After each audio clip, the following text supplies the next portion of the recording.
Good morning. It is Monday, so it's as good as it's going to get. Basically, this is it. I've been keeping up on rumors and Xbox news all weekend. It's all over the place. The rumor mill is on fire. We're going to try to sort through some of this shit today. People are absolutely losing their minds again. Good morning, everyone. Free. Uncle Bubbers, where are you back from? Where did you go? Money sucks. I could have slept all day. I've been busting my ass on these 360s all weekend. I finally got one completed. Very excited about it. Waiting for Amazon to deliver some more items to me so I can get a couple more going. It's been a lot of fun. It's been a trip down memory lane. The wife and I sat down and played the finished product last night. All kinds of games, 200 and some games on there. It's so much fun. Good times, man. I've been watching lives and VODs of Peanut and Gingy play. I don't know what that is. What is a Peanut and Gingy? Peanut and Gingy play. Haven't started it yet. I can't get into that game world. Reminds me of Pokemon. Pal World. Oh, yeah. I mean, it was when it first came out, it was 2 years ago now, a little over 2.5 years ago. I think something like that. It was like February, I want to say. It was okay. I played it for a couple days. It kind of got old fast. I don't know. Maybe they've added more to it since then, but it was just a big Pokemon ripoff is what it is. I can't get into that game Pal World reminds me of Pokemon. Oh, it's 100% Pokemon. My buddy Sam set up his PC on Friday and I got him on Schedule 1. Nice. Get him a big old gaming machine to play Schedule 1. I love that. You've been hiding, okay. Speedrunner, how you doing? Good to have you. Do I have baseball stars on it?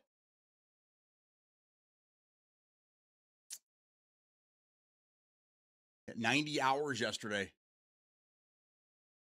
In Pal World? God, when did you start playing? It's a lot of hours, man. That's a lot of hours. All right, so we had a pretty good conversation, Penguin. I wish you were here on Friday. We were talking about, I don't remember what we were talking about, but I really needed your perspective on this. I might have to go back and see what we were talking about again. But there's been a lot of stuff in the news the last couple of days. I think that right now, because everybody that has a phone is I don't know, digital creator, journalist. There's a rumor that came from somewhere, and I think it was just started because of just the landscape of what's going on right now. But there's a rumor that started, and if you go into like Facebook, Instagram, I mean, pretty much anywhere, it's all over the place. People are taking this as it's gospel, and they're basically confirming it themselves. So you're going to see this everywhere, and don't believe it, because I still think it's complete horseshit. The new rumor is that the Xbox Project Helix is coming with a disk drive. And if you look everywhere it's going to be confirmed, right? Everywhere it's confirmed that it's going to actually have. It's a rumor that started somewhere. I don't know where. It's hard to track down these things. But I still call bullshit on that. And it's supposedly coming out this year, which I don't see that being. There's no way. There's no way. You don't have enough time to build up hype now for something to come out in 3 months. It's just not going to happen. And then you're going to release it during GTA 6 without GTA 6. I don't think any of that is true. We're still looking at 2028. I thought next year would be the year, but with PlayStation 6 saying 2028 is when they're going to be done with physical media. That to me, that says that the console PS6 will be released in 2028 if the Ramageddon stops. I mean, the Steam machine is selling record numbers right now, doing pretty good from what I'm reading here. And even they are having a hard time sourcing parts to continue making these things. So I don't think we're going to see the next set of consoles out until 2028. What do you guys think? What's your thought on that? Have you guys been seeing this stuff? It's a lot of Xbox news. PlayStation already had theirs, basically. This is Xbox's week to... they're going back to Xbox to make them look bad again. What was the other thing here? There's a couple different things I wanted to talk about. That was probably the biggest thing. Is that they're saying that... and I think this... I'm 100% sure this is what's going on. Is because PlayStation is getting all this negative publicity because of the physical media nonsense. It's not an issue that's not really an issue. And then, so Xbox, people are seeing this, whatever, and they're like, oh, well, this is going to come with a disc drive. So obviously there's going to be physical media. And I think it was just some bullshit created to just keep the fight going between the two of them right now.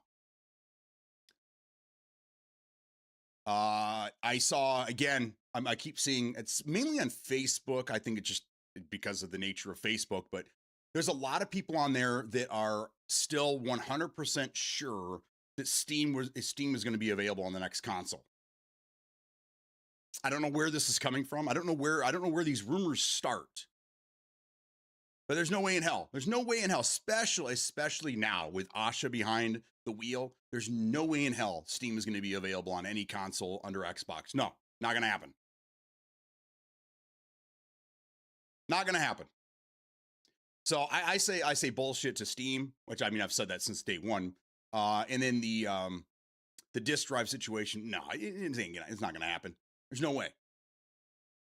No way in hell. I've seen the disk drive rumor and the disk to digital rumor. Well, no, the disk to digital is not a rumor. It is in fact being worked on. They've even said it themselves. Now, the way that it's going to work is rumor, but it sounds legit. From what I've heard, it sounds like the best way to do it. So basically what it is right now, and this is the rumor, and this is what's believable to me, is that, okay, so you have a 360 disc, okay? You pop it in your Series X, and it'll save the digital key, the identifier from the disc, to your digital library. And then you take that disc, you put it back in the case, and you stick it in your closet, and then you'll never have to put the disc back in again. Now, let's say that you decide you want to sell the game, or you want to let your buddy borrow it, right? So you give the disc to him. He pops it in, and then it erases it from your digital library, and now it's his. So that's probably the easiest way and the best way to keep the physical media out there without people buying games, stripping the key, and then trying to resell it. So I think that's going to be the way to wait for it to go. And then and then everything will be digitized for you. Your entire library, you can just put all your cases back in the closet or whatever, and then you never have to pull a disc back out again. So that when the Project Helix comes out, you have a complete digital library that's going to follow you over there with it. So that makes sense. And the way that it's supposed to happen is a rumor that hasn't been confirmed yet, but the disc to digital is a thing, and it's been being worked on for years. I talked about this a couple of years ago when there was rumors of it actually happening, but they have confirmed that it's in the works. So I don't know how like the disk drive, if the disk drive is going to be, if that rumor with the disk to digital, how those coincide with each other. If anything, it basically tells you that there won't be a disk drive in the next console, because they'll have you digitizing your games on your current system to be ready for Project Helix. Hello, how's your cold winds bringing warmer weather at the moment in UK? I'm doing great. It's been a crazy heat wave, and then we have forest fires coming in from Canada and then Minnesota coming right across Michigan. It's bad. When we got back from vacation on Wednesday, the sky was yellow. It was crazy, man. Thursday and Friday, the sky was all yellow. It was nasty. You couldn't go outside. It was a mess. It's getting better. It's still not the best, but we were able to actually go outside for a little bit yesterday, which was nice. But yeah, we have fucking, I don't know, man. We just can't catch a break here in the US. We just can't catch a break, man. The disc to digital, we already kind of do, so it's very likely because they already have a working system. They just have to upgrade it. Do we have a disc to digital system now? The way I thought it was is that you have to, if you have a physical disc, every time you go to play your physical disc, you have to put it in the machine. The disc to digital is nice because that'll eliminate the disc. You won't have to keep putting the disc in the machine. And again, I think this is absolutely what they were trying to do. Because I mean, there is no other reason to do this, right? Unless the next console isn't going to come with a disc drive, and they want you to digitize everything now. It's almost like it's kind of getting you ready. So when they're ready with the disc digital program, they'll release it with early on, so people can start doing it right now. And then by the time Project Helix comes out and they announce that there isn't a disc drive, people are going to be like, oh no physical media, and they're like, hey, guess what? You're already on the program. You get to keep all your games, and they all follow you digitally, but you get to keep your games. You get to keep your games, but it gets to follow you. And I think that's a great compromise. I think it's a great compromise. But I'm still 100% sure that the next console there's no reason to have a disc. Why would there be a reason to have a disc drive?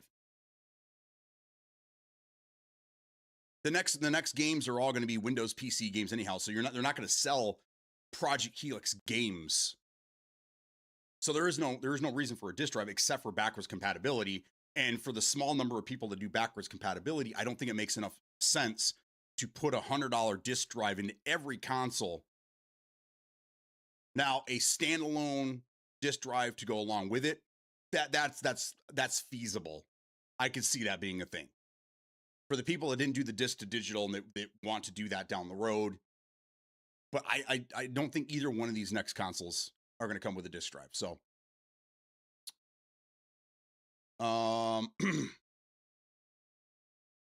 there's a way people sell their key. Mark for Life, how you doing, man? How was the tournament? Heat wave here to there was even fire in UK somewhere. Man, it's like the world is on fire, right? It's crazy, man. Oh, it's awesome how you couldn't see or breathe. Oh my God. Bro, the wife and I had to go to the grocery store. So we park in the garage. We just got in the car, backed out, went to the store. We walked in, and as soon as we got inside, we were like, oh, that's a little scratch in our throat. Did our shopping, did everything. Everything's fine. We go to get into the car. As soon as we get into the car, we're driving down the road. Same thing. Oh God, got this little tickle in my throat. We're like, all right, we're staying home the rest of the day. We're not going anywhere, man.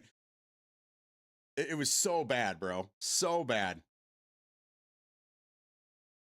We've had for years. There is a way already, I think, you could sell your game by selling its digital code as long as they're online. There's a way on Steam, I think, to sell your digital game. Well, we're talking about physical media. Steam is something completely. We're talking about like Xbox discs. So they have this program where they're going to allow you to put your disc in and convert that into a digital key, so that you don't have to keep putting your disc back in the machine. And I've seen a couple different rumors of how this is going to work. And the one that makes the most sense to me is the one where you get the key is temporary until it goes to somebody else, which makes great sense. When you buy a disc, it has to download it. What's it doing is putting a digital copy. When you play, it reads the disc, but if the disc has any damage, it sees that and switches to the digital copy to keep you playing. You can tell because the edge gets a little louder, works a little more. Well, but it's still a key. So you're not really getting a digital code. You're just downloading the game. And then instead of having a digital key, you have the disc, which it reads the disc and then it knows that you own the game. So that's different. That's just basically the game being installed on the hard drive, which all games do that anyhow. It's going to download the newest, because we talked about this, where like a lot of the discs don't have the full game, or it doesn't have the most updated version of the game. So when you install the disc for the first time, it always goes online and looks for the newest updates, DLC, shit like that, and then it installs all that to your hard drive. So there isn't a digital key. If you have physical media, your key is the disc. It's not digital. So you have to pop that bad boy in there every time. The way this is going to work is that there's a unique identifier on each disc, and it'll take that that identifier, turn that into a key, and then keep that in your digital library until the disk is used by somebody else, and then it goes to their library and it deletes it from yours. Again, the process is rumor, but it makes the most sense. Otherwise, people would just buy games, steal the key, and then resell it. And then when you go to try to play the game, it'll tell you can't. So I think that makes the most sense. Otherwise, when you play disc, the Xbox is quiet as a mouse. Yeah, the smoke sucked. That system, that's why I'm saying they have it. They just needed to upgrade that system. I mean, not really. It's what I think you're mistaken on how it actually operates. There's no key involved. This has been since the Xbox 360, really. When you install the game to your hard drive, it'll always look for title updates and things like that, and it'll keep the game updated. But you don't have a digital key. Like if you were to go into your digital games on Xbox, any game that you have with a disc will not show as you own it because you don't own it. You don't own the digital version, you own the physical version. So what this is going to do is turn that into a digital key. So again, you don't need to use your disc at all. If you had a digital key and this system worked like that now, you would never have to put your disc in, but you have to currently, right? Because that's the only way that they know you own the game. It's probably use a manufacturing key or something similar. Yes, yep. There's a unique identifier supposedly on each disc. Each individual disc has it. The key is the disc. When we have this new system, the disc is still the key. It's only the key at first, and once it takes that identifier and turns it into a key, you don't need your disc anymore. That's what I'm getting at, is that you're basically trading your key, your disc for a digital license. But if anybody else were to pop that disc in and try to use it, it'll automatically delete your key, and then your game won't load anymore unless you have the disc back in there. Reckless, what's going on, man? We're talking about all the rumors and all the crazy things that are happening in the gaming world right now. Right now, it's the disc to digitals what we're talking about. There's some rumors about how it's going to work. It all started with the supposedly there's a rumor that the next Xbox is going to have a disc drive, which I don't think that's going to be a thing, but I don't think it's going to ship with one. There might be an option to have that you can buy one and plug it in, but I don't think there's enough demand for backwards compatibility to have a disc drive in the next console, especially if they get this disc to digital program out, well before the console comes out, then there will be zero reason to have it. I have no disc tray anyway. I got the white one without one. Oh, I got you. So you're all digital. But it'd be nice, like if you did have discs, right? And then you could go to your buddy's house and you can log in with your account, Xbox Live account, and you can just start popping your discs in. That's kind of how this program is going to work. We're talking about the old system. Well, the old system, there isn't really a system. That's what I'm saying. Like, this is something brand new. Right now, there's only two ways to play a game, right? You have to buy a digital version of the game, or you have to buy a physical version of the game and install it. Either way, the game's getting installed to your hard drive. It's getting updated. It's getting everything, right? The only difference is you have a digital key or you have a disc, right? That's the current, I guess, system, we'll call it. The new system, once you pop the disc in, it'll create a key for you, a digital, so it turns it into a digital version of the game. You pull your disc out, you never need it again. So it's different. It's different situation. This is a new way of doing the key system. Again, to get away from the physical media. So that's probably the biggest piece of news coming out of there. The other thing is they're talking about exclusives. Now, we know we got a handful of exclusives coming out. They got rid of a bunch, which I think is insane. So we're not going to have Senua, the new Senua game. We're not going to have State of Decay 3. These are games that they've sold off. They sold the developers and the games. So, I mean, I know there's a lot of, well, I think what people think is that all these studios is they just kind of sit around and they just, I've heard the term siphon money. So they just sit around and collect a paycheck, right? They're not doing anything. They're just sitting around, just lollygagging, not doing shit, right? But the problem is that for how many years did these studios under Microsoft create all these games, right? And right as they're reaching the finish line, Microsoft's like, no, you know what? We're going to sell you and the game that you've been creating for us for the last 3 or 4 years, and you can go make money with it someplace else. I think that's crazy, man. You already paid these studios to build the game. And even if you selling the studio and the game to another publisher is going to recoup some of that, why wouldn't you release the game and then get rid of the studio? I don't understand what's going on over there. You know, at the end of the day, I hope that this new CEO knows what she's doing. Hopefully she can get things back to the, you know, the way that I guess people want it. But getting rid of games that are already ready to go and getting rid of these exclusives is insane to me. Right? Because we're going back to exclusives now. So I don't understand why we're getting rid of these exclusives. Now, speaking of exclusive, I see, you know, Halo is going to PlayStation 5 for the first time next week. I think it's the 23rd. Well, that's early access. It's next week, I do believe. But Halo's going to be on PlayStation. This is like mind-blowing for me. This is insane. So it's weird that they decided to keep some IPs exclusive and others not. So I'm not really sure, again, what they're doing over there.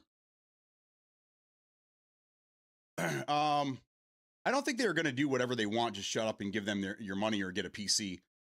That's basically what you're going to be buying the next generation, is just a PC that's locked down to their ecosystem. So, I mean, everybody's going to be on PC next generation.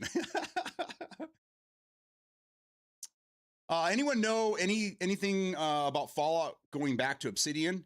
No, but I heard that somebody somewhere is working on a new Fallout game, and there's a new Elder Scrolls game that's being worked on as well, which, I mean, that shouldn't surprise anybody.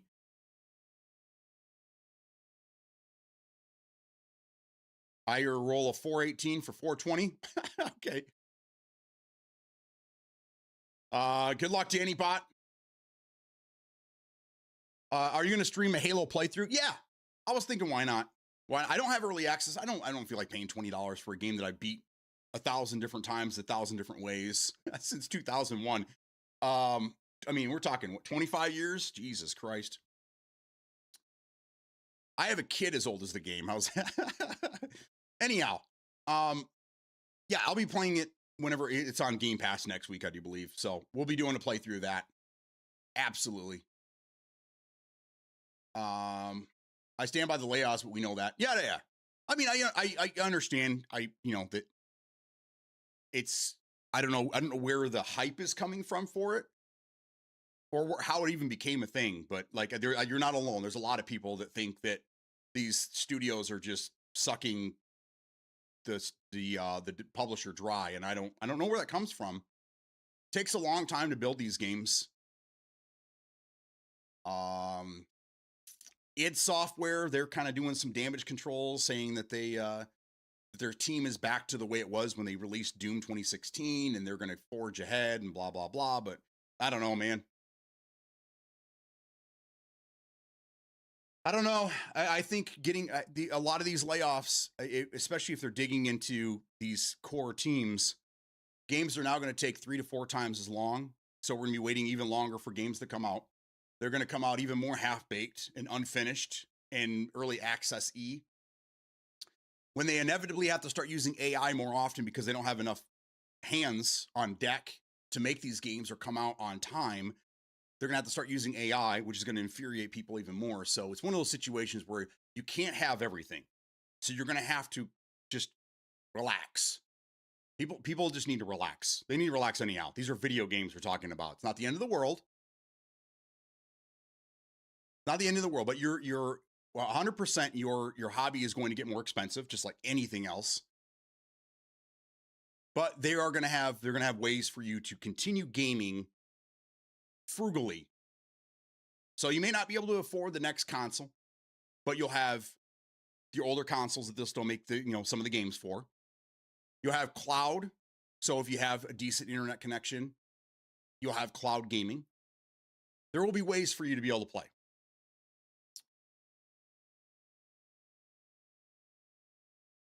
People understand that even games that have early yearly releases take more than a year to build. Oh, absolutely. Yeah, and it's not something easy. Like I've seen people say, "Oh, look back in the '90s, and they had a team of 10, and they would knock a game out in 9 months." I mean, that was the '90s, bro, and look what you were building on. Look at a game then, and look at a game now. You really think that you can build a game in 9 months with a team of 10? I mean, not unless you want every game to look like Schedule 1. I mean, these games take a considerable amount of time, effort, money, skills, talent. I mean, it's insane. So making making the layoffs, it just I wait for this. What's going to be the next complaint? Is now all of a sudden a game that was going to come out next year is going to come out 2 years from now because there's not enough people to make these things happen. I don't know. And getting rid of some of these bigger studios and some of these studios that have given us amazing games over the years is crazy to me as well, man. But I mean, either way, that's you already know how I feel on that. Does anyone know if a PS3 can play all the Twisted Metal games?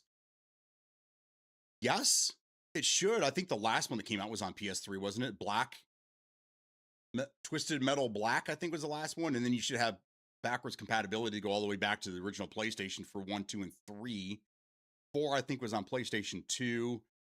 There was a PSP one. I'm pretty sure, with the exception of the PSP version, and there might have been one on the Vita as well. Yes, the PS3 should be able to play all of them. I know Xbox had some problem with subtitles with reverse compatibility. Like Armored Core as an example. Oh, I got you. The new Xbox is probably just a red herring for whatever bullshit they got going on. Emulate on the PC. There you go.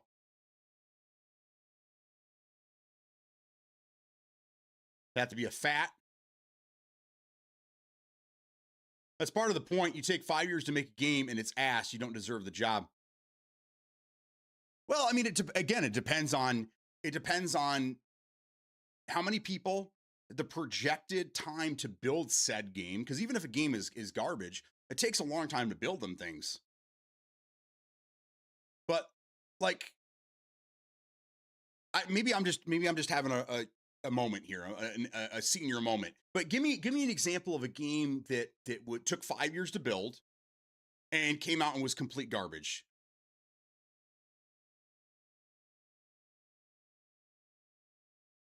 Because I mean, I can't think of anything except for a lot of like indie developers. And I know I played a lot of games. They weren't like, I wouldn't say they were garbage. They just weren't for me. So they're not necessarily like they were trash or anything. They just weren't games that I wanted, So it's hard, That's why ACT has 3 studios that share the build for COD. If any words spent the past 2 years working on the new, plus half the team's probably on before, and it still have. Well, yeah, I mean, then they have 3 studios, and then they have 2 additional studios that go around and help the other studios get their things done. So they technically have 5 different studios working on Call of Duties at all times. But I think that they said that their turnaround is 3 years, isn't it? And only recently they had to push games out early because, was it Sledgehammer wasn't ready, so they had to take them out of rotation. I don't remember exactly. But either way, I mean, it takes a long time. You're going to play Watch Dogs 1 with Aiden and Lena and Jackson. I have no idea who any of those people are. And Watch Dogs 1, why would I play that? That's so old. Such an old. But DJ Swag, good to have you here. Why that game? That's a very old, that's a 360 game. Gotta be 20 years old now. I was recommended something called Duck Station, but I haven't figured out how or where to get it. It's just one of the if you download, I mean, there's a couple different RetroPie. Batocera, which is probably the best. They have all the Batocera is its own operating system. You just put it on a fucking hard drive and boot from it on your PC, and you have all your emulators right there, all your games, everything. DuckStation is just an emulator that emulates Nintendo and Super Nintendo, I do believe. South of Midnight, Psycho 2. South of Midnight wasn't, I thought South of Midnight was a great game. I just never finished it. It just wasn't really, I don't know. It wasn't bad. I didn't see anything wrong with it. I thought it was a great game. Psycho 2, I don't know what Psycho 2 is. If the game is fully baked and not my style, I don't care. Just finish the shit before putting it in the wild. It's like 3 years of a huge budget like COD, and then I'm in Valor Discord and people aren't understanding that it's probably still 2 years out. Well, I mean, those are obviously people that are in play that aren't really part of play tests and don't understand the process. Which there's a lot of people like that. They think if the game plays and they have access to it one way or another, it's ready for sale. But I mean, it must that game must run great on console or something, because I'm over here on PC going, dude, this thing's not even ready for a play test. So I don't know what these guys are talking about. unless they just have really low standards in games. I have no idea.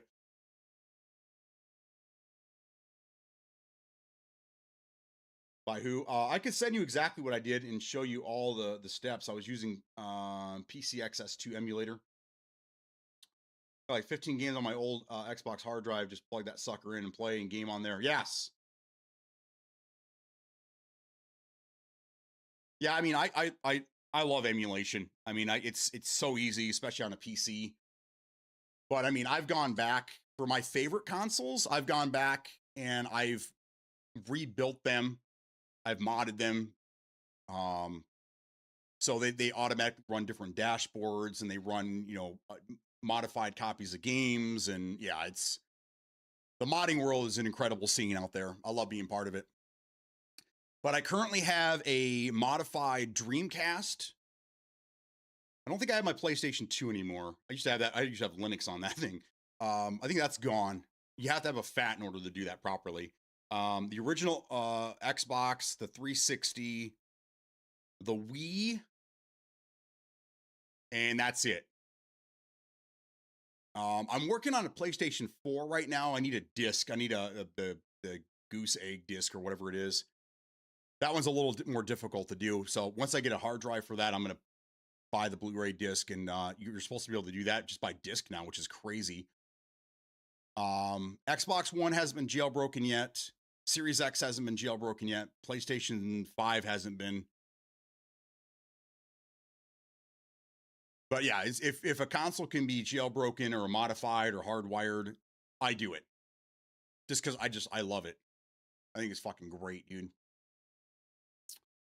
My last project, I had an old RGH Xbox 360 I built back in 2013. It's just been sitting in a closet. I forgot all about it. So I started pulling all my Xbox shit out, and I find this thing, and I mean, it was, at the time, was kind of ugly. We were just getting into the scene, so there's a lot of, the hard drive needed to be redone. So I upgraded, updated, retimmed it, did everything. 2 terabyte drive that has, or no, I'm sorry, it's 1 terabyte that has like 207 games on it. With all the DLC, all the title updates, trainers, the whole nine. And I finally, last night, got this thing all set up, ready to rock and roll. And the wife and I sat here and played games for hours. It was so much fun. Couch co-op in the old 360 days was the way to do it. It's pretty good on console now that they got the Xbox stable. I'm going to try testing on PS later today. Got mine back from the shop on Saturday. Good. I got a place for ROMs also. Oh yeah, Vim's Lair, or the Internet Archive. A couple different places. You like South? The world didn't. You are one of only 1,000 to play it or watch it. What? They sold way more copies than 1,000, man. But again, like, the sales doesn't necessarily mean the game is crap, right? It just means it's not for everybody. That's the hard part, man. Is it like, okay, so they went out on a limb and they tried to create something with some ancestral background, some history. They made a game, and they stood behind it, and I commend them for that. But I think that's the problem, is that everybody thinks, well, not everybody, I'm sorry, that the people that were for the layoffs, like yourself, are all under the impression that every game has to sell a bajillion copies, and if they don't, it's a crap game. The problem is if you do all these layoffs and you basically tell these studios, if your game doesn't sell a billion copies, then you're out of here, right? So then you're going to get no innovation. Nope, no studios are going to want to innovate shit because they don't want to risk having their studio shut down if their game doesn't sell enough. And you're just going to get the same rebaked ideas over and over and over because nobody's going to want to step up. So like getting rid of like that studio, Double Fine, Ninja Theory. I don't like, these were games that, yeah, they were niche and yeah, they didn't sell a bajillion copies, but there are still enough people out there that love these types of games and they're innovative and they did new things. And it was just, we're for not wanting video games to be more corporate. It seems like a lot of people like that are more corporate minded, right? You're almost rooting for the corporation and not the developers that are making the games for you, right? So it's almost like against your better judgment to be for these things because you want better games, right? At the end of the day, you want better games, right? With the way they're going about this, I don't think you're going to get that. You're going to get the same old that takes twice as long to make. And if you think that there is a rut now in gaming, wait a couple more years. So I don't know, man. I'm with you. But I think that we just need to calm down on some of this stuff. I wouldn't blame the developers for everything. You got to remember that the top studio dogs they're always going to these developers and how is the game progressing? Where is it? What's going on now? So I think those are the decisions. Those are the people making the wrong decisions right now. And then it looks bad on the developers. So, I mean, that's just me. And id, they shouldn't be fucking with id at all. It should just be walking around with their fucking head held high, their dick swinging up and down the hallways at Microsoft. Id should walk proud. Those boys have been around the longest. They've done the best. They've created some of the best fucking games ever. They have their own in-house engine that they should probably be using more. Microsoft should be utilizing the id engine more. Especially for all the people that say Unreal Engine 5 is unoptimized and the game runs like shit and blah, blah, blah, blah, blah, blah, blah. Then great. You have an in-house engine that you own. Start using it and stop crying about everybody else. These are the decisions they should be making there right now. Not getting rid of all these people. I don't know. Maybe there's some janitors out there that just sat in the office all day and collected a check. I don't know, man. But I think for the most part, these developers were working, busting their ass, getting things done. So, only time will tell. Even with Game Pass, it likely never broke the 3,000 bubble. I mean, I played it. I'm just not big into those types of games. But it ran great. It was beautiful, had a great story. The animation was incredible to make it look like it was stop motion, like claymation stop motion. I think it was great. They did a fantastic job of the game. And now I'm kind of sad. Now I want to go back and replay it and finish it just to, to show my support. I wish I still had my old Dreamcast. Right now I'm looking for a keyboard. I need to find a keyboard that's under $100. Every place I've gone, if they have one in stock, they want $100 for the fucking thing, man. I have the old mouse trackball, but man, this is my dream. I still need to do the HDMI mod to the Dreamcast. I'm gonna get it all hooked up.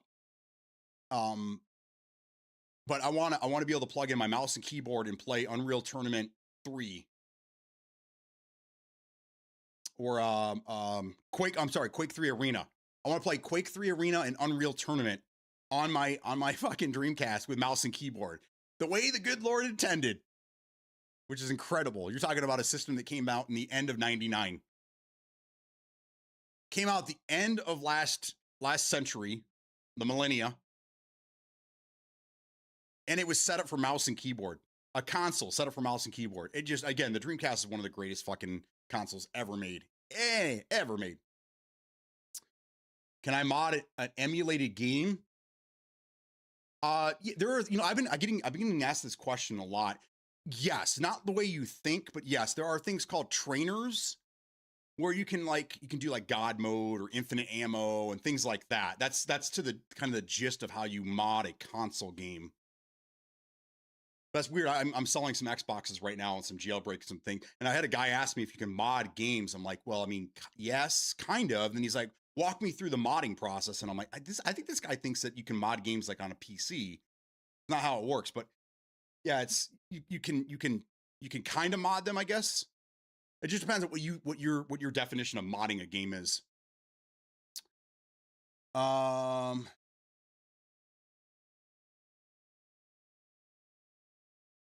Psycho is Psycho. Oh, Psycho not from Double Fine. Oh, dude, the original was amazing. Second one was pretty good. Second one was pretty good. But I mean, dude, that game came out in fucking 20 years ago, right? Didn't Psychonaut 2 come out like during the 360 era?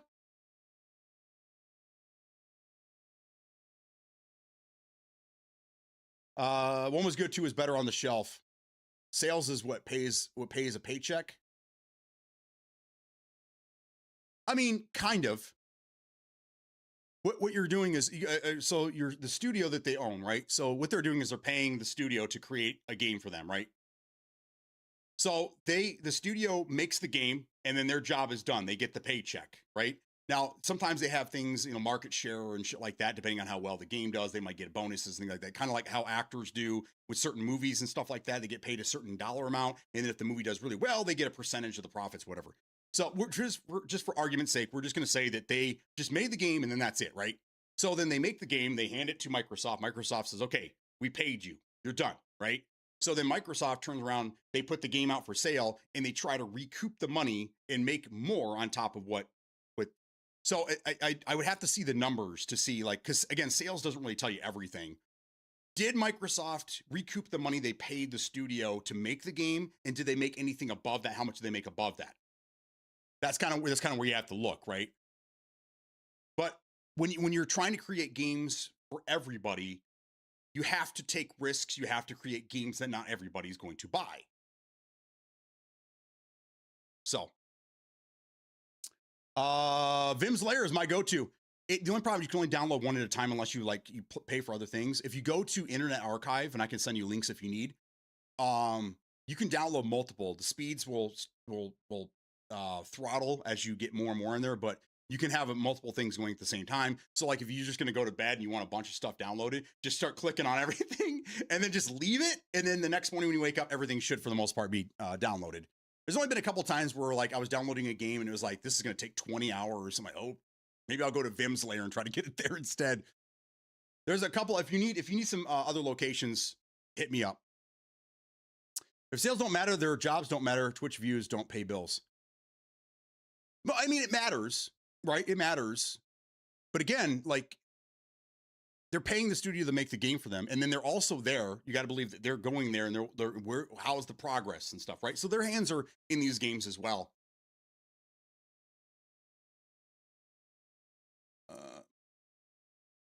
I haven't got that far into emulators and modding, but I'm sure BD can help in that area. Oh, 100%. What you got, brother? What's your questions? Bring them. I got it. And my mind's fresh right now because I've been doing this for the last week since I got home. So, not defending the title. I never played it, but I'm defending the concept. If a good game doesn't sell a lot of games or gets a bad reputation for one factor, even though it has many good factors, that's how an underrated game is made. Right.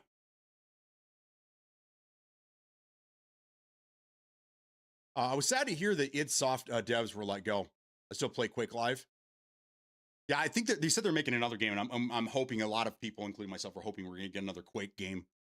I think we've done enough Doom for now. And now let's go visit some other games for a little while. Speaking of, did you guys see that Cliffy B? Again, he's been talking about this for years, but apparently he's really wanting to come back now. It reminds me of that Busta Rhymes song, Can't Hold a Torch. How they're talking about since they left the rap game, everyone's complaining about the rap game and they need us. So we got to come back because the rap game's dying without us. That's kind of how I feel right now. with the way that things are going on and this, this big reset or reboot or whatever the fuck they're doing, it makes sense that one of the biggest names in video games and the guy who made some of the best games ever in the gaming industry is like, you know what? I need to come back. I need to rescue everybody. You need to come back like fucking Superman. So we'll see what happens. I doubt it. And where do you think he'd land? You think he'd go right back to Epic? I think he would, but it just depends on if him and Sweeney left on good terms. Try Curry's. You might have pay $20 bill, $20 for delivery though. I mean, proper good keyboard. Curry's, okay. I see him out there. I see him out there, but it's again because they're rare. It's hard to find them for under $100, and even then, you're going to get something that probably needs to be fixed or cleaned or repaired or something. A keyboard specific to the Dreamcast. Yeah, I'm sure I could make one. I'm sure I can, build one because it wasn't the Dreamcast. It was the original Xbox, their proprietary controller. It was just basically a modified USB cable, but I don't think the Dreamcast was the same. I might be able to build one myself, but I don't want to do that. I want the original, man. I want to feel like I'm 18 again, firing up some games. Yo, bro, love your stream. Let's sometimes play together and share it. Okay. Lumpagi, how you doing? Good to have you here. Caffeinated. No, Psycho 2 came out like last year. Oh, did it? Oh, I need to play it then. What about a broken Dreamcast keyboard? One for $37 on eBay. I could probably repair it. I just try to stay away from eBay, man. I just feel like I don't know. I haven't really used it. And then the last time I used to sell my RTX 4070, I feel like I got ripped off. I should have read the fine print, but I feel like I got ripped off. Psychonauts 2. It came out in 2021. That's why I missed it. That was like during COVID and shit. Where can I play this?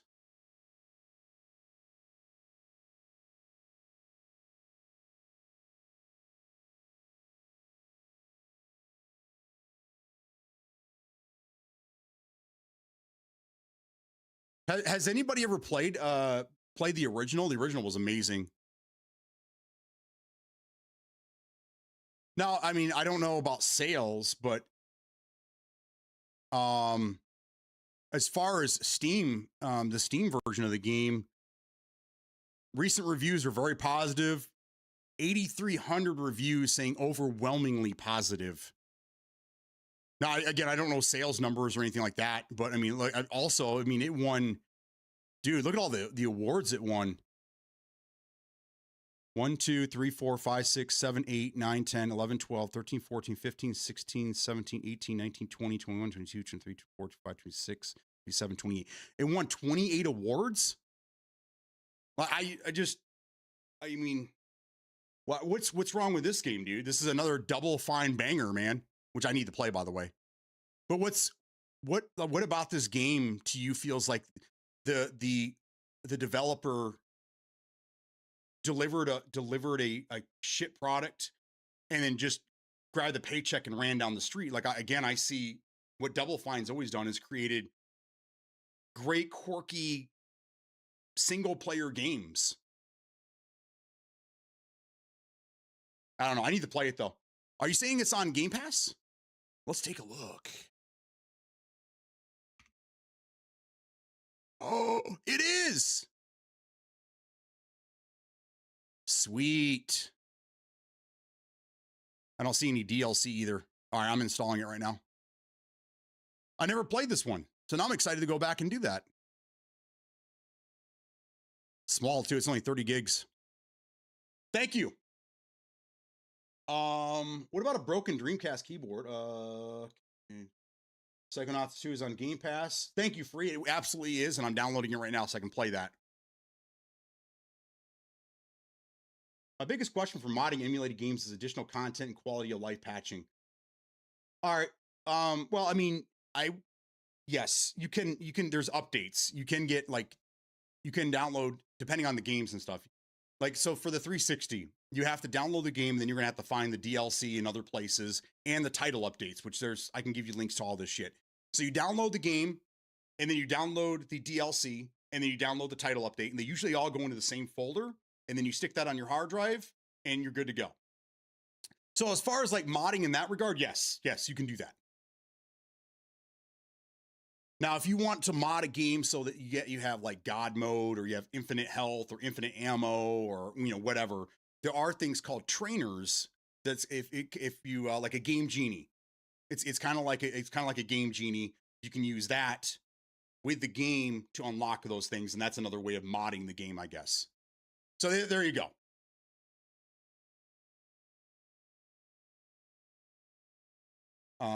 Yeah, I thought it was 23 or something. Maybe that's when it went to Game Pass.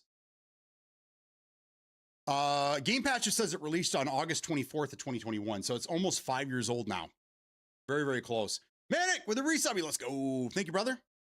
How you do, man? How you do? Its sales are low, only 7K on Steam.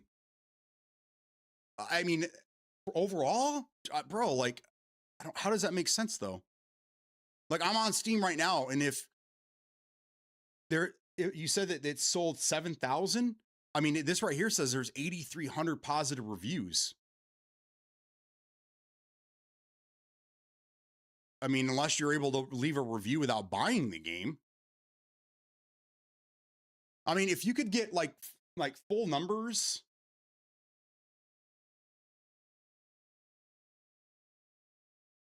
It's a good game. Yeah, I might try it. And if PC is 60% of the market and Xbox is 15, we are looking at maybe 10 to 13K. I mean, I wouldn't go off those numbers. Let's see if we can find an actual like number of how well it did. You know what I mean? But still, like, did Microsoft make enough money to recoup that? I mean, even if they're breaking even, isn't it worth keeping studios around that are making games like this?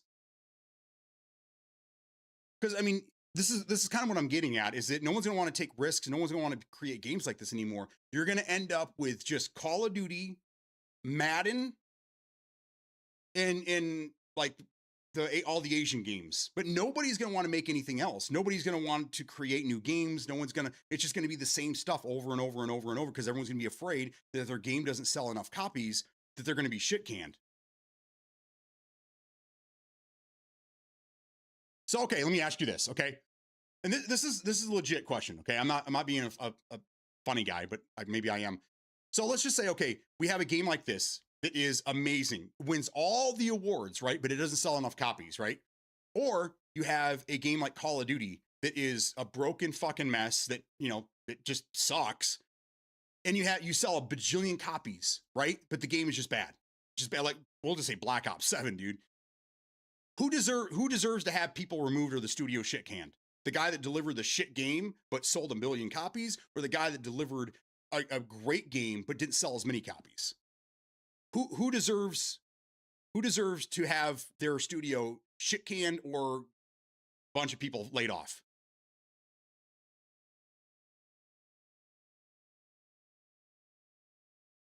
And I think you're being generous with the market share. I don't think PC's at 60 yet. I still think PC's trailing behind consoles. I don't include Nintendo. Nintendo's their own entity. They own their own thing. PlayStation, Xbox are consoles to me, and then PC. That's where I'm looking right now. But I would say that PC is probably around 45%. Consoles 55, somewhere in that neighborhood. I mean, it's come up considerably, yes, in the last 10 years, but the original Psychonauts came out on the OG Xbox, and it was an awesome game, mind trip of a game.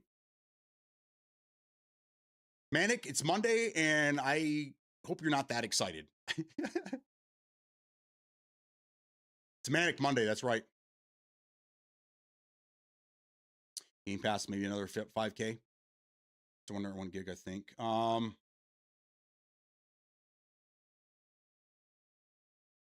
The small people. Okay, so I mean, well, that helps me understand kind of your perspective.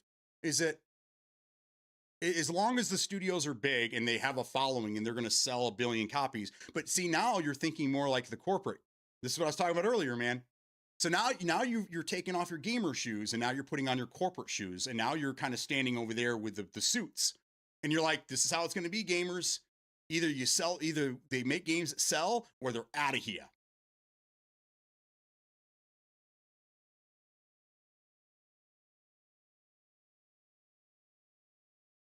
I'm going to play some games till I have to eat pizza.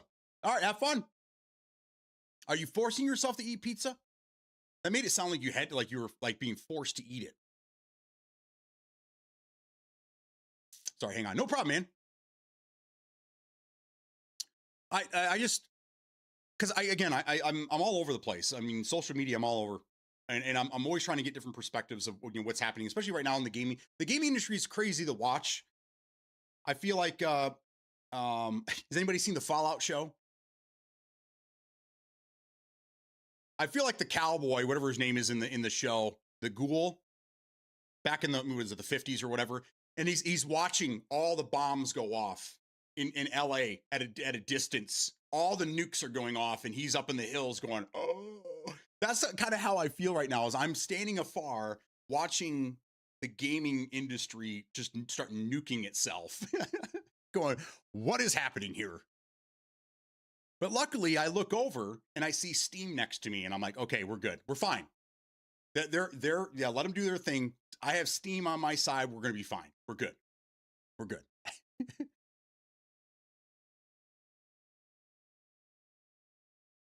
I mean, he is a penguin. Who's surprised that he's standing with the suits? That's pretty funny. Oh, the small people deserve to have their jobs, but we live in a world that runs off of money. So it's the people who may Call of Duty who keep the jobs. I got you. Okay. So, I mean, welcome to corporate America, man. That's kind of what I'm seeing, but at least you stick to your word. You stick to your word. I'm seeing a lot of people that are saying this exact same thing that you're saying, but then they're like, no, we still need to have the little studios that are making these niche games because I still have fun with them, even though they're not big sellers. So, I mean, at least you're all in on that whole concept. So would you be okay with, I mean, obviously, you play a lot of Asian market games, so you're not going to be affected by this as much, right? I would say probably out of how many would you, this is a good question too. Like how many out of the Asian market and then how out of like Microsoft House? What percentage of games from Microsoft House do you think that you play? And then what percentage of Asian market games compared to that do you play? Because that's kind of telling as well.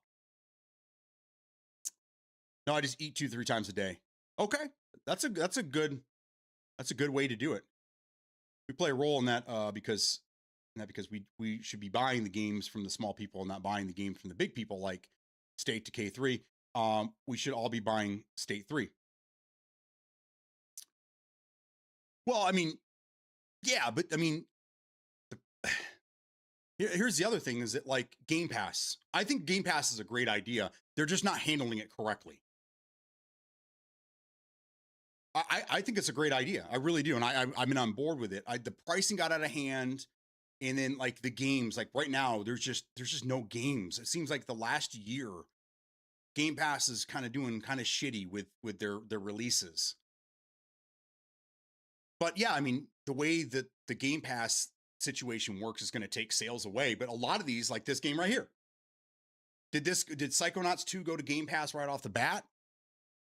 There are other places to play this game. I see that like Nvidia has their own, was it GeForce Live or something like that? So you can cloud game Psychonauts without actually owning the game. You know what I'm saying? So you got to take that into account as well. I think a lot of these smaller developers, they put their games on these systems like Game Pass to get their names out there and such. So, but that's it's a double-edged sword because then their name gets out there because the game is out there being played, but it's not being purchased. So it's hard. It's really hard, man. Text to speak at work. There you go. Also, why my replies are botched. No, I understand. It's all. I'm reading through it. I'm sorting through it. that the industry is ripping itself apart and Gabe is lighting cigars with a portal gun themed a blunt torch. Yes. Talking with our wallets. Pal War is on Game Pass, but I bought it. I got you. Yeah, that's where I originally played it as well. It was on Game Pass. So I think that what's going to eventually happen here, and it sucks, but again, I'm not really that affected by it, right? Because I'm a PC guy. It sucks to see this happening for my console brethren, but again, we're only a couple of years away from you guys being forced to come up here anyhow. We're not that far away, you know, and eventually all you guys are going to be here with us anyhow. So I think what's going to happen is, I think, and I'm only picking on Xbox because it's what they're doing. These studios are going to land on their feet. They're going to put out great product, whether it sells or not, and they'll be able to sell their games on Steam or Epic or, you know, whatever, EA or whatever. But for all my console brothers, you guys are the ones affected by this. The rest of us, not so much, because that game's going to come out someplace else by a different publisher, and I'll still have access to it. It sucks I won't be able to get it on, you know, Game Pass, but that's not the only way I play games.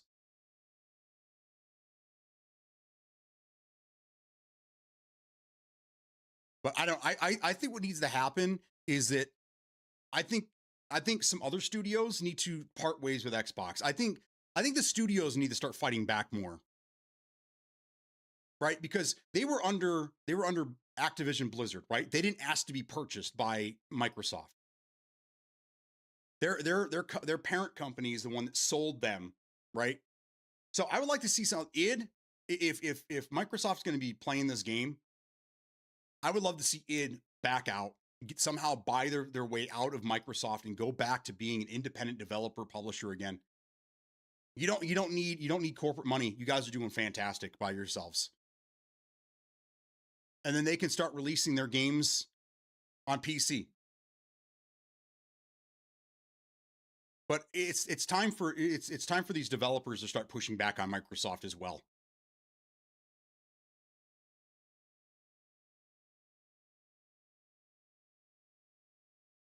But you know what? At the end of the day, I think Microsoft's just going to screw themselves over. It looks like that's what they're doing right now. Because if these studios start leaving, or we don't even know where these other studios got purchased from, if Sony picked them up, can you imagine State of Decay 3 on a PlayStation exclusive? Can you imagine the next Senua game being a PlayStation exclusive? Or what was the other one? What was the other game that we were just about ready to see on the market? I don't know. There was another one. But either way, all these games that were originally going to be on Game Pass, that were going to be on Xbox, and because Microsoft is, you know, just wants to start chopping everything, they go in there with the Doge chainsaw. Now all of these games are going to be PlayStation exclusive, further hurting the Xbox brand. I don't know, man. We'll see. Asian market games just float by on how easily sex sells products. Excessively skimpy clothes is a staple of their market. Absolutely, and it sells, man. I know some dirty old men here in this community that love those games for that reason.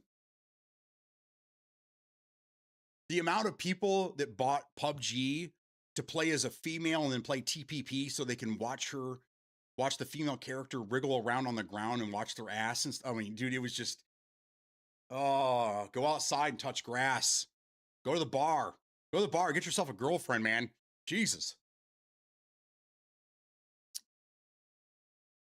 I'd say good for them for going to PlayStation. That's more money they deserve. But if it sells the same, then you'll be like, well, I mean, if these studios that weren't selling massive amounts of games go to be a PlayStation exclusive and they sell less, there are the same amount of games over there than they would have at Xbox, but PlayStation's like, no, we like these little studios. They make games for everyone and they keep people coming to our platform. Then maybe Asha will be like, oh, I missed out on a great opportunity. If they were in-house developers, why didn't I just make them exclusive games to try to bring people over to our console? It's just so weird to me, man.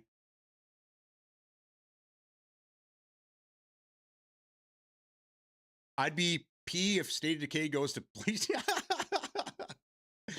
Wouldn't it be crazy though? Go outside and touch ass. Consensually, yes. Yeah, don't just go around grabbing them by the, just because it works for your president doesn't mean it'll work for you. You're probably going to go to jail. So don't grab them there. But I mean, grab their digits. Give them a call. Stalling anything exclusive is like drinking drips from a bucket in the desert. That's stupid. What do you mean stalling?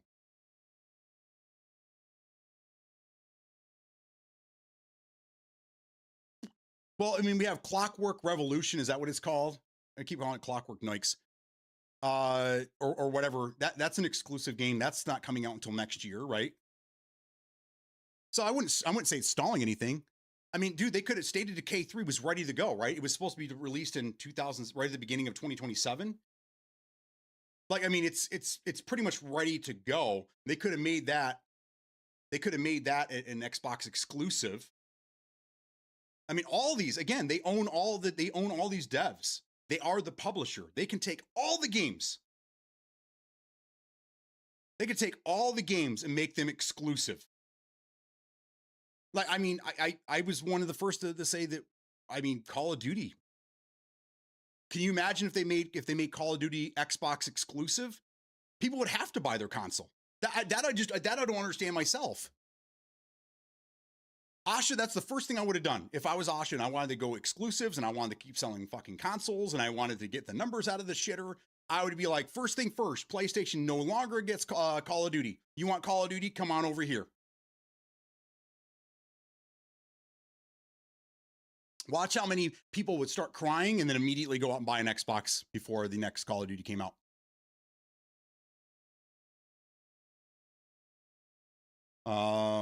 Selling anything exclusive is like drinking drip from a bucket. Well, I mean, that's what they're going back to, right? We're almost done with the exclusives. We're almost done with exclusives. Uncle Phil came out. Halo's going over there. Gears of War is going to go over there. Like all their big IPs. Like we're going to open up the gates. We're going to sell everything to everybody, right? So it was already going in that direction. And then Asha comes in and goes, nope, we're going to start going to exclusives again. So then PlayStation says, we're going to do the same fucking thing. And on top of that, we're going to pull our PC games and they're going to be console exclusives as well. So Asha started this shit. She started it, man. We're heading into a non-exclusive area and she did it. All I'm saying is if you're going to do it fucking right. And you grab the big names. You grab the big games that sell billions of copies. And those are the games you make exclusive.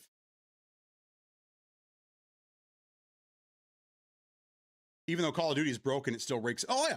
And people play it. It doesn't matter. I mean, you know how many people. Okay. My wife works with a lot of people. Okay. And there's a lot of younger people that she works with. Everyone there knows who I am. So whenever I see these people, it's always like, hey, what new game are you playing, dude? Oh, I need something new, man. I've been playing Call of Duty. Oh, Call of Duty is getting so shitty, man. Oh, I can't play Warzone anymore, man. It's such a crap game. What do you recommend? What's good out there? What's the, I'll give them a list of games, go try. And then next time I see them, I'm like, hey, did you try those games? Oh no, man. I've been stuck on Call of Duty. I don't know what it is. I just love the abuse. Those people, I guarantee would go out and buy another console if they're on PlayStation. I think they're just scared. I think they're just scared that it wouldn't sell enough and then they would be killing off their biggest name brand. But that's what I would do. Because what's going on right now isn't working. And I know we haven't given them enough time, but I mean, the writing's on the wall. These developers are going to start leaving on their own. We're not going to get games in time. PlayStation's going to be over there pumping games out left and right, and Xbox and be like, oh, well, we got some games. We have some exclusives coming. But it's going to be a couple more years, right? Because the studios are too small right now. We can't hire more people because we still have to make money. So, just hang on. Just hold off for a little bit and we'll get the game to you down the road. Yeah, none of us agree with exclusives. What do you mean?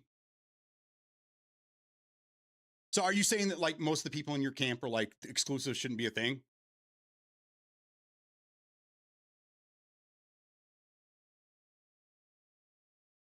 I think exclusives should be done. I mean, we were already there, and I was pretty excited.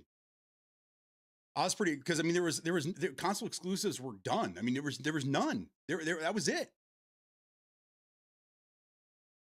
You know, the only exclusives that should exist are PC exclusives. Obviously, I mean, you know, it's just the nature of the business. But eventually, all of you guys are going to be playing PC games with us anyhow, so that's just a few more years off.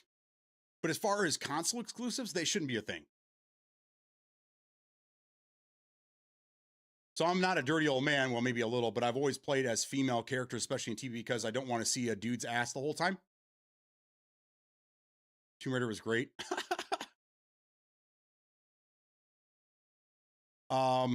I just don't look at the ass. I just don't care, man.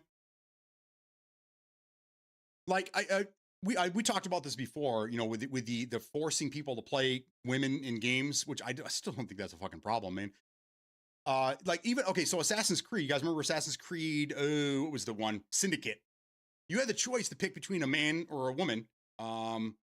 It was Jacob and Jordy or something like that. You could play as either one of the characters, which is, you know, which was nice at the time. Far Cry 6, it was the same Danny character, but you can play as a female or a male character, whatever. The games where you are a female, I don't care. It doesn't matter to me. And I don't look at video game characters' ass. I don't really care. But there's some dirty motherfuckers out there that I just want to look at a female's ass. Like, you're gonna miss all your shots too. Oh, I need more coffee. But I'm happy and proud of State 3 going independent and leaving Game Pass if they do. I don't think they'll be on Game Pass. There's no way. You got to remember the Game Pass, the developers do take a hit from sales, right? They get paid something. We don't know what the exact number. It's negotiated behind, you know, closed doors, but that's a name. State of Decay 3 is a name that people are going to buy the game regardless. They don't need it to be on Game Pass. That's why I'm pretty confident it's not going to be on Game Pass, because this next developer that just bought them, they need to recoup the money. So it's not gonna, I don't think it's gonna be an exclusive anywhere. I'm just saying, like, what if that happened? One of those what if scenarios. That'd be crazy. They need the money. Exclusion shouldn't exist. I agree. So I mean, like, look at like Bungie. Okay, I think what's happening with Bungie is the right thing. Now, Bungie goes back as far as id. Bungie is older than most people that are watching right now. Okay, except with the exception of some of us. But id and Bungie created games in the 90s, which were incredible. Okay, Marathon, which was amazing game. And then we got Halo, and these were two IPs that were just absolutely incredible games. Then, you know, obviously Microsoft decided to get rid of them. They bought Halo and put it under the 343 Studios, and they let Bungie go off and do their own thing. Bungie left, and they created Destiny, which I know it has a following, but it was nowhere near Halo or Marathon. Nowhere near. And it had its own thing. It had, you know, had a following, and it sold copies and blah, blah, blah. They ended up making two games under that did okay. And then obviously they made this huge mistake with bringing back Marathon in a weird way. And it's a very niche game. Again, this is a very niche extraction shooter, which people are already pushing back against extraction shooters. This obviously was a big problem, right? People play the game and it sold some copies, right? But it wasn't a huge producer of cash for them, right? So yeah, they're in some trouble right now. They're losing a lot of people. I think a couple of the guys that have been with the company for 20 plus years are stepping down and leaving. And what's happening there, I agree with, because again, they haven't really created anything as good as Halo or Marathon in the last, how long they've been independent? 15 years.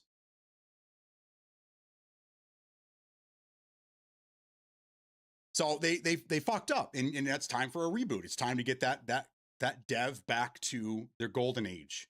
It has been creating fantastic games the entire time. I can't think of any id games that were not good. Anybody want to take that challenge? Anybody want to go through id's catalog and tell me if there's any shitty games in there?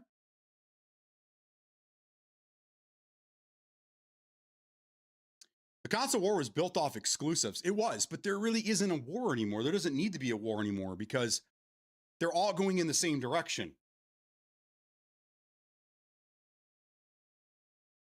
The consoles are going away.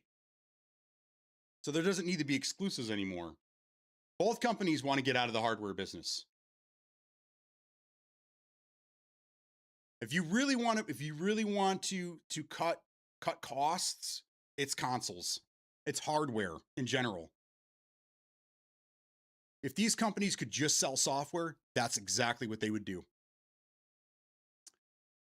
I miss all my shots anyway. 100%. Smokey agrees with you. I take that. My first female Fallout character I played was named Dixie Normus. Sneak guns, explosive build. Playing female characters is different than making most of the Asian market characters' outfits cover on average 20% of the game characters' bodies is so crazy to me. I mean, but they got it, dude. They just know. And the Asian culture is very, very different. Very, very, very different. For anybody that's ever been over there or spent any time over there, they will tell you the same. The Asian market is very, very different than the Western world.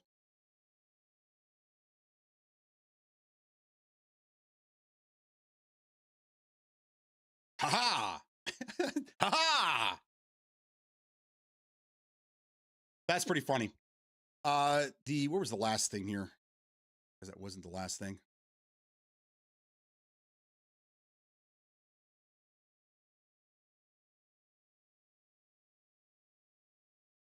What exclusive did PlayStation have? Spider-Man and God of War, anything else?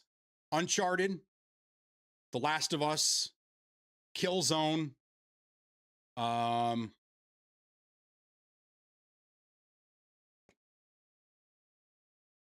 all I can think of. Spider-Man, God of War, Uncharted, The Last of Us, Killzone, but they haven't made a Killzone since what? The PlayStation 3? Those are the 5 I can think of. Can you name Xbox exclusives? Obviously you have Halo, Gears of War. Wasn't there a racing game? There was Project Gotham Racing, I think, was one of them. But see, like Xbox didn't have the big exclusives. They didn't have the big games. I mean, Halo was huge. Halo was the game. And then Gears of War was, I mean, the Gears of War is that's just a huge part of history. I mean, that's the reason why the Xbox 360 had 512 megabytes of memory on board, was because of that game. You can thank your Xbox 360 for being so badass because of Gears of War. But I mean, at one point, 2007, dude, 2007 is the greatest gaming year in history, hands down. We had some of the greatest new games come out, some brand new IPs. We had the best multiplayer year ever. We had Halo 3, which is still considered probably the best Halo multiplayer ever. And then you had Call of Duty 4. You had COD 4, Modern Warfare, which saved Call of Duty. 2007 was the greatest year. But I can't think of any PlayStation exclusives that came out in 2007. Here, let me just look this up. Exclusive releases in 2007. Okay, there was a few.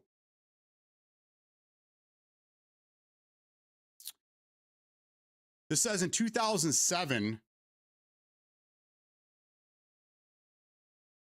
Oh, never mind. That's not it. That's not right.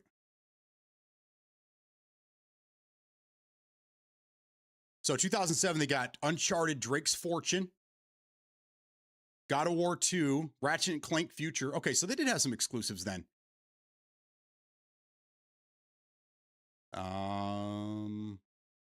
Siphon Filter. I remember that. No, that says 2006. All right, so during that year, PlayStation did have an Uncharted game and a God of War game. And then Ratchet and Clank, if you like those games. I never really got into them.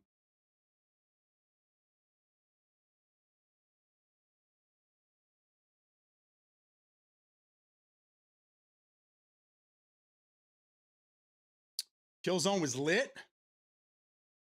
I feel like PlayStation tried to sell on performance, not exclusives. During that time period, yeah, because you remember all the rage was the cell processor. Remember that? Which is, I mean, notoriously one of the hardest architectures to build games for. So PlayStation 3 era probably could have been better if it was easier to work with their hardware. Where the 360 was notoriously easy because it was basically built on Windows platform. So it's basically just kind of shoehorning in a game from Windows into, Ghost of Tsushima used to be in God of War. Okay. Right. So the bottom line, what I'm getting at is that I don't know if, and I don't really know, but I'm just saying the current way that Xbox, Microsoft is going about things, I don't think is going to be necessarily the right way to do things. And we'll see as time goes on. I don't see a lot of games coming out anytime soon, especially exclusive games on Xbox, with the exception of Gears of War E-Day, which I think is going to sell great. I think it's going to sell just fine.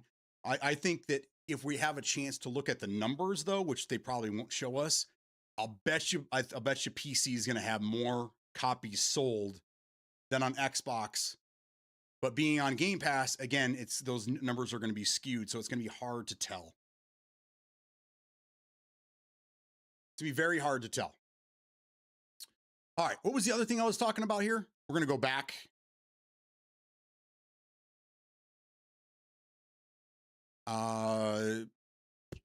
They're saying that there's going to be more exclusives, but not to overly think about the single player games, which is telling me that they probably have a couple multiplayer games that they have that they're working on that's going to be an Xbox exclusive. I mean, Gears of War E-Day is going to be exclusive that has multiplayer in it.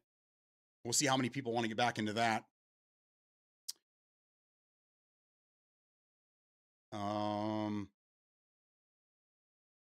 More damage control, saying that Asha, very early on, whatever that means, she decided that the exclusives were coming back. Because that was another rumor, is that right before the showcase that they did, was it last month, beginning of last month, when they announced it, it was that they were saying that like the devs didn't know that, no one knew anything, and Asha just kind of just blurted it out, and then it was a mad dash to try to fix things and blah blah blah. But they're saying that she had already made this decision well before her 100 days. So I don't know. It would have been nice to see what Phil's endgame was before he left or was removed or whatever. It would be nice to know what his endgame was and how close I was to that reality and how things are changing now.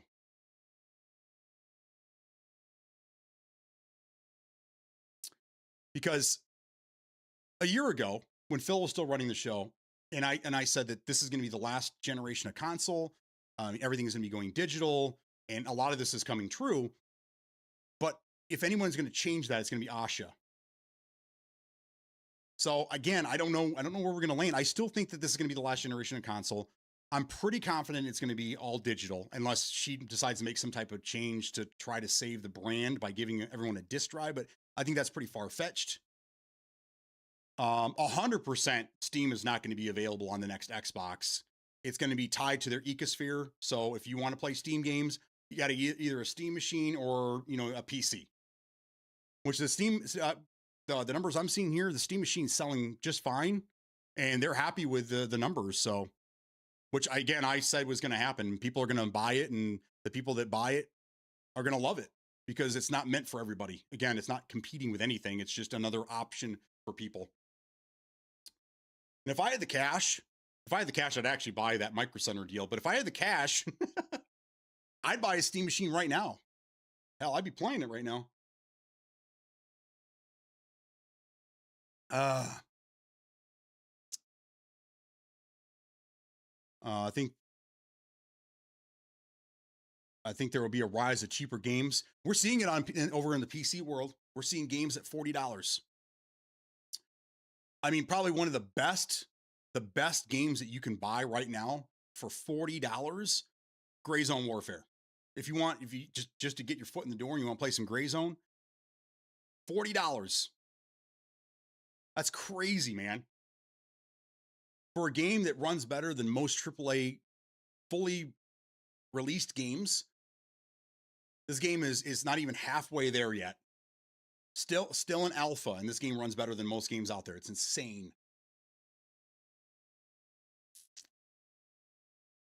I say Rise, they will still be making short story games if they be cheaper. Yeah, I agree. I mean, single player games, the sales price or the MSRP should be based off of how many hours of gameplay. Think we can agree on that? So, like, if you have a little indie game and you know it's currently 5 to 10 hours of gameplay, maybe you charge $15-20. If you got a game that that's single player, there's really not much to do after it, or you have just a few things to do.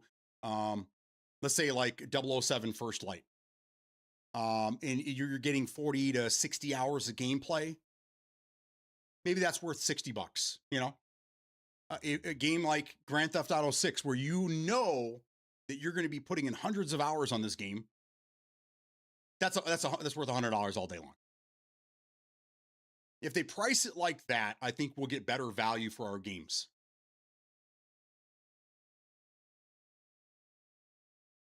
Please let Crysis 4 be Xbox exclusive. Have they said they're making a Crysis 4? Shit, the last Crysis came out in what, 2012? 2013, something like that? I think the last Crysis is as old as Grand Theft Auto 5. That'd be interesting, though. Don't charge full price for a game that could be DLC. You know what, Manic? I've been for days. I've been trying to play this fucking game, and I haven't had time to do it. But the Dark Ages, Doom: The Dark Ages, the DLC is $20, and they're saying that it gets you like 14-15 hours of gameplay. Like, dude, that's a whole new game. 14-15 hours is a standard single player game playthrough, right? Wouldn't you say? So for $20, and it's not being labeled as another game, it's DLC to go. I mean, again, it just killing it, dude. I think that's a great example of how to price DLC properly.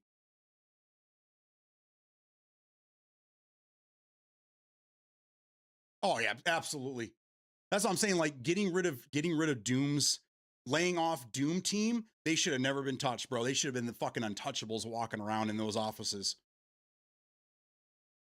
Those are the studios that are getting it done. Those are the ones that are making quality products, that are releasing finished games that people love and they've been playing forever. I don't know.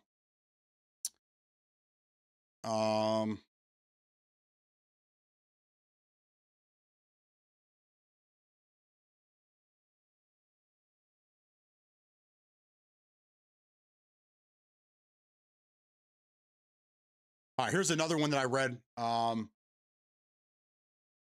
WCCFT Tech. You guys might have seen this one before.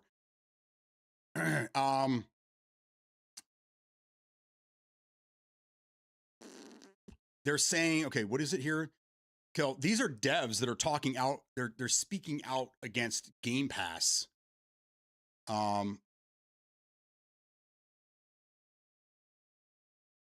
Where was it? Right here. I think they keep it going, but at some point they're going to just remove day one sales because that makes no sense anymore. to your point earlier, you take a game like South of Midnight. That's a game that was not exactly critically acclaimed or anything, but the people who really loved it, really spoke to them. And that's a game that costs $40 to buy, but on Game Pass, you can get it for $15. 15, $20 a month, whatever. And so not only is that kind of this, but this loading on support being. Yes. So, okay. So this is an argument for South of Midnight. This is one of those, okay. And they're saying basically when you put your brand new game on Game Pass, it devalues the game because they're not buying the game, they're renting it basically, and they only get a small amount of the money. Trying to grow the subscription also is being completely devalued to the point where people might be like, why would I spend $40 on this when I can get it on the Game Pass service for free? Right? Because they're only paying. So that right there could have amounted to why their sales weren't as good as they were, because it was on Game Pass, you know? So that's another kind of thing that they have to take into account. What do? Do they just get rid of Game Pass altogether? And then just go right back to the whole Xbox Live subscription service?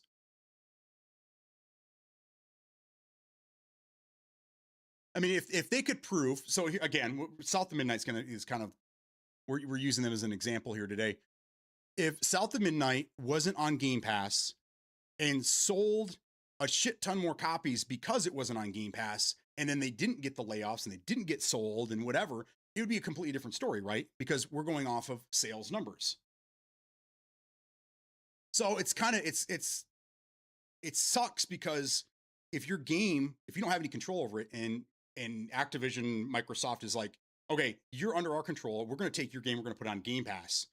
And they put it on Game Pass, but then your game doesn't sell enough to other people. They're like, okay, well, you guys just didn't do a good product. Sorry, you're out of here. It's not their fault because you put it on Game Pass and you kind of fucked up their sales, right? But again, I think that at this point, I think we need more people, more devs to leave Microsoft. That's what they want, right? I mean, they want to just make money. So why don't we get rid of some of the devs, especially the ones that we know aren't going to be selling billions of copies of games. Make them go back to being, smaller developers and begging publishers to put their games out there. Then Microsoft gets what they wanted, and then we get what we want.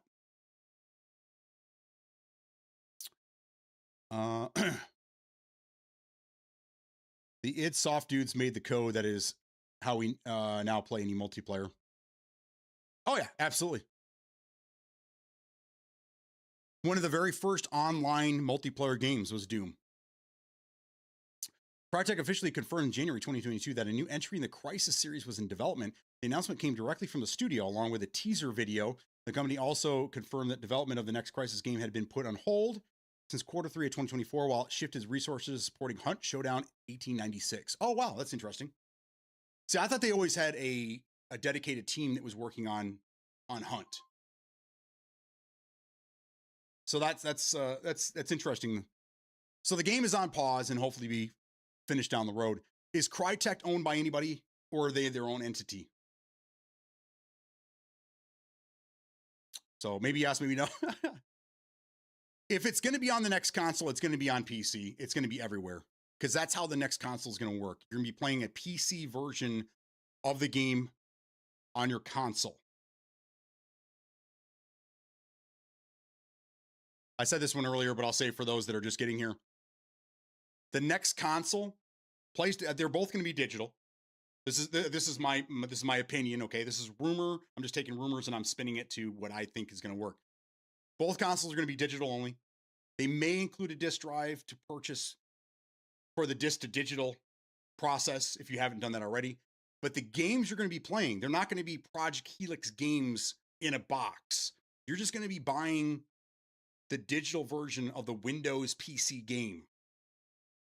And then whether a team does the optimization for the game and then just puts an INEI file on the machine so that automatically optimizes the game, or it'll have an AI system or something that when the game gets installed to your console, it automatically optimizes the game for your console. That's how I feel it's going to work. Now, it may not be the situation, but for me, that kind of makes the most sense. I tried that new game the other day. What'd you think? Turnaround State 2, Pal World, and how many other games are on Game Pass yet sold more than 100K? I have no idea. Was State of Decay 2, was it on? Did it go to Game Pass right away? I don't think Game Pass was a thing, was it? It might have been. I don't know.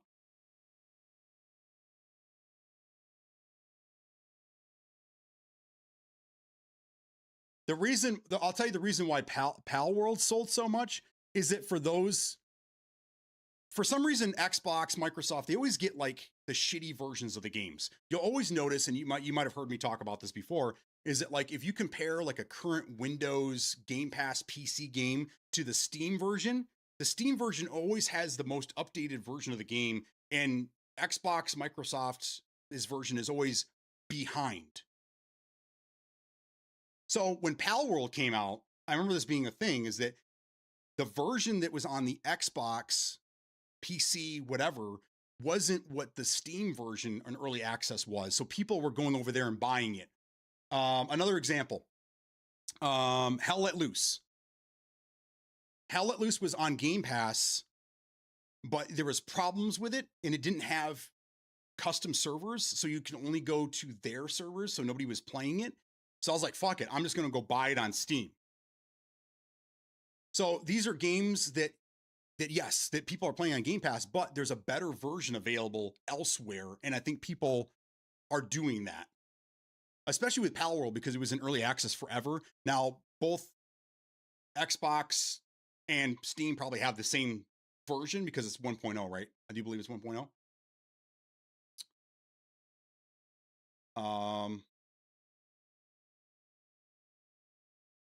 Cyberpunk was Game Pass? That I don't know. I just remember Cyberpunk being a huge mess when it came out. Huge mess. How many did it sell? Because of Game Pass is I don't want to buy, take responsibility for my lack of failure. I mean, again, for these smaller games, it absolutely does take away from them. And I understand that, I get that.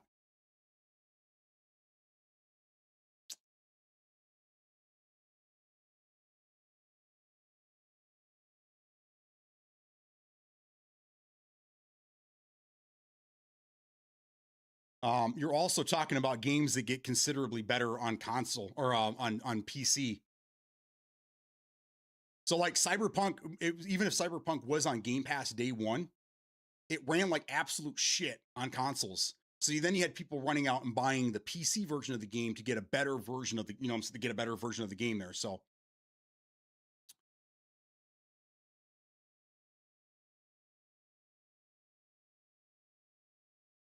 $33 Expo was Game Pass. Are these games that are selling like they're selling better copies? Is that what you're putting up here? These are games that are on Game Pass that are selling huge amounts of copies of the game. Is that what you're getting at? I mean, same with Indiana Jones. Indiana Jones was, but a lot of people bought it.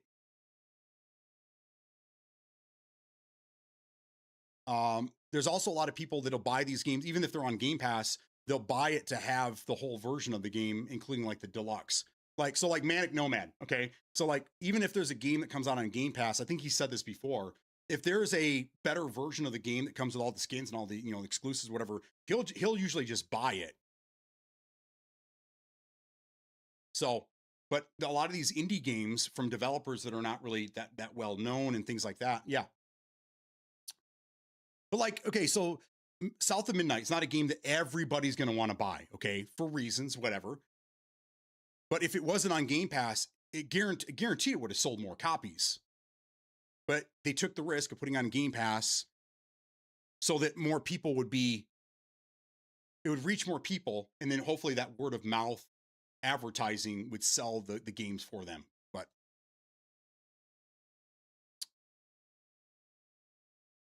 Rogue Gorilla, what's going on, man? Good morning, Beatdown. I wish they would make a better Outriders. That game was fun. Outrider, was that third person shoot 'em up game? I think we played that one. I think that was on Game Pass as well.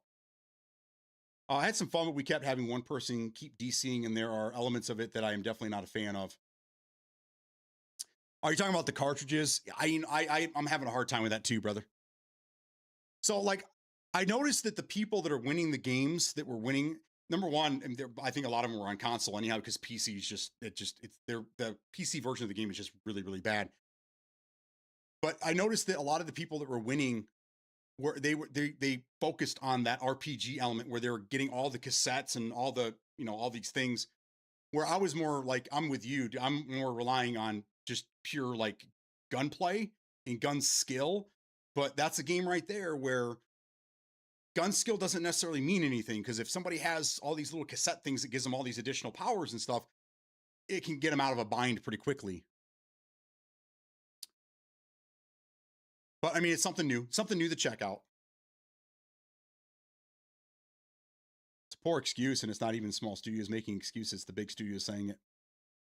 Is South of Midnight, is that a big studio? I thought they were an indie studio. That's the only place I'm seeing it. Is it it's the indie developers are the ones that are saying that, it's a double-edged sword, basically. Yeah, you get your game out there, but you may not sell many copies because, it's kind of limited to that system there. So yeah, sometimes it works, sometimes it doesn't. And South of Midnight's only a $40 game too. You get a lot of gameplay for $40. I played for a couple hours, and I think I was only just a couple percent into the game.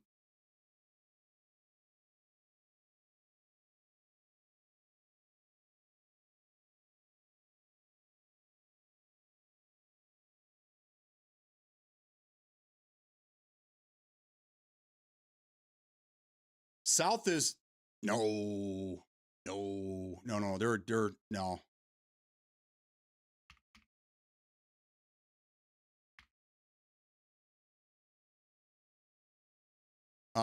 South of Midnight is Compulsion Games.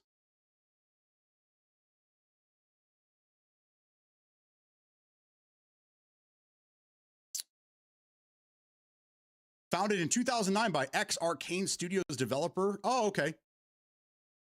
So this studio was developed by the Dishonored guys, the guys that made Dishonored.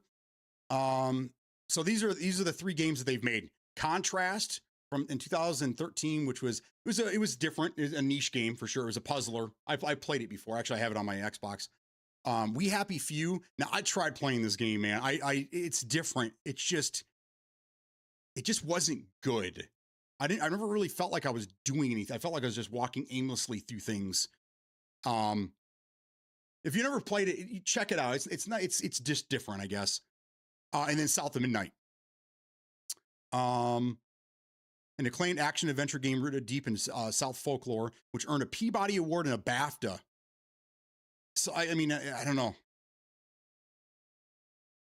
So it was just those three games that they made. Sucks. The Snake cartridge is OP as fuck.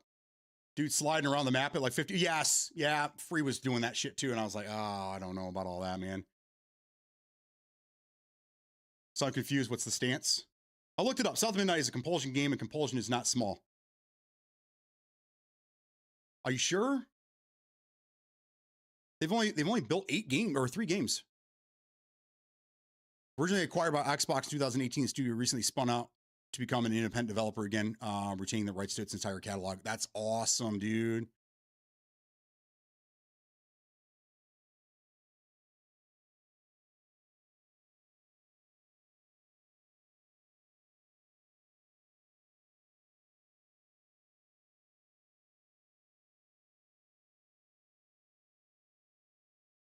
Bro, they have 80 employees.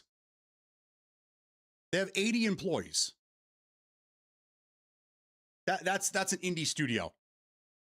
Just for reference, the studio that made that 33 Expo or whatever, that they said that they're an indie studio, they have over 100 devs, and they're considered indie. So I don't know how these guys would not be considered indie with 80. They're not big. Now, granted, the other games that they made, I'm not a fan of, but again, that's just a niche thing, you know, like Double Fine. Double Fine's been making niche games since the what, late 90s, and their games are fucking bangers, man.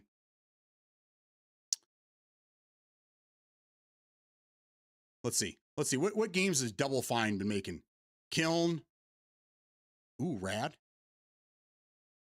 Headlander, Massive Chalice, Psychonauts, Stacking, The Cave, Iron Brigade, Keeper. Oh, we play Keeper. That's where you play as the Light Keeper or the Lighthouse. That was a fun game. Full Throttle. Oh yeah, we're going back to the Lucas Arts games. How big is Double Fine?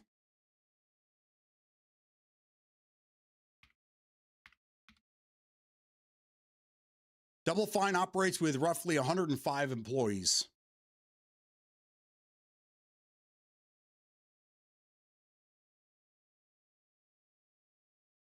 And now they're independent again as well.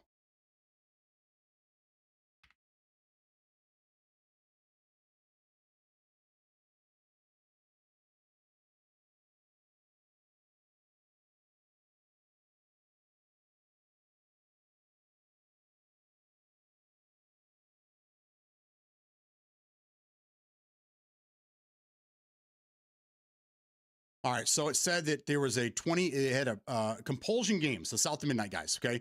They had a 20-person team to over, and then they went to over 90 employees in late 2023. As of when they parted ways with Xbox or whatnot, they had between 100 and 125 people. So we'll just say for 125. So they had 125 employees.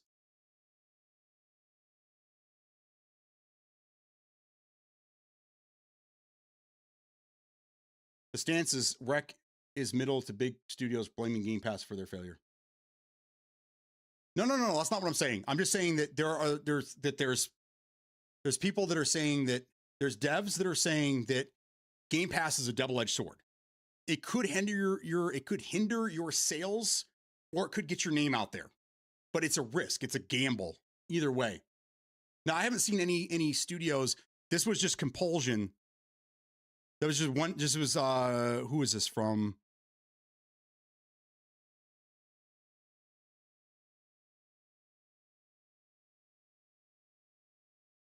Oh, this wasn't even. Never mind. This wasn't even a studio. This was a guy from Bloomberg, Jason Schreier, who was speaking on behalf of the smaller devs, talking about day one exclusives for Game Pass. So this isn't even a game developer. This guy's speaking on behalf of them. So there you go.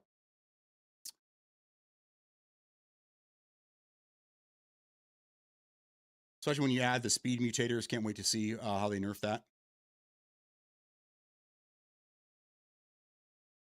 80 now they got fired. And I hope that they stop it from linking with blade hands.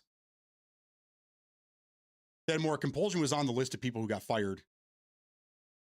Well, no, Compulsion didn't get fired. They got removed. Compulsion, Double Fine, Ninja Theory, and then the other one that had, I think it was Senua Hellblade. Whatever team that is, maybe that's Ninja Theory. I thought there was 4 or 5 studios that broke off, and they're now independent again. So they didn't get fired. They parted ways. So I mean, maybe after they left, they fired people, but I don't know. The only thing it feels a little bit of a dead end to be chasing around what constitutes big or small developer.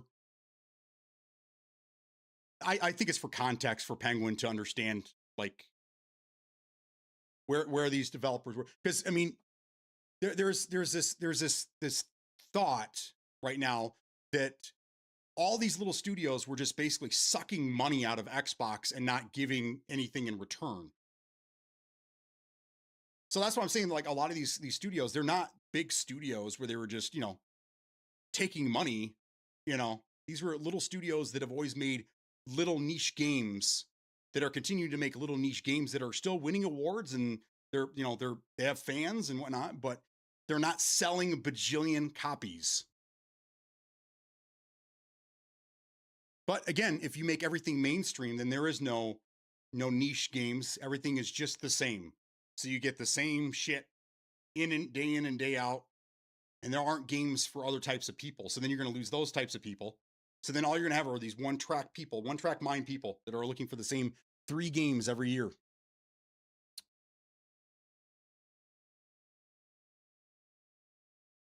I wish we could would have had a spot for you the other night, because I feel like you could have helped quite a bit. I was doing well in my close range fights, but it was a struggle to find optics, so snipers were essentially useless. Oh, and if you find them, good luck. Well, you're on console, so never mind. Dude, on PC, if you have anything over a 3x, dude, and as soon as you zoom in, the game just falls apart. These numbers you're finding, are they before the culling or after? They're estimated before.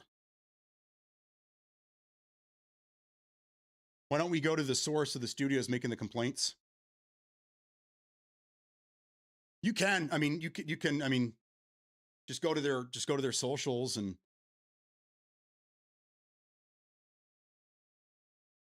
I don't run DMR-SR, so I'm not used to looking for high X scopes. They don't mount on the AR, as my bud is running 6X the other day. I think 8 is the highest. I'm on all the time, so.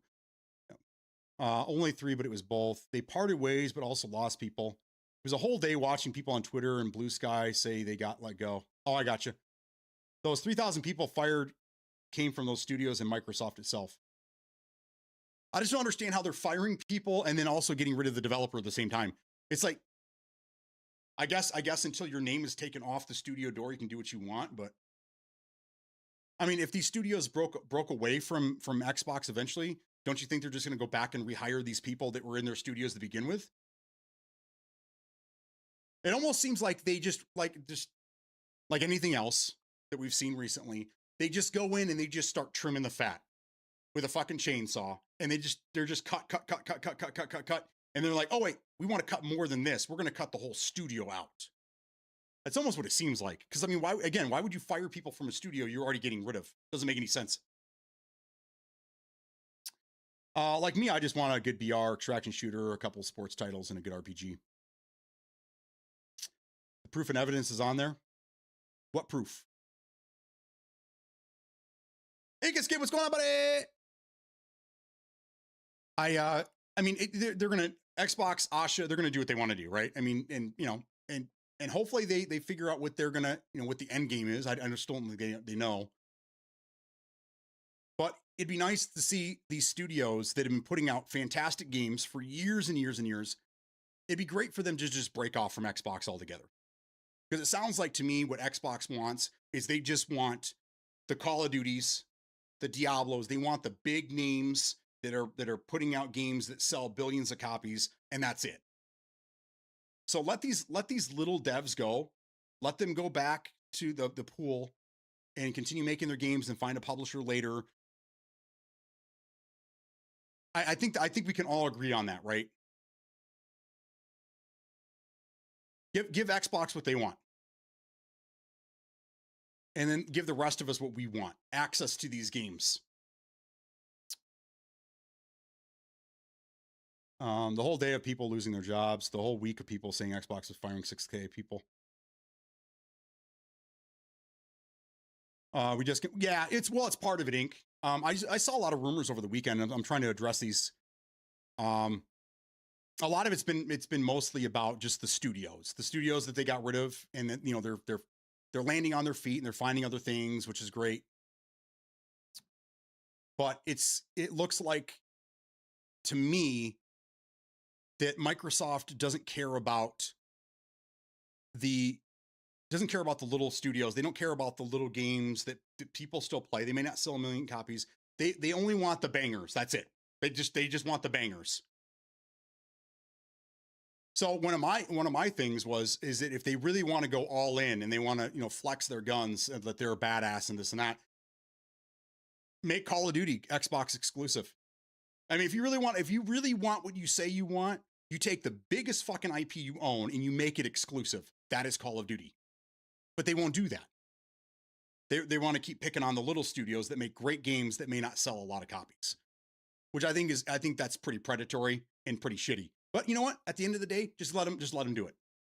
let them shoot themselves in the foot. It's not just the industry, Inc. I think Xbox is really shooting themselves in the foot.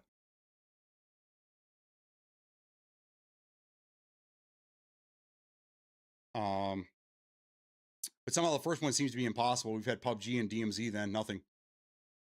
Yeah. We know they fired people. That is fact. We know where the cuts happen. That's fact. I got you. Okay. But I'm not saying that what you're saying is wrong. I'm just saying it's kind of weird that they would fire people from these devs and then get rid of the developer. Like, just get rid of the whole thing. Why would you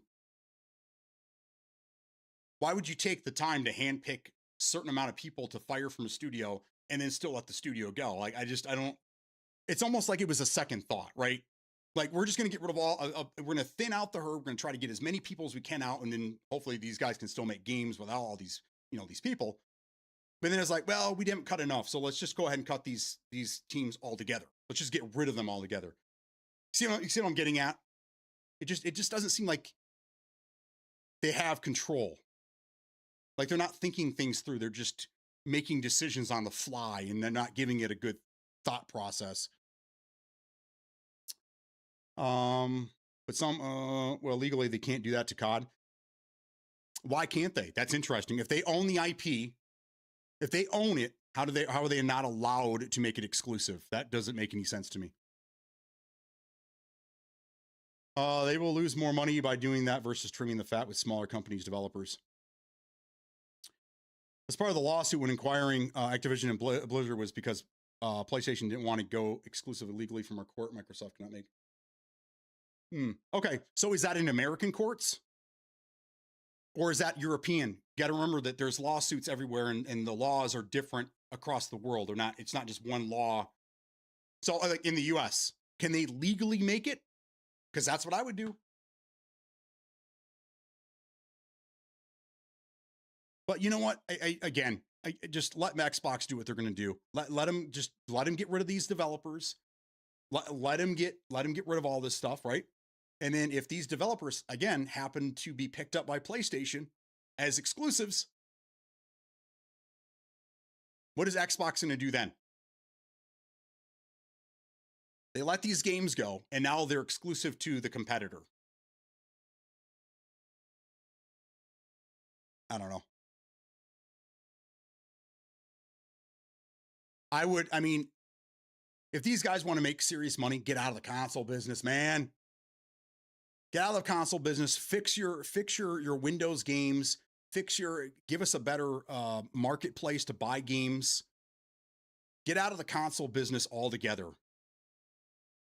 And then you could focus on software like it was intended.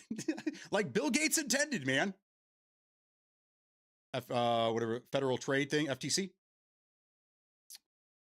That was part of the lawsuit. Got it. Okay. So I found a few things on the topic. Former Arcane Studios co-founder Rafael Colantonio, creator Dishonored and Prey. With the original Prey, I didn't like the second one. The second one was weird. The original Prey was amazing. Called Game Pass an unsustainable model that has been damaging the industry for years. He argued that Microsoft's financial backing allows the service to undercut traditional game sales and that it can't coexist indefinitely with conventional game sales. There you go. Thank you.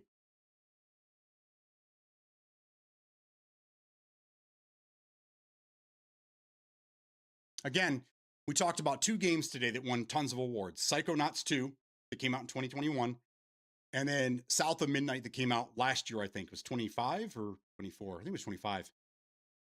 Either way, these games came out. They won all kinds of awards. They're critically acclaimed. The people that played them absolutely loved them, but they didn't sell a bajillion copies. This is one of the dangers, is that, again, what I've been saying from the very beginning is that if companies keep doing this, nobody's going to want to take a risk. Nobody's going to want to come up with new ideas and new concepts, because everyone's going to be so afraid that if their game doesn't sell 1 million copies, they're going to lose their livelihood. So you're only going to get companies that are making games that they know are going to sell. So we continue to get the Call of Duties every year, the Maddens every year. That's all we're ever going to have. And then when everyone's like, man, why aren't there new games? Why aren't they trying new things? You're like, well, because that's what the industry told you that you wanted, and you said yes. But at the end of the day, again, Xbox doesn't control everything. They only control their own destiny. And right now, it looks like the ship is taking on more holes than she can plug. So if Xbox ends up going bankrupt out of this and they end up having to sell the company or whatever, you know what? Shame on them. But we'll see. Need some water.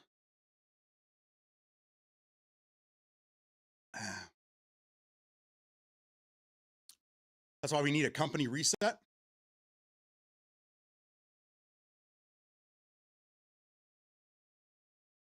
Well, you're going to get it. You're going to get it. The companies are going to be nuked back to the Stone Age,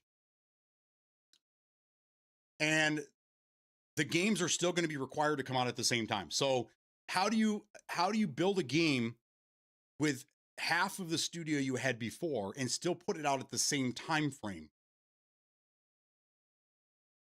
The only way is to hire more people or to start using AI, which, I mean, a lot of the industry leaders are saying that it's crazy that people are having this much backlash on AI, because when it comes to like coding and things like that, it's absolutely crucial to have these tools in your pocket. But that's how games are going to have to be built by these studios, because you can't have it both ways. You can't get rid of half the studio and still have quality games coming out at the same time frame. It's just not going to happen. It's just not,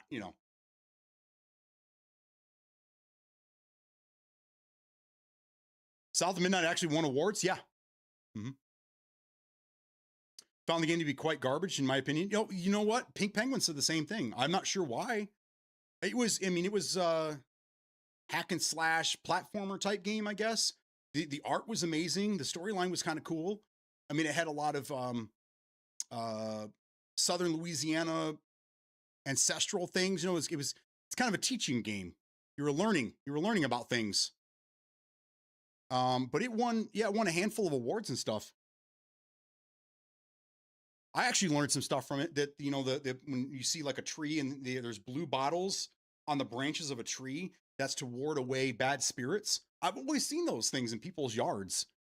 Blue bottles on like a little coat hanger type deal. I always wondered what that was, and I learned that from the game, So and there was more lore to the story about witches and things like that. That kind of made the game kind of exciting. But at the end of the day, I just don't like those types of games. I'm just not. But I don't remember being garbage. It played and ran great. The whole animation to make it look like it was like stop motion, like the cutscenes, I thought that was really cool.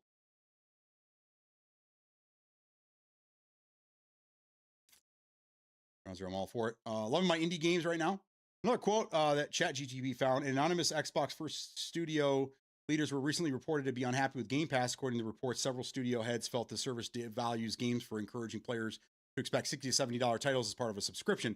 One developer reported described it as a race to zero. That's pretty much what I was reading earlier, but this was from a journalist from Bloomberg. And I think what it was, he had been talking to a bunch of developers, so he was kind of speaking on their behalf.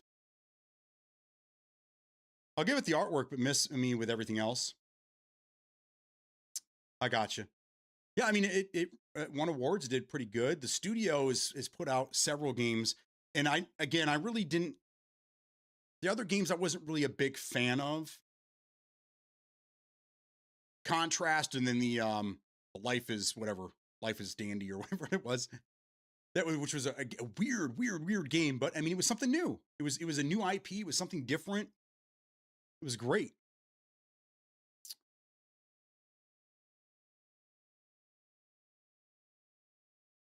So the PlayStation is doing, Penguin, maybe is PlayStation doing the same thing without Bungie? So we'll put Bungie aside because they're their own thing going on right now. But is PlayStation doing the same thing with their studios? Are they just cutting the heads off of everything right now, or is it everything else pretty smooth sailing over there? The only negative that I've heard from the PlayStation side of the world right now is that obviously they're getting rid of physical discs, which isn't a surprise to anybody, I think. And then that they're basically gutting Bungie because they lost them a shit ton of money, which is to be expected. I get that. So it's only Xbox, it's only Microsoft that's doing this right now. Why do you think that is? Why is it because they're in such a bad predicament that they have to do what they can to keep themselves alive? Like they're cutting off their festered arm so that the rest of the body can stay alive? Where PlayStation is in a much better position. I mean, they have almost all the market share, right? They sell way more consoles. They have always historically sold way more consoles. I think the 360 was the only one that came close to it. So you got to ask yourself why Xbox, why Microsoft, why are they doing what they're doing right now? What would it almost seems like a very desperate measure. I keep seeing this reset, this golden age and this and that. The golden age is over. We're never going to return to the golden age. That's done and over. All we can do is look towards the future. But what cutting all these people and doing a reset, wouldn't you think that that's just going to take these games and put them back much further than what they already were?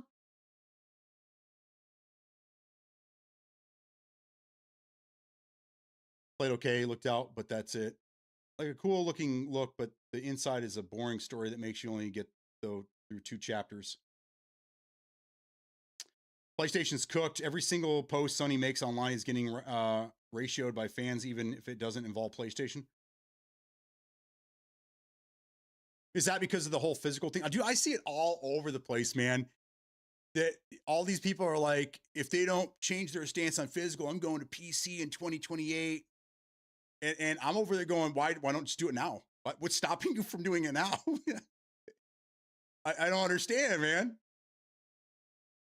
There are options out there for people. If you really want to stick it to PlayStation, do it now. They already said they're going to do it, right? So do it now. Don't wait until the day they do it and then switch. I think it's just a lot of empty promises from people is what it is. It's a lot of beating their chest, but they're not gonna, follow through with it. Ain't gonna happen. Did you see Funnel Runners? No. There's so many goofy games on Steam, man.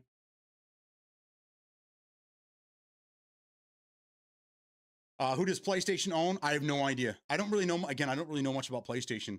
I've always been kind of an Xbox fanboy, but I don't really keep up with, only just recently, but I don't really keep up with what's going on in the console world, man. Doesn't really affect me. Xbox owns several studios. How many studios does PlayStation have? This isn't owned by Sony. I have no idea, no clue. I just assume they own all their in-house developing games, right? So like God of War, whoever makes that game, Uncharted, The Last of Us is kind of like their big one right now, right? Because that's the one that's getting all the TV shows and all the love.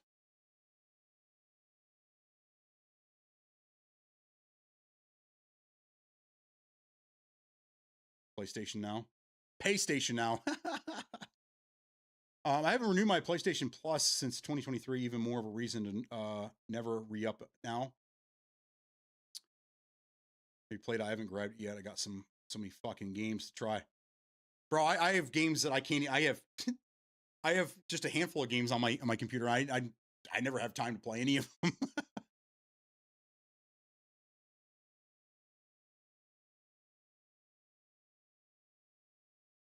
That's why PlayStation doesn't have layoffs, because it's non-existent. I got you. So they don't own anything, is what you're saying.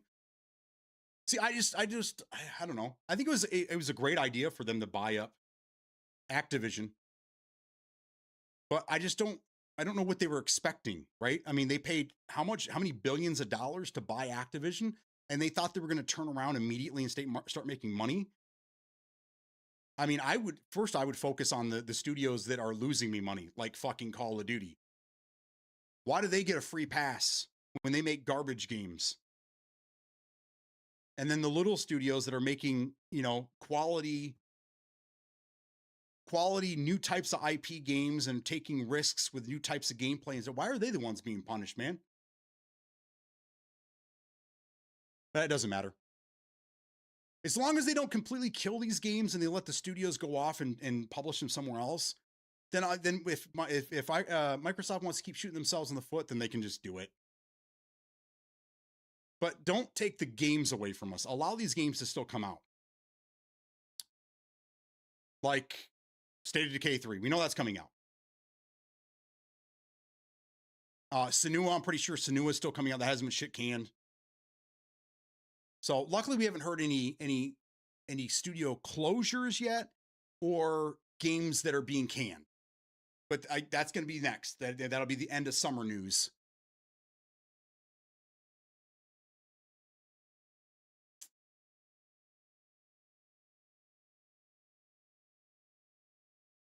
Ooh.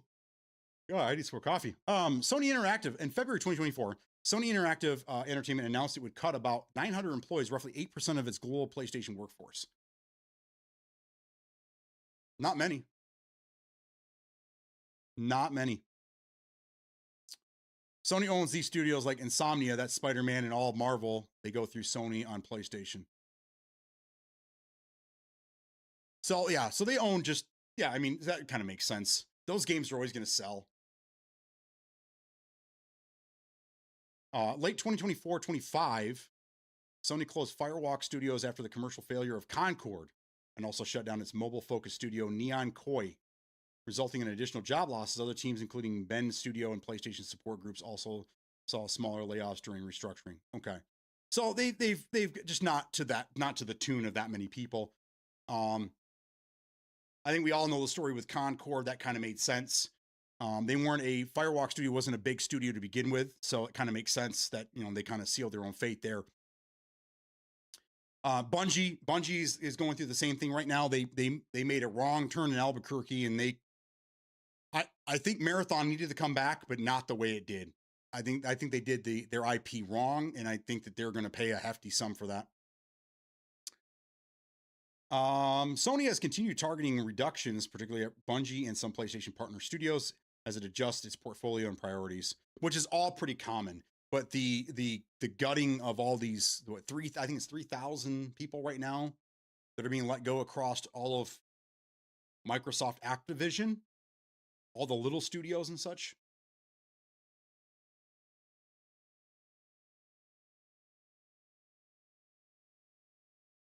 Yeah, right now we were just watching PlayStation and Xbox have a shooting themselves in the foot match. Yeah, that's what I was saying, dude. Like earlier, I was like, I feel like Goggin Waltons. Yes, in in Fallout, where he's at the house in the hills and he looks out over the valley, and LA is just exploding. There's nukes going off all over LA, and he's going. That's how I feel right now. I'm just like I'm up in the cliffs watching Xbox and PlayStation self-destruct. But then I look behind me and I see Valve. Valve was on the hill behind me. So now I know we're okay. We're fine. We're okay. Bungie trusted the wrong people because Bungie makes great games. They should have done a new Destiny, not Marathon. I don't know. I think Destiny was at the end of its rope. I don't think Destiny was a good game. I did not like Destiny at all. I tried playing it so many times. It was just such a removal from previous games. Marathon, if it wasn't for Marathon, we would have never had Halo. So we owe a lot. Bungie owes a lot to Marathon. I think we just needed another first-person shooter like it originally was, not an extraction shooter that was so far from what Marathon originally was. It had a lot of potential. But again, Bungie, like when Bungie left Microsoft and basically gave Halo to Microsoft and they created 343, that was kind of the end for me. That was the end of Bungie as we knew it, because they just went off to create things that just weren't for me. So I never really paid attention. Hell, I didn't even know Bungie was owned by Sony. No clue. As a matter of fact, under the first game under 343 did amazing. Halo 5 was an amazing game. I was so addicted to it. It was a more modern version, and then Infinite came out, and Infinite that took a wrong step somewhere too. It just wasn't the same anymore. But 343 did a great job with Halo for the first game that they made, where Destiny was just boring. Boring.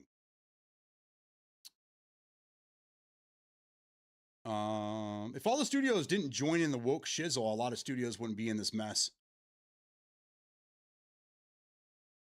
I concur. I couldn't understand the Destiny hype, and I tried enough. I did too, man. The last time, I couldn't. I don't know what I was doing wrong. I couldn't get out of the beginning area. It was just like a loop. I was inside, then I was outside, then I was back inside, then I was outside, and it was the same area. I couldn't get out of that fucking area, man. It was driving me insane. I even had people drop in with me to try to get me out of that area, and we just couldn't. I don't know. It was so frustrating. Destiny has an enormous fan base. They would have killed with a new Destiny game. Yeah, I mean, probably. I would have just gone. I just would have gone on just not thinking about Bungie. Sup, Duke, with a resub? How you doing, brother? Good to have you.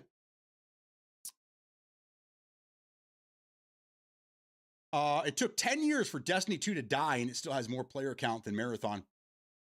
Oh yeah, no, I see the backlash. I see a lot of people that wish that Destiny was, doing something, or there's a third game, or I mean, didn't they say that it's not even like a live service game anymore? They're just abandoning it altogether. So I don't know.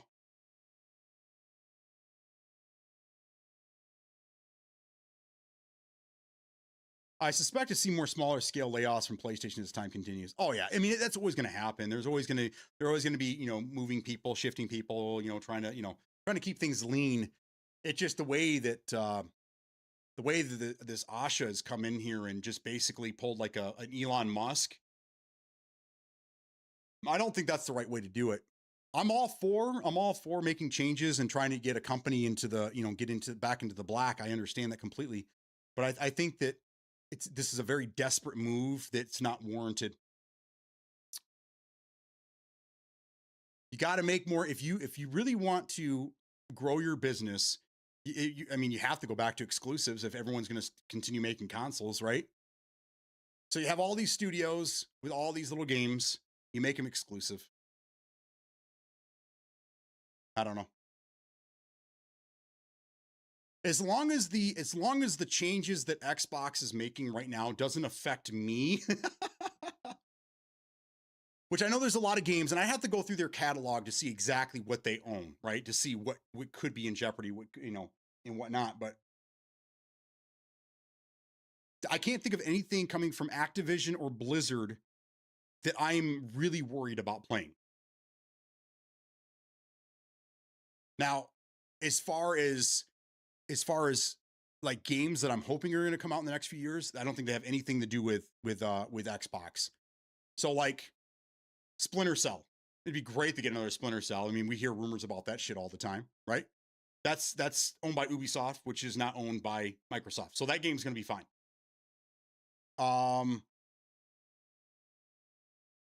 There's another one too.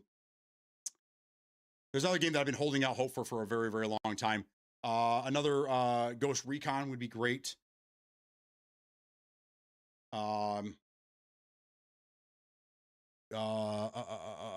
Shit, there's another game. I can't think of it right off the bat. But basically the games that I'm looking forward to, I shouldn't be affected by what's going on in Xbox Studios there.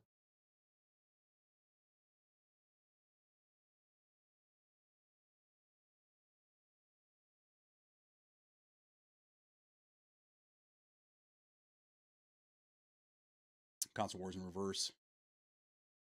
100%. Twin preach. The woke what was the woke stuff? I still don't. Was there woke stuff in games? Was that a thing? Do we do woke things, or are we just used to saying everything's woke? What was woke? Help me with this, because I mean, even Penguin's saying the same thing. So give me an example of like what was woke that screwed these studios over. PlayStation is cutting it completely. Google Gemini estimated Marathon can't survive past December with all the new banger games coming out. No, I don't believe so either. I don't, and I don't really care for the game either. I played it and it just, I don't know. I don't like extraction shooters. There hasn't been many extraction shooters that I'm interested in. DMZ was fun, but it was so far from an extraction shooter. There was extraction shooter elements there, but it wasn't really an extraction shooter. I mean, other than that, there's not really many that I really like. I'm not really big into the extraction shooters. I know that's all the rage right now, but no one's really made an extraction shooter that I'm even interested in. If a company does something which seems desperate, usually Intel, they took a huge gamble and lost. So from one extreme to another, and the little guy gets the shaft. Unfortunate, but business. Right, exactly. Third Ghost Recon is supposedly in the works, but it keeps getting delayed. That's not surprising. Same with the Division. We know there's a Division game in the works, but we don't know what that's going to consist of or when that's coming out. But I mean, basically the games that I'm interested in for the next couple of years, I don't think any of them fall under the Microsoft Xbox umbrella. So I don't really, it doesn't really affect me too much. I mean, but this is what we talk about. This is our, it's all the same. It's all the same club. We just play differently. Anything that involves Ubisoft now, I'm not holding my breath for. I know. It'd be nice if somebody would buy up Ubisoft, right? Which didn't they sell to the Arabs? The UAE? Did they, or is that which one was it? Was it Electronic Arts or Ubisoft that sold to Jared Kushner or parts of the game? Some of the ownership transferred to Jared Kushner in the UAE. Was it EA? Okay, because I thought Ubisoft did something about like that too. Division 3 hasn't gotten an update in a while either, which is disappointing. Yeah. Well, I mean, they are supporting Division 2 like crazy lately, so. Woke toxic politics in game is in a few locations, but I've seen a few different locations. I've got it. I can't personally think of anything. That's why I'm asking exactly what.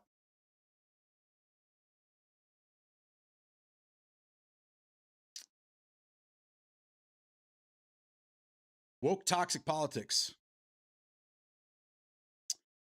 Gay people, bi characters with no personality, main character women, but no main character energy. Like, why are you a badass? Black Lives Matter, non-binary characters for no reason, Gen Z writing. I got you. Yeah, I mean, I kind of get the inclusion. There are stories. Not everyone's the same. My wife keeps telling me that. So I mean, games that have gay characters or bi characters in it, I mean, that doesn't really bother me too much. Main character women. Now, I think did we talk about this before? Like Tomb Raider. There's been a lot of games that had a woman protagonist. I have no problem with that. I have no problem playing a game with a main character. Would it be better if they gave you the option? Like again, earlier we were talking about like Far Cry 6, right? Far Cry 6, these are older ideas. Assassin's Creed Syndicate.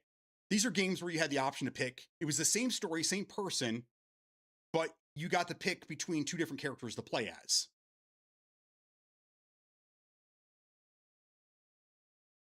So like in order to like, because I personally have no problem playing as a woman main character, especially if she's a badass. I mean, that I have no problem with at all. I guess you can consider me woke. I don't know. I don't have any problem with that. But are you saying that like it'd be better if they gave you the option? Because I mean, you got to remember that like we are like men are a large portion of the gaming community, right? But there's a lot of women that play games as well, and they want games too, right? They don't want to always be stuck playing as a male character, which I don't think they even, they probably don't even see it as an issue like we do. Well, I don't really see it an issue either way, but I have never seen a game with Black Lives Matter. I'm not sure where that comes from. And non-binary characters. I, you have to give me idea. I give me examples of these. Like I see what you're saying, but like give me a game that has something like this in it, so I kind of understand what you're saying. And Gen Z writing, I don't know what that is.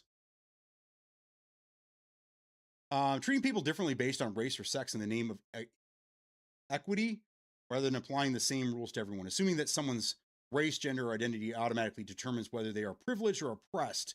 Labeling disagreement as evidence of prejudice instead of engaging with the argument. Okay. No, another like example of what you're talking about. But give me an in-game example. Woke is a big bowl. Chinese people cooking it. Only woke I know. That's great. Isn't that? I think that's a wok though. Don't they call it a wok? Isn't that how it's pronounced? In the purple coloring, the characters for women turn ugly or trans in the past gay skins if they sell them. The latest Dragon Age had a bi character and gay characters and bad writing and dialogue. I gotcha. Avowed. Avowed had a character that was a pansexual, wasn't it? Wasn't it the little purple lady? The little, she's kind of like a, I don't know, she was a furry little creature. Wasn't she pansexual? Like she dated creatures of her, but she also liked humans. And did she try to get the main character? Did she try to get me into bed with her once? I don't know. I mean, I personally don't mind it. I mean, I do know people that are just kind of like that, just, you know, I can't, no, they won't watch TV shows that have gay people in them. And, you know, they try to stay away from all that. And which is fine, you know, because that's what we say, right? If you don't like it, just turn the channel. So I get that. I don't know if I would consider that woke though. I would just, I don't know. To list a few, it largely follows the rules of people that are sensitive to these topics. Use intellectual dishonesties to avoid reality. I have nothing against the people. They do what they want, but don't force it in every damn game. No one has the issue with women main character. The issue is they have to have the personality, the power. They're going to make you feel like a main character. Okay. I mean, I guess that goes for every character, right? Male or female. You want to feel like the character is a main character, right? A game like Dustborn, it needed to be smart and witty, strong, sarcastic, and funny. Like, yes, Tomb Raider, or even the girl from Uncharted with Nathan, she was a badass. The new Resident Evil girl was a badass. I only have problems with playing as a female after they have built up the franchise on a male protagonist like The Last of Us 2 or Ghost of Yotai or, oh yeah, the new, what if it's a spinoff though? Does that make a difference? Like you have God of War. You have the new God of War game that's a spinoff with a wife.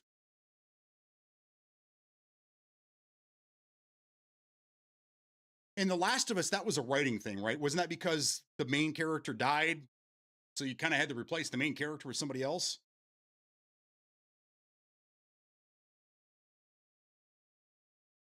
Avowed as an example, yes. Dragon Age, South of Midnight. What was wrong? Again, what was wrong with South of Midnight? Because you played as a black female? Saints Row 4. You know, I can't say I've never played them. I've never really gotten into a Saints Row game. I've tried them all. I even put a couple on my Xbox, Gat Out of Hell and 3, I think. I think I played 4. I think I started it up, but I don't remember much of the. Captain Kirk never met an alien he didn't try to bed. he was a different woke for a different generation. If we're talking about people that see a gay character in a game and they automatically assume it's woke, is falling into the same level of intellectual dishonesty because they are just assuming it's prejudice, regardless of whether or not the character is or isn't actually toxic, or if he's just a chill gay guy. Yeah, that's what I'm saying. I see that. I do see that. But I mean, that's almost as bad as, right? Because like woke would be it being forced upon you. And then you have like, I guess the opposite of woke would be just like non-inclusion of characters like that in general, right? The opposite of woke would be whitewash. Am I saying that right? I like God of War, not God of War's wife. I got you. So if they change the title to like God of War Universe, blah blah blah, you know, and it was they were letting you know this is a spin-off. Yeah, it's tied, it's more lore, it's tied to the God of War franchise, but this is a spin-off doing its own thing. I'll give you one of the best examples in history. Halo 3 ODST. Halo 3 ODST took you and put you in the boots of a drop shock trooper, basically. The whole that's where Helldivers stole their idea, was from ODST. That was a spin-off, kind of, right? And you were playing a completely different character. I mean, shit, even Halo 5, didn't you play? You played as Master Chief, and then you also played as a black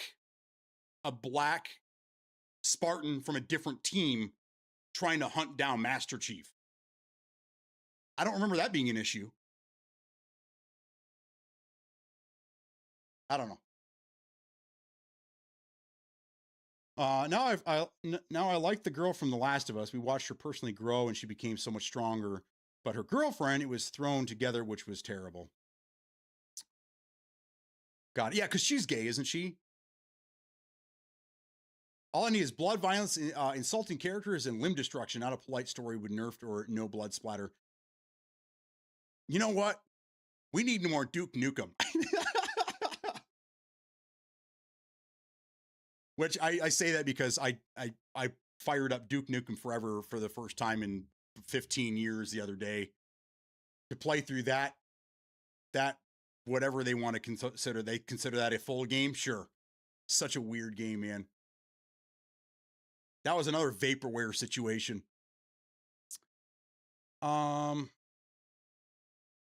was fine because she was part of the main story. It's when they killed off Joel and forced us to play as his killer.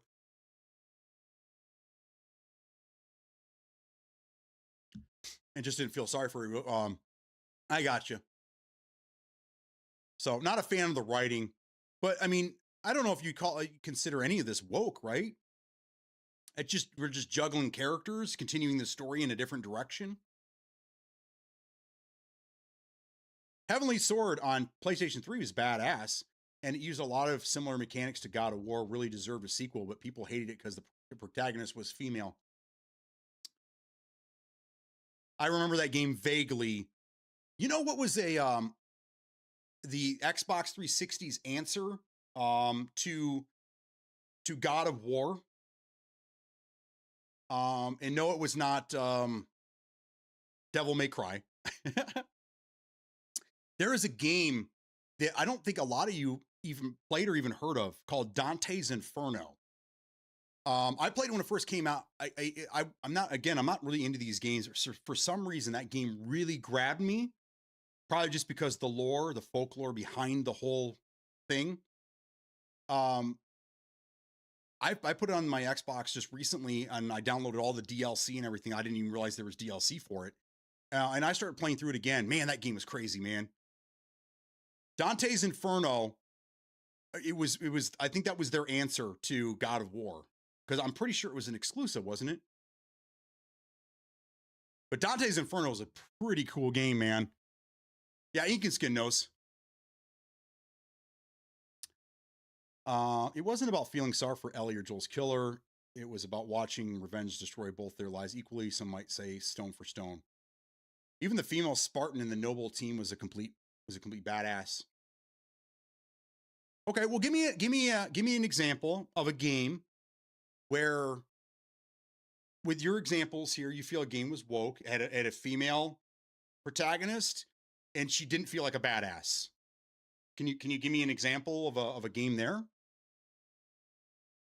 I mean, I was fine with God of War, Lofty, until the Cube joined the trailer. No, thank you. What's the Cube? Samus in Metro was a chick and nobody cared. Yeah, yeah. Yes. And you didn't know that until you beat the game. You had to beat the game, right? Because then she takes her helmet off or takes her suit off. And we're talking about the 80s, man.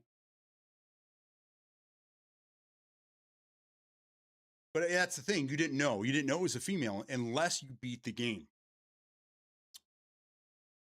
Subnuke, really showing your age here, but thank you. Thank you. Cat was annoying and couldn't drive. She was emulated stereotype.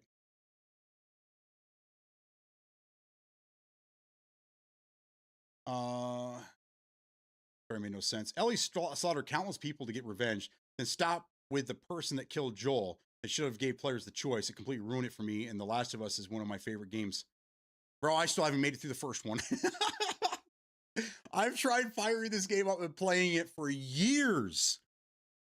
Every time I make it maybe another hour, slowly but surely another hour.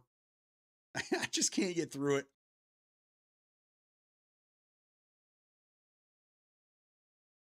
Come on, she got to kicking butt. She went hard. Devil May Cry series is great till 5. 5 sucked. I never played them. I like it. It really made you think about the consequences of your pursuit. Example, what missed it? Okay, so you're pointing out like the females that were badasses, but like give me an example of a game where the female protagonist wasn't a badass and you felt like you were being forced to play a female character for no reason.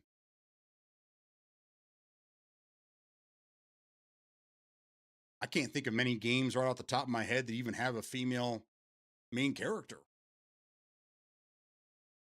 I mean, for like big name games. Maybe you want to throw the game away and never play it again.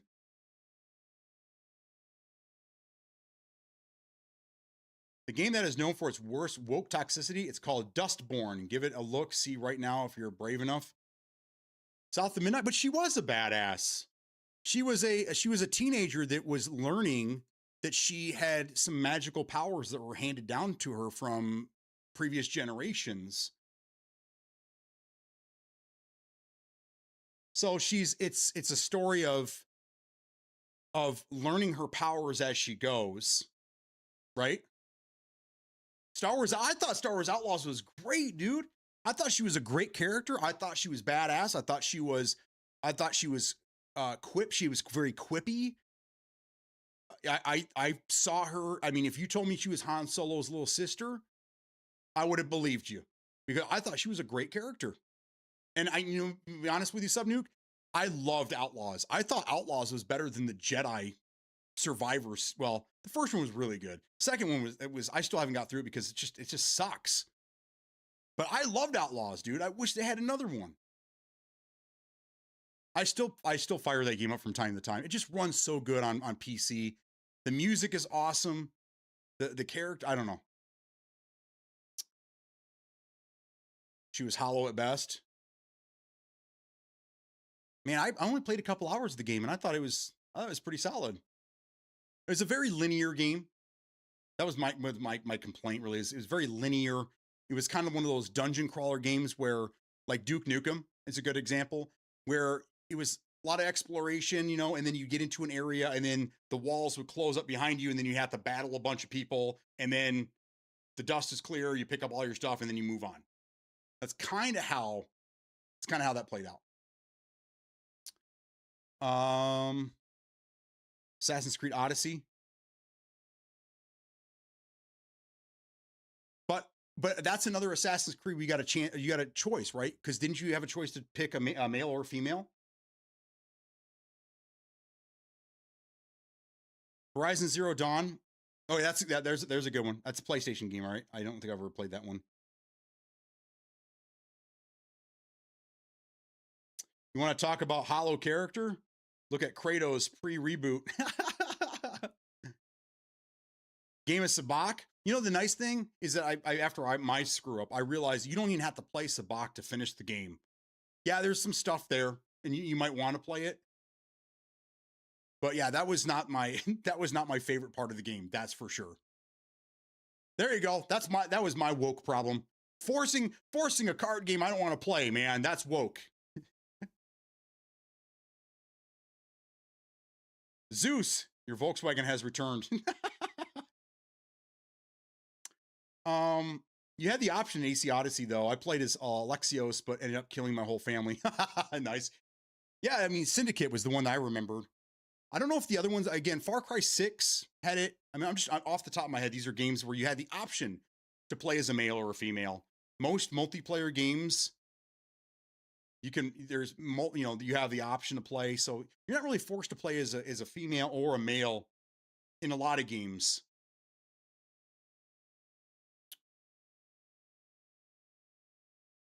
Took a wrong turn somewhere in the story. Little rage bait? Nah. That's all good. That game did suck though. It was terrible. So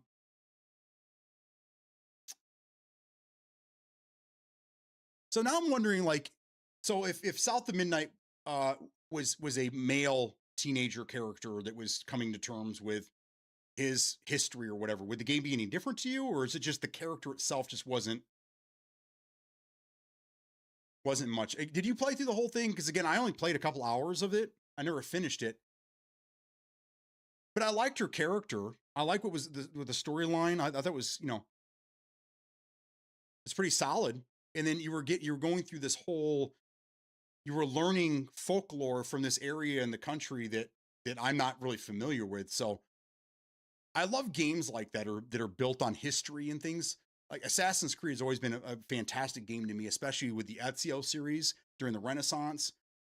There was just so many things there. I learned a lot. I feel like I'm learning and playing a game at the same time. I love that.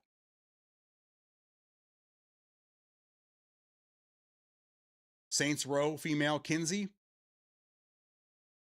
Was she a bad character? I don't remember any of the characters from any of the Saints Row, so I don't really know.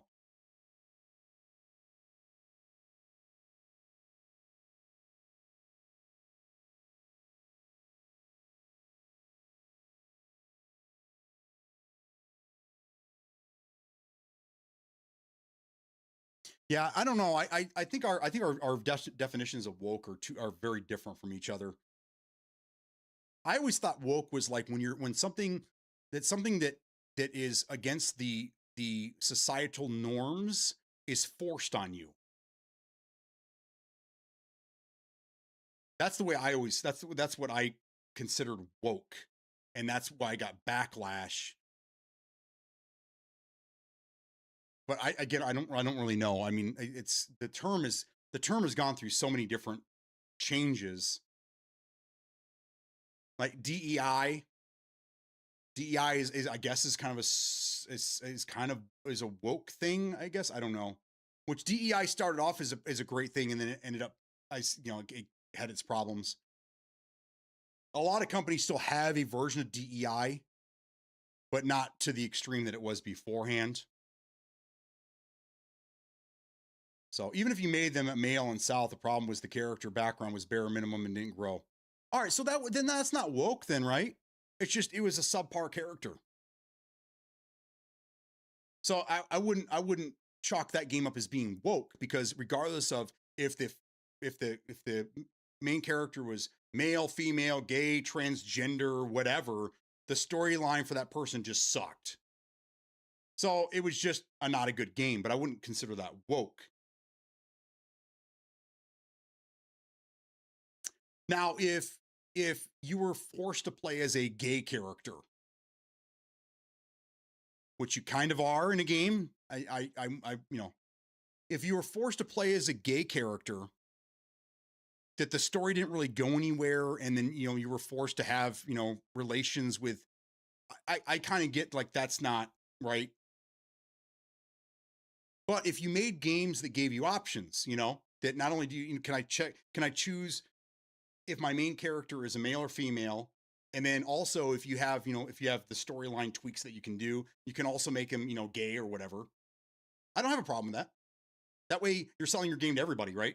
And everybody has options, because at the end of the day, that's what Xbox wants. They want you to sell games. So if they had it so that you could choose male or female, and then their sexual orientation or whatever, and the game storyline changed based on your original decisions, I think that's fine. I don't have a problem with that. Cyberpunk, we brought this up earlier. There is a lot of different things you can do in Cyberpunk, but you can go down a gay storyline if you chose to. Now, the character isn't gay, but you can choose to make the character gay. I think that kind of stuff, since that wasn't even brought up, I think that stuff's okay, right? You guys are cool with that? As long as you're not being forced to play something that's outside of the societal norms, I think is basically what we're looking for here. I just want to understand, that's all. You learned this new power, but not who she is in anything. Well, no, but I didn't make it through the game yet, you know? That more and more is being revealed. There's a lot of mystery there. He's talking about, I think Penguin's talking about South of Midnight. Could we keep going back to that game? Because that was unfortunately one of the games that came out that won a lot of awards but didn't sell very well, and then their studio got shit canned, or they're away from Xbox now. So that game's come up quite a few times this afternoon because it's part of the conversation that's going on right now.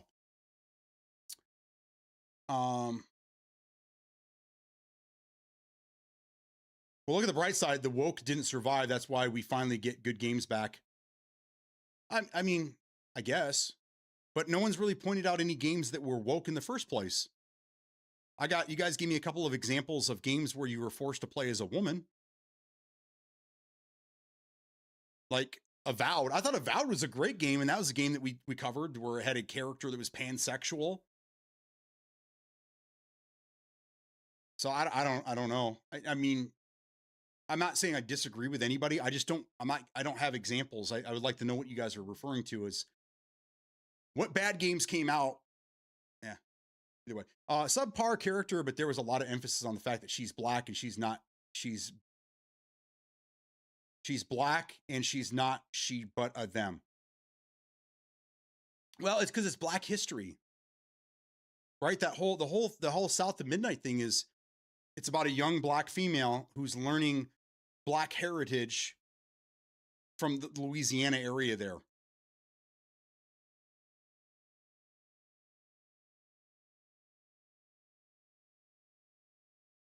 I still don't have a problem. I don't see any problem with it.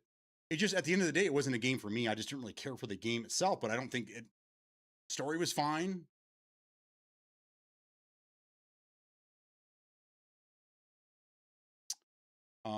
Her image was based on the fact that she's black and from the swamp. Yeah. So should they have just not made the game, period? Should they have just focused on something else?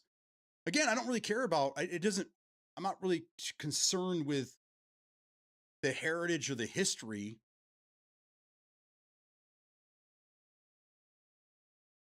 It's interesting stuff. It's interesting, again, to learn these things. I'm interested in all walks of life, in learning as much as I can. Johnny was better. To me, it's only a problem when the politics become toxic, when the intellectually dishonest or abrasive, and there are a bunch of people I've heard sharing the opinion that the politics shouldn't be in the game at all. To me, it sounds like someone shoving their head in the sand.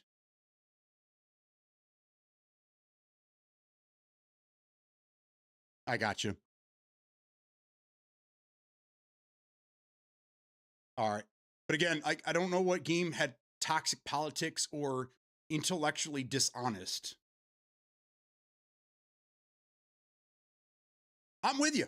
I'm with you. But I just need examples of what these games were, because again, I don't see them. I don't understand what is considered a woke game. Dustborn. Okay, let me look into Dustborn. You did. I'm sorry. You did give me an example. Thank you.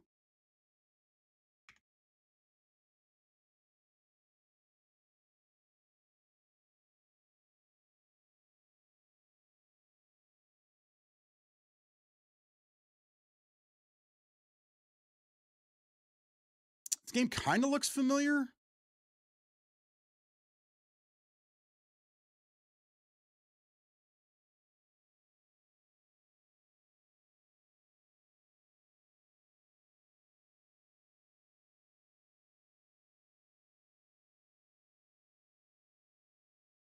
It is a action adventure game by Red Thread Games, published by Quantic Dream in 2024.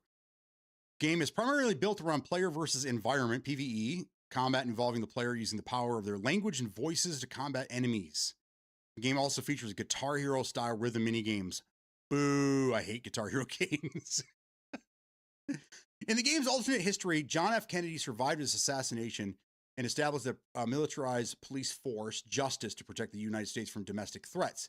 Decades later, Samuel Ward became president and twisted Justice's original purpose to consolidate his power, allowing him to enact draconian laws in the United States known as the American Republic.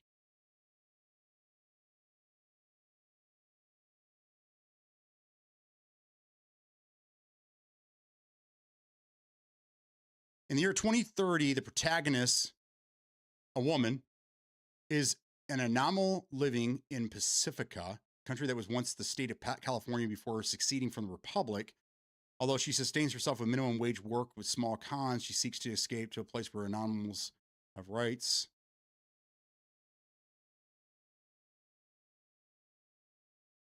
All right, so okay, so what about this game is woke? I think the whole premise is great. Anybody read that Stephen King book about the was it 11/12/62 or something like that?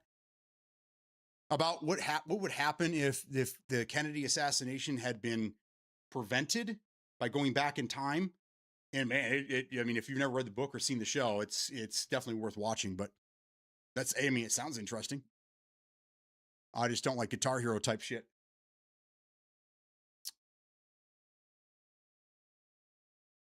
Apparently, the game showcases a quick time event that allows you to trigger an old racist person. Oh, I got you. Okay.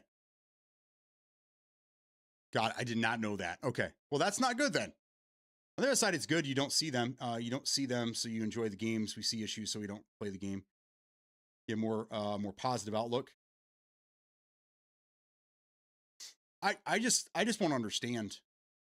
You're not the first people to say that, but I never get an example of like Dustborn, I guess. But I didn't know there was a racist character. I didn't know that. So I mean, wouldn't that be anti-woke to have a racist character in it? Isn't woke all about not being racist and being okay with everything as a whole? Isn't that what the whole woke thing was about?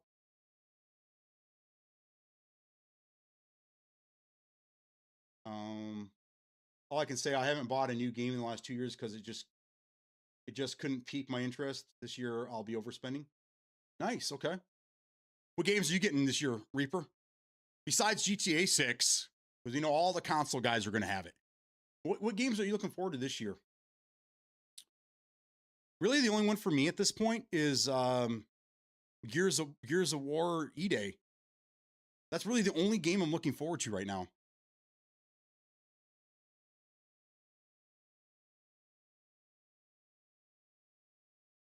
Uh-oh. What happened? Something happened over here.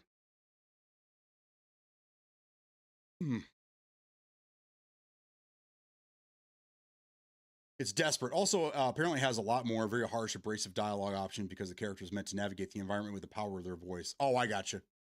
Okay. Okay. Well, thank you. If you play it, okay, I got it. I understand.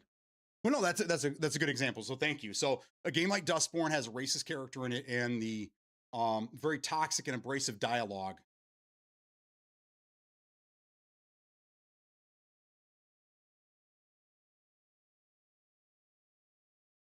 You know, play indie games. I don't play a lot of games anymore. I'm kind of the opposite. I'm getting to the point now where I feel like games aren't really being made for me anymore. And there hasn't been anything, especially console exclusive, that I've been excited for ever. And on PC, we have a billion options. Like we have way more options on PC. So plenty of games over there.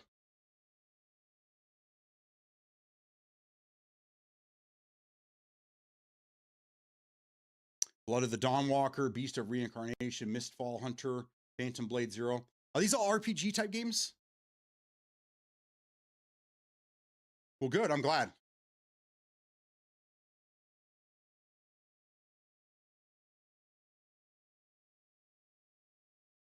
Well, good. Oh, you only play on PC? Okay. So, I mean, you're not really affected by what's happening in the console world either.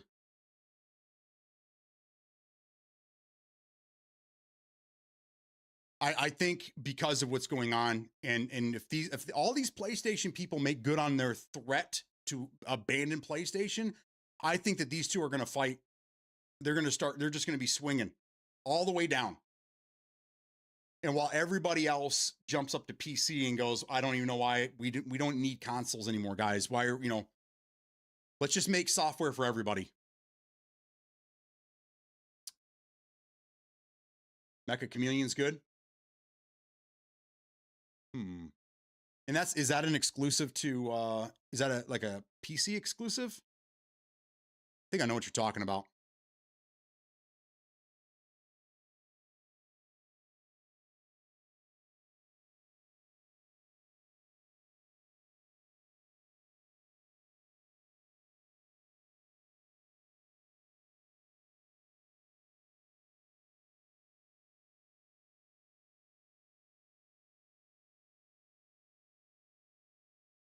I bought a game to play with my buddy on Friday, and I had 13 hours in the game when I got on yesterday at noon. Wow, nice. What'd you get? What game you playing? If anybody cares, it's Train Fest on Steam right now. I was going to take a look over here and see what's going on this side of the planet. Not much. Okay. Real quick, I'm going to go hit the restroom and grab some more water. I'm going to continue this conversation. I'm not going anywhere just yet, guys. I have some more time. So I'll be right back.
Getting a little tickle in my throat.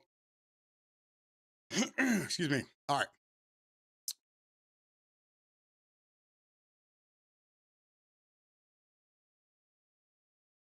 Steam indie game, hide and seek, but you have to paint yourself to blend in the map. There's also Blood Messenger, is like Assassin's Creed in China style. There's no release date yet. You should watch the trailer as one of the 20 actual gameplay. It's a game on Steam out of ore. It's a mining game. I see funnel runners here. So it looks like you have to go and try to save people. You're first responders and you're trying to save people from the twister.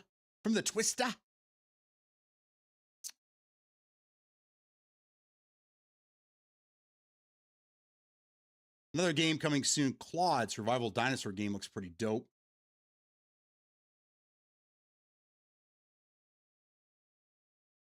Funnel Runners is fun. Halloween the game is also coming. Yep. That's another one of those games, unless it has a great story mode, it's going to end up just like the other games.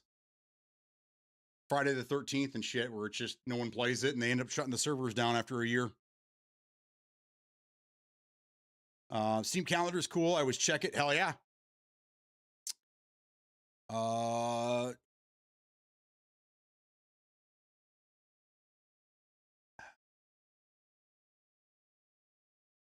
I need to look at mine. I keep seeing these Operator. This is a game that's been out for a few years. Supposedly this game is supposed to be pretty cool. And it was made by a team that made something. I don't know. Let's click on it and see.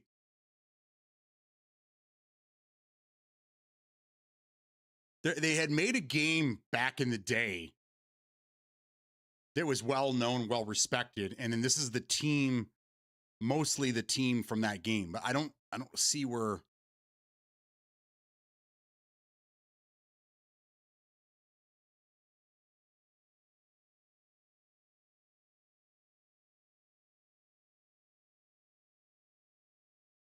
It's only $20.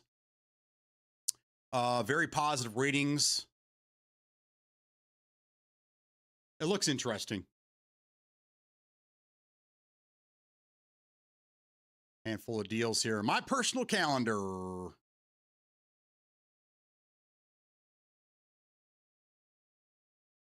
The one that comes out tomorrow, Soulbound. I might give that one a go as well. Let's see. Released this last month. I still can't believe Project Elite is out there. It's crazy. Yeah, Pal World's on sale for $21 right now.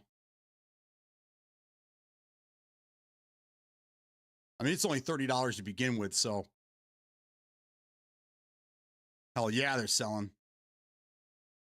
Released in the last 7 days. Ground Branch, which that must have gone full because I think Ground Branch has been around for a minute.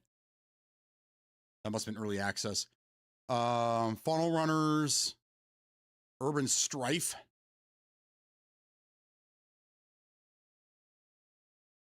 Wreck Runners. All right, so today, Zero Space, G Rebels, and Holy Shoot. Holy Shoot.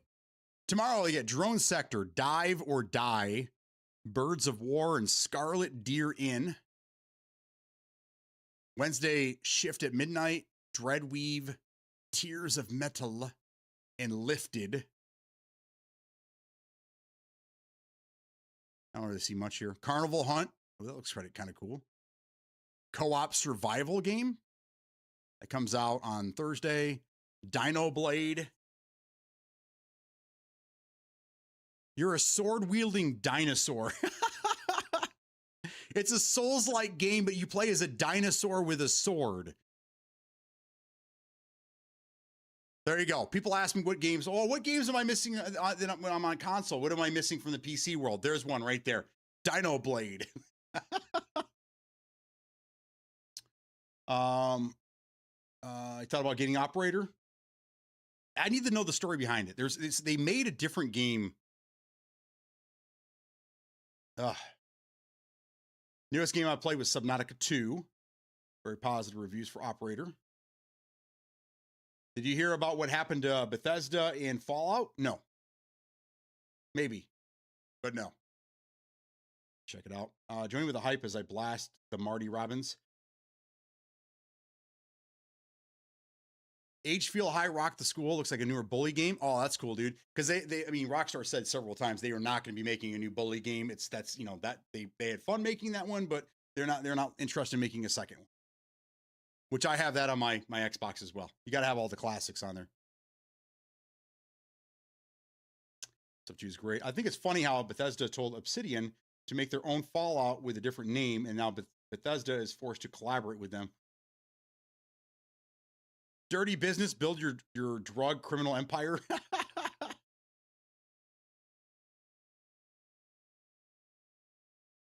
I need a company that picks up Anthem and gives it a rework. I love the suits.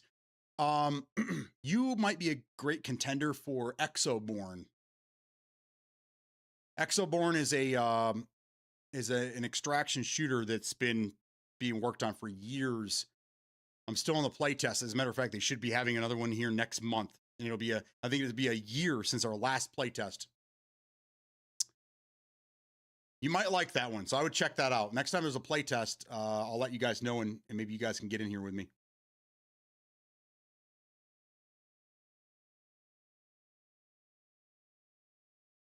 On your wish list? Okay, good. Get a chance to play. I think it'll scratch that itch for you. Let's see. On Friday, we have a game called Codename Cure 2. This looks like a zombie shooter.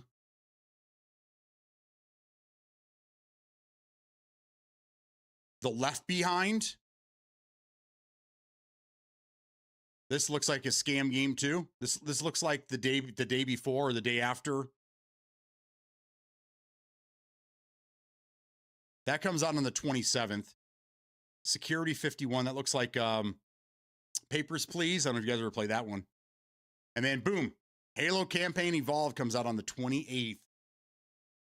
So yes, that is what the 20th is. What, Tuesday? So yeah, next Tuesday we're gonna be streaming the playthrough of Campaign Involved.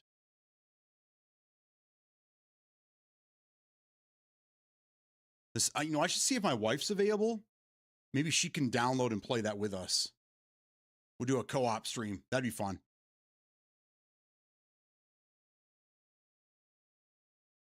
The last Fallout Obsidian Entertainment worked on was New Vegas. Last Pirates Died Together. Is someone trying to make another repo? See, I keep seeing these games that look cool, but then when you get in there and you start looking at it, you're like, another half-baked game. Sudden Attack 0 Point looks like and as I look at it more, yeah, it's a Counter-Strike ripoff. We have enough of those as it is. I don't think we need more.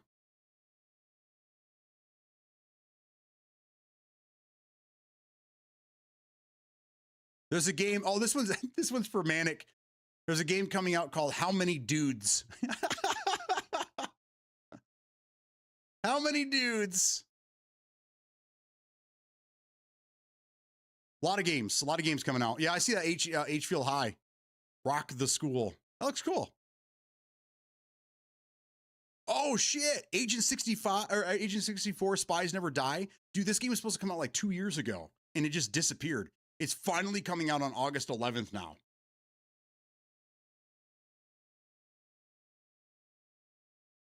Wow, good for them.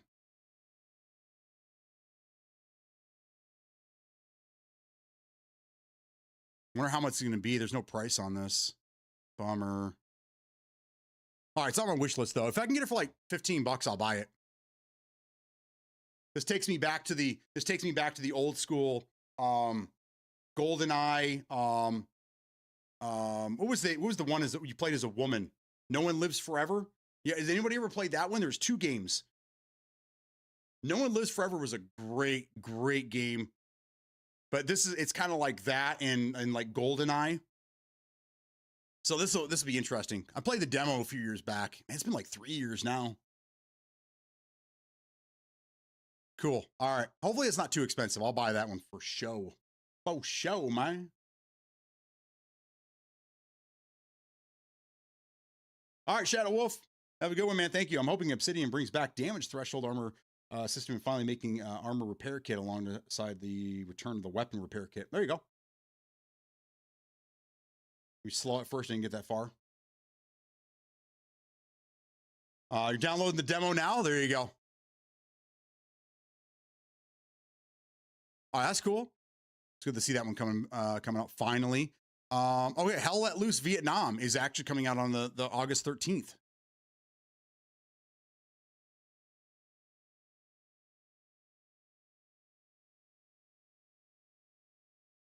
You could pre-order now and save 10%. I don't trust it. Oh, there's a crossplay test. Oh, is that this weekend?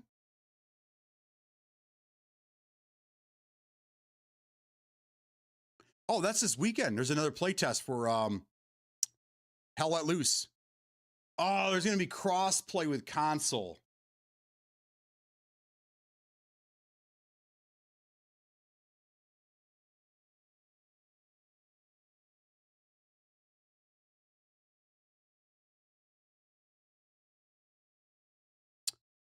All right, I'm gonna try that this weekend. I'm not too thrilled about console being in on this, but that's fine. We'll give that a shot. I was gonna say I'm gonna wait for some reviews when the game comes out, but if the playtest is a good experience, maybe I'll just pre-order it now. I don't know. I mean, it's been on my list. It's been on my list for a while, but after the last playtest, which was horrible.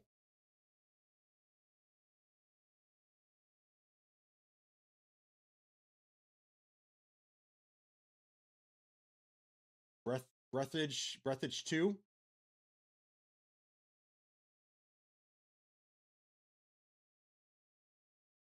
Sorry, your playtest is being sullied by us filthy console peasants. I'm just kind of confused by their decision to do that. I mean, the original Hell Let Loose doesn't have crossplay. I think that when you add controller with aim assist, it sullies. I do believe it does sully the game. So I'm never really a fan of that. But I mean, hey, we'll see how it goes. It doesn't offend us or anything. I don't know why it would offend you. I mean, games like this, like highly competitive games that like that, I would think that you'd want to keep it in your own circle, right? Because I hear that more than PC people or mouse and keyboard people talking about controllers being involved in the conversation. I see it more as the console people don't like their mouse and keyboard players. Yeah. So that's kind of where it's just kind of weird for me in all these games, you know. So I just it's not that it's a bad thing. It just it kind of makes me nervous because whenever you add controllers to keyboard and then to keep the controllers at an even keel, you add aim assist, but then the problem is the aim assist is never balanced properly. So the aim assist is either too strong or it's not strong enough. And we get all this, you know, I don't want PC people playing with me in my game, even though, you know, if they give you the option for both inputs, it should just be controller in one lobby and mouse and keyboard in another, regardless of what platform.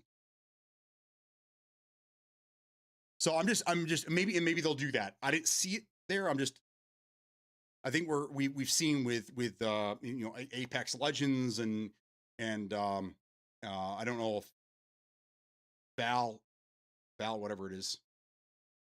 Yeah. Call of Duty, Apex Legends, these bigger games, Fortnite.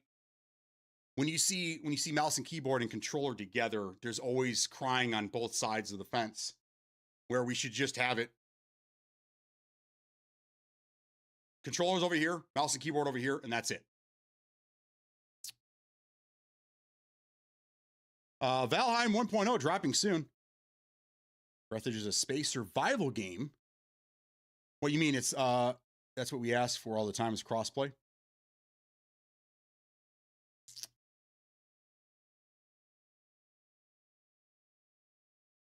I mean, again, I don't really mind the crossplay, but what I'm reading here is that the crossplay is going to be mouse and keyboard with controller, and that seems to be a big talking point nowadays. A big problem. That's why you see when these games come out and they have crossplay, if they don't separate the lobbies by, by input control, you see all these console people that are turning off crossplay. I mean, I even did it. I turned off crossplay on my PC when I was playing RedSec because I didn't want to have to play against the controller people. Which, I mean, there's going to be controller people on PC, but a lot less of them. So I mean, I did the same. I do the same thing as well. But I mean, Amy says, "What's that? Legalized cheating?"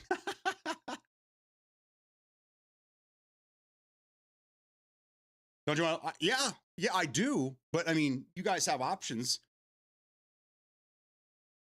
If you want to play crossplay, I think again, I say that I've said this a lot. You guys should already know this. I think crossplay should be a thing across everything, right? And the only thing that's being separated is input control. That's it. That's it. Let the mouse and keyboard people play with the mouse and keyboard people, whether you want to be on console or you want to be on PC, and let the controller people play with other controller people, whether they want to be on console or PC.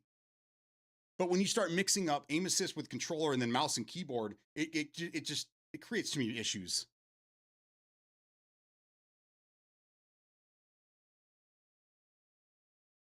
Yeah, PC and console segregation is important.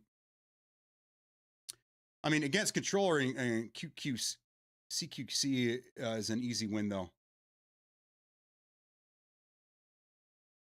Hardware and frame rate advantage is another good example why it's necessary.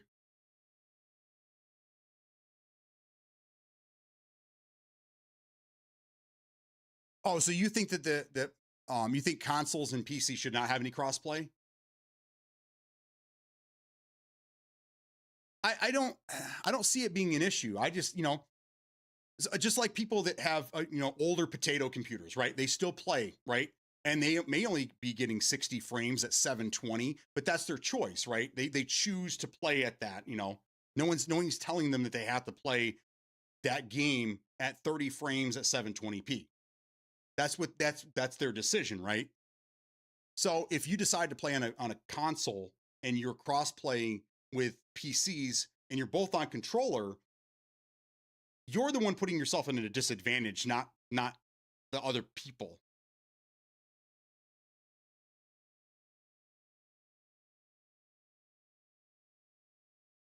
I kept that shit on in RedSec.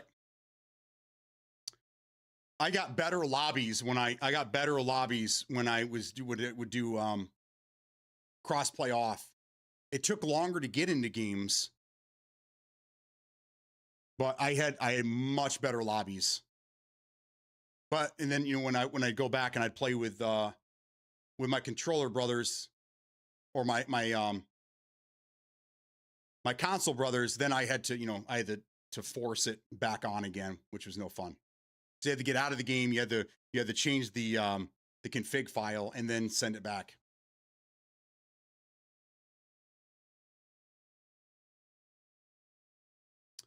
Controllers are DPI capped. I have no idea.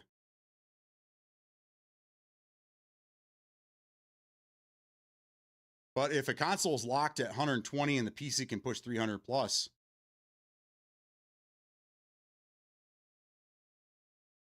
I mean, then they have the option to buy the PC. And 120, dude, 120 frames is all you need, really. Not many humans see over 120. I mean, everybody's out there talking about they get 500 FPS and blah, blah, blah, blah, blah. There's a very small amount of humans that actually can see that, and it actually makes a difference. So I know there's not many games that do 120. Most games on console are 60 locked. You can unlock the frame rate and you can set it up for 120, but that doesn't mean the game's going to push 120. Very few games actually do that. I saw rumors that PUBG is going to be doing that soon. Is anybody here a PUBG fan that can tell me if that's true or not? Supposedly they're going to have on console, on the Series X, they're going to have in PlayStation 5, I think. They're going to have a new mode where it does It renders natively at 1440 and it gives you 120 frames, which I think they should have fucking done that from the beginning. Trying to do this bullshit 4K native on the Xbox One X was pretty goofy.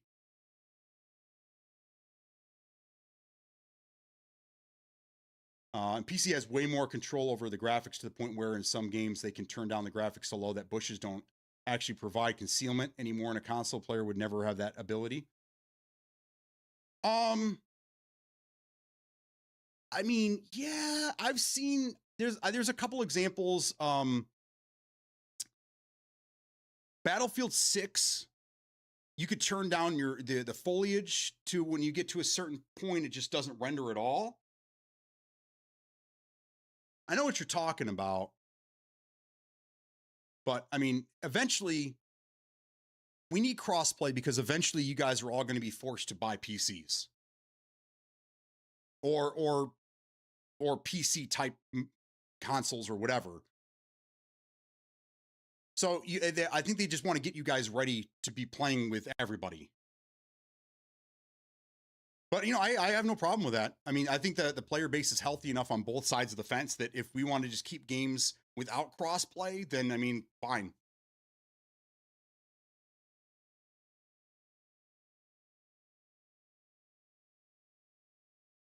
PC can have all the advantages, and me on Xbox, I'll still squish some keyboard warriors. Yeah, I don't know if it's that big of a deal. I don't know if it's that big of a scenario.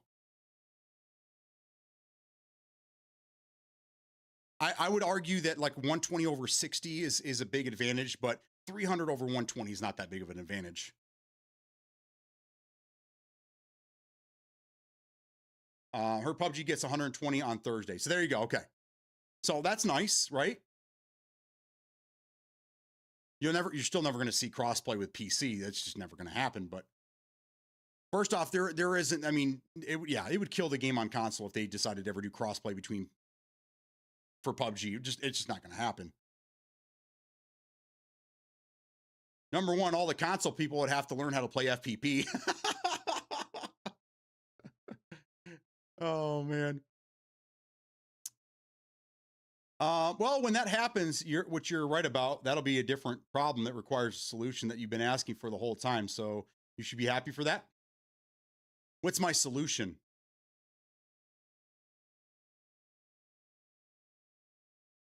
No. Crossplay needed and cross progression too, just separate by input. Yeah.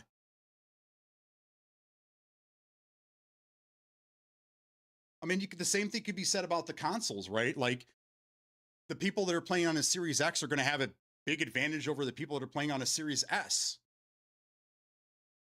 I mean, I don't know how much more powerful the PlayStation 5 Pro is, but I mean, you could argue that, you get an advantage there. I mean, when the Xbox One X came out, that was a pretty big advantage over the other consoles at the time.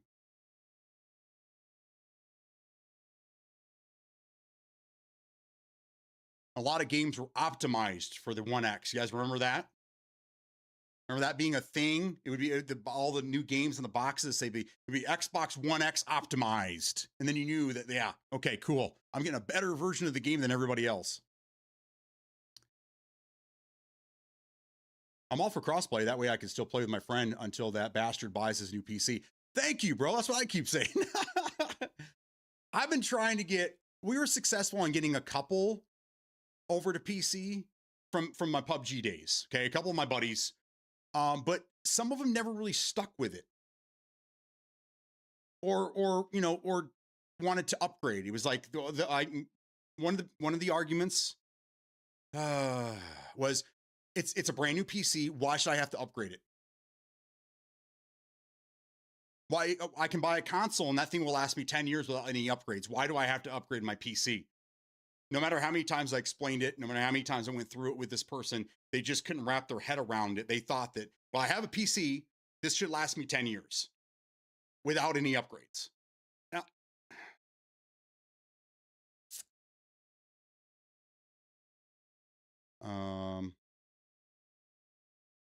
just switch to PC when console lobbies run dry.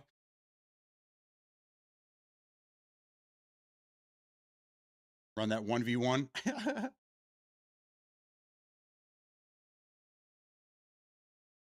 I feel that all games should have like Free saying cross play, cross progression. No matter where you play the game, your game save should follow you across the board, right? I think all games, whether it be console or PC, this will help you guys get ready as well.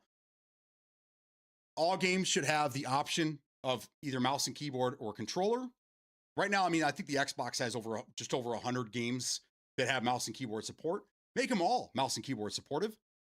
Have crossplay against everything, and then just separate the lobbies by input control. I mean, that's probably the best way to do it.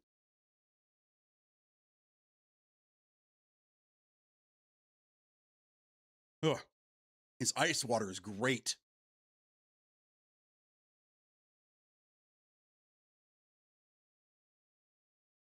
So my wife went out and bought one of those. Oh, what's the big name? Not Yeti. What's the other one? What's the other big name in these cups right now? The trendy things, right? It's like a safe company. Samsonite? I can't remember. Either way, my wife went out and bought one of these things for like $30 because, it's trending and, she's got to keep up with the trends and all that. I have a $10 Embark. I fill this up with ice and water. It stays frosty the whole day. My wife and hers, the ice is melted in 20 minutes. Oh, man. I give her shit all the time for it. It's like, you don't have to have trendy. Trendy doesn't always mean better.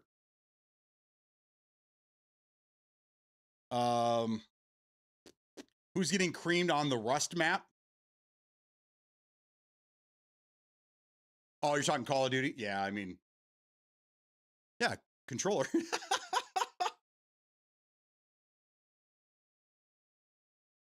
Call of Duty is probably the worst offender when it comes to that. Because mouse and keyboard, you have to aim. You have to aim, right? Controller, you just have to be looking in a certain direction and you just automatically lock.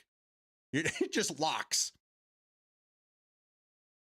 I don't see the hype on all these Yeti I don't either. They just look like just cheap material coolers. And they want hundreds of dollars for them fucking things, man. I don't know. It's driving me nuts. I can't remember the name of this this fucking company right now.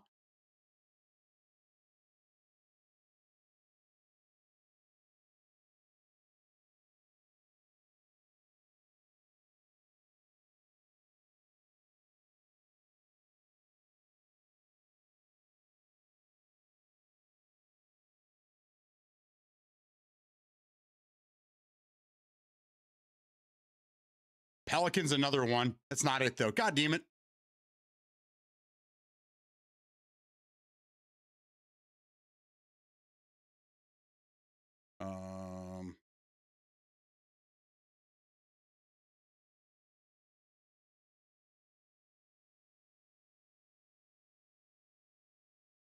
Especially the coolers. My 10-year-old Igloo cooler works just as good as these three. Yeah. Dude, I got one from like 30 years ago. It has 7-Up on it.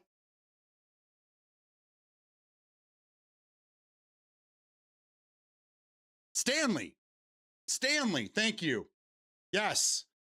That's like all the rave right now. Everybody that she works with has Stanley cups, Stanley mugs. And we the other day she was kind of complaining about how like she's not too sure about this cup and blah blah blah, and she's like, man, I just can't get the ice to stay in this thing after 20 minutes. I'm like, I put this ice in there like 6 hours ago. And it's still icy. RTIC, Orca, Stanley, Owala. Yeah. I mean, I don't know. Anyhow, Standy, we talking about American Dad now? Stan? Now they're Stanley. Stanley brand mugs.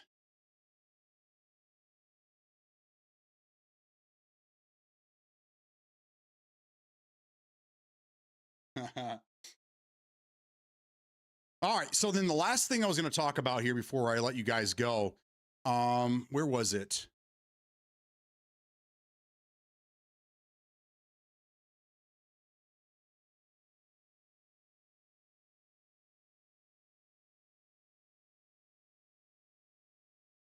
Okay, so the Steam Machine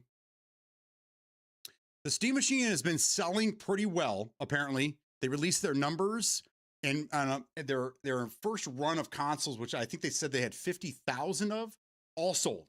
Okay, so they're all gone, and if you're still interested, you go into a waiting list, and then you eventually get an email, and then you have like 48 hours to make the purchase, or it goes to somebody else.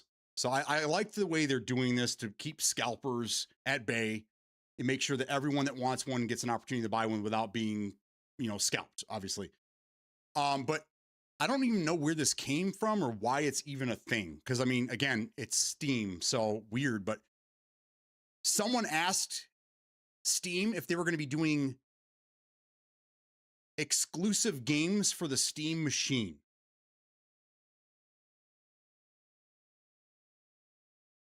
Number one, I don't even know how you would do that. How do you make a PC game exclusive? I don't even know how you would do that. So I don't. So someone had this great idea and asked Valve, and they said no, we're not interested in doing exclusives. We just want to give people an option.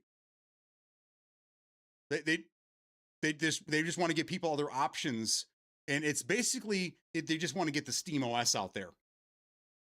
And when the Steam OS has better NVIDIA support, I'll at least be dual booting on this machine.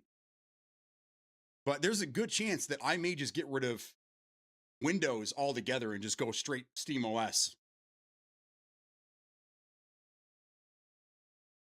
But we'll see. We'll see how things go. Supposedly NVIDIA is working with them right now. AMD has full support just because, AMD's already been building hardware for the Steam machines and the Steam pad or whatever the fuck it is. So I'm interested to see what this is going to look like. Probably the end of the year we'll see a better version of Steam OS, and I'll give it a shot. So too many companies making the same crap. This is a half chucked question. It's called Steam. It's already a thing. Most PC exclusives are on Steam. Well, on PC, sure. I mean, yeah, most of them, yeah, because they're just a bigger marketplace. But I don't understand what they mean by like having a exclusive game on the Steam machine. Like,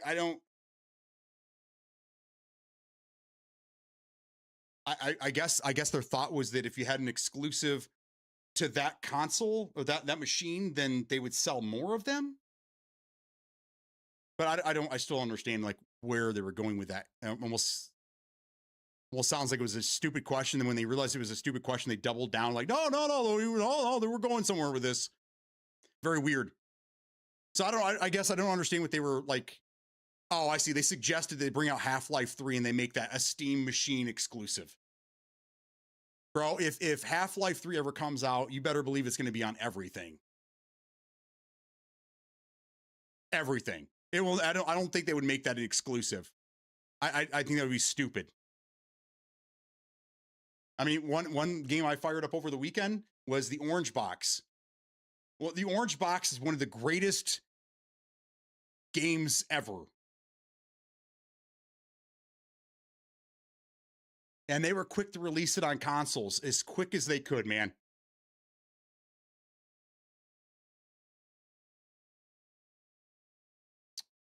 If they release Half-Life 3 alongside Steam Machine, the world might explode. Well, I'm sure it'll come out. I'm sure at some point we'll get Half-Life 3. I mean, maybe, I don't know.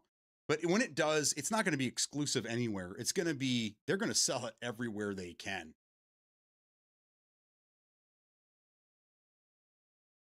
But I don't know, I just thought that was so weird, man.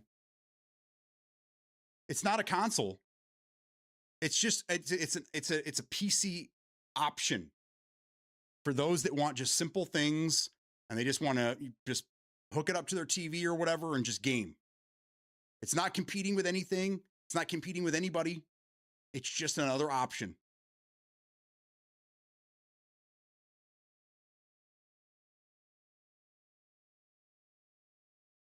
Where were the numbers? I need to see the numbers.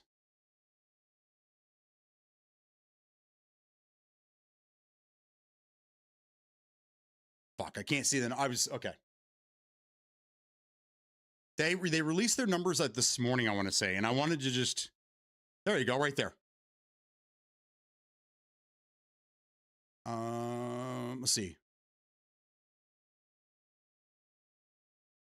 So with the numbers, they're kind of doing they're processing the math backwards, and it looks like they're selling anywhere from 12,000 to 15,000 Steam units per week, which makes sense because if they had 50,000, it'd take roughly a month to sell them.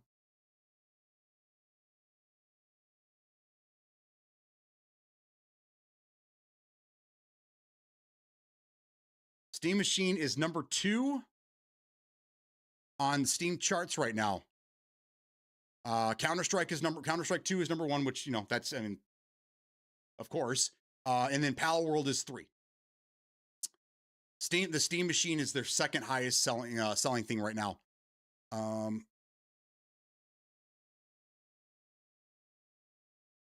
So so based on their estimations, Counter-Strike 2 generates $19 to $20 million in revenue.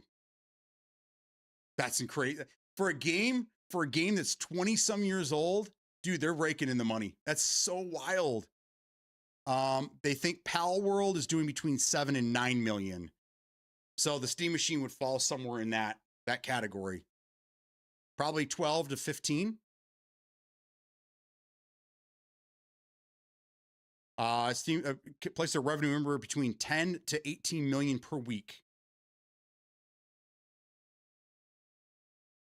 Wow, they got a lot of numbers here. Considering that a weighted average distribution model shows most buyers, about 65% are acquiring the base model at almost just under $1,100.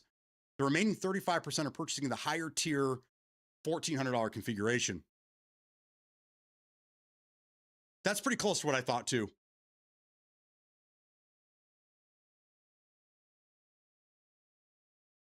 So that's pretty wild, but I think they said that they're out of them. If sales continue at this pace, there could be anywhere between 600,000 to 750,000 units sold in a year. That's pretty telling right there.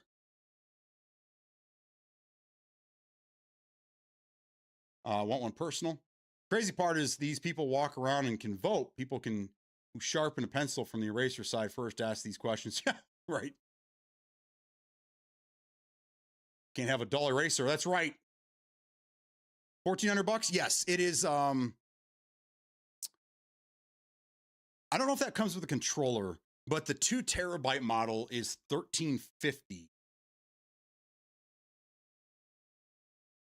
And I don't believe it comes with a controller. Let's see. Controller, isn't the controller like, I don't know, like $100 or something? It's not, I don't think it's much. Looking up Steam Machine, I don't come up with anything. There it is.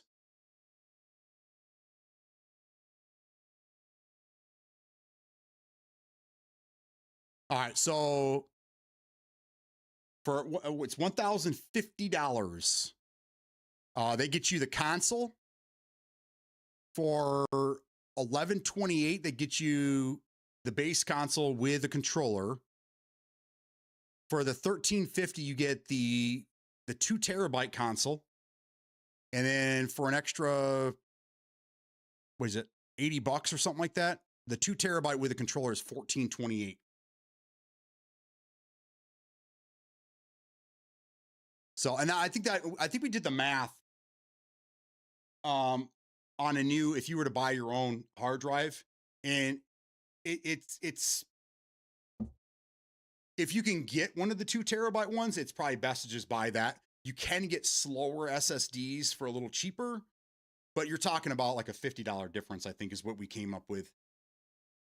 So I think the 1350 would probably be your best bet, unless unless you have your own hard drive that you want to swap out.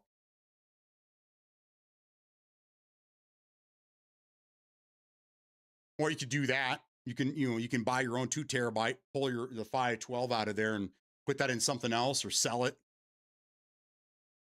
All SSDs are pretty high in price right now, so you could do that, yeah. When the bundles come with the controller, yeah. You can bundle it. That's the nice thing. You can bundle it any way you want, which is great, with or without controller. But other than that, there's no differences between the two. Specs are all the same. The 2 terabyte gets you 2 additional face plates. You get red fabric and solid walnut. So there is a little more value there. But you watch all these companies start coming out with face plates for this thing. Reminds me of the old 360 when you had the removable face plates you could change. Controller looks so big though. I would love to get one of these. I missed out on the first Steam controllers like 15 years ago. I got the Steam Link, but I missed out on the controllers, and I wish I would have at least got one of them. Big question: does this have modding support?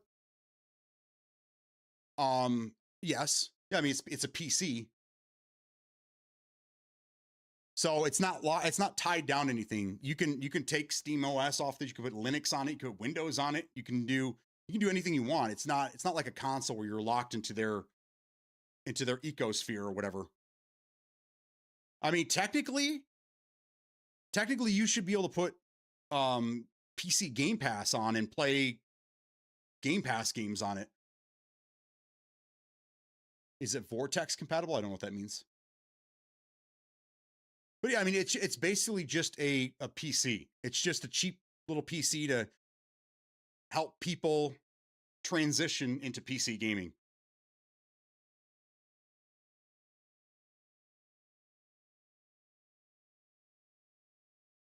The base configuration, yes.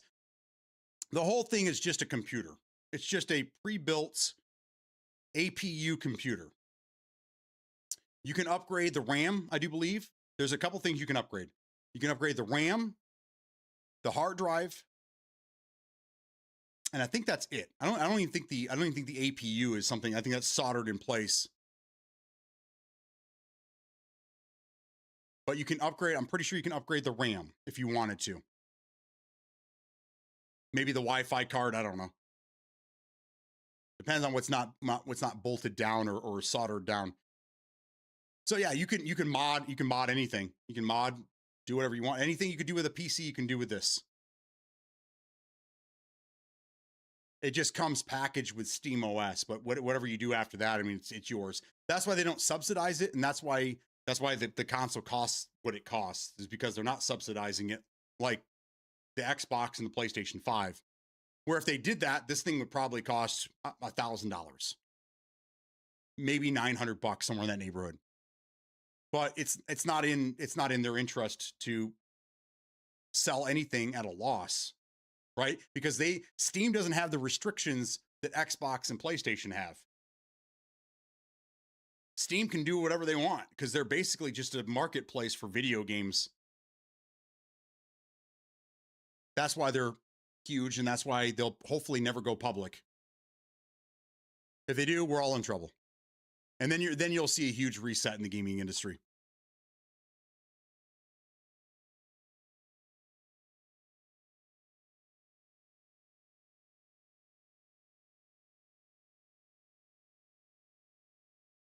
I'm just trying to figure out if Steam OS is compatible with Vortex or other mod manager. I'm sure it is. Here, I'll look for you. Is Steam OS compatible with Vortex mod manager? There we go. Yes. Nexus Mods is officially committed to building native Vortex support for Valve Steam hardware, such as the Steam Deck and the Steam machines. So yes. Historically, Vortex was a Windows-only application, but a native Linux build and code commits targeting SteamOS integration are actively in development. So I guess not right now, but it is being developed. So there you go.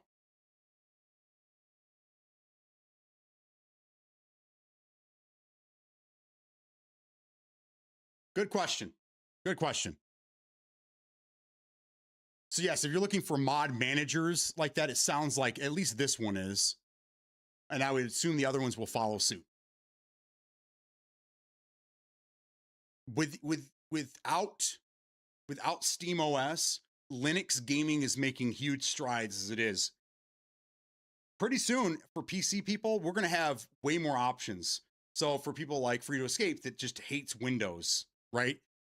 Pretty soon he'll be able to switch operating systems and go to something else, go to a Linux based like Bazite or SteamOS, and he'll have everything that he had on Windows except for Windows, right? And then it'll just be a dedicated gaming machine and he can play his games and do his thing. I'm even considering it.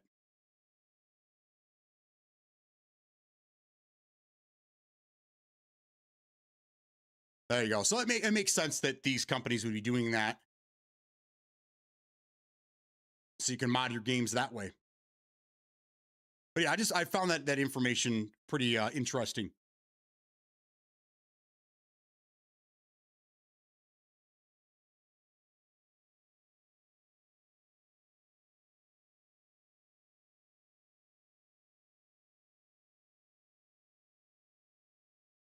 There's another story from yesterday. Steam machine engineers at Valve signal grim future as memory crisis is still getting worse.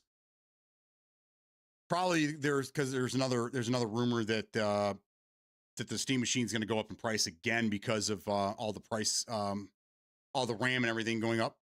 They're having a hard time just trying to find RAM to put in these fucking machines.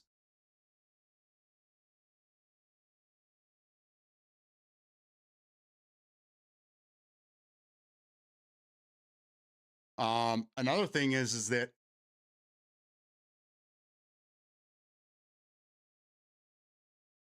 Sony is still deciding when and how to launch the PS6. That's probably where we're getting this 2028 number. It makes sense that they would announce that no physical in 2028 and then releasing the non-physical console in 2028 as well. So I still think that both consoles are going to be a couple of years off. Probably both releasing fall of 2028.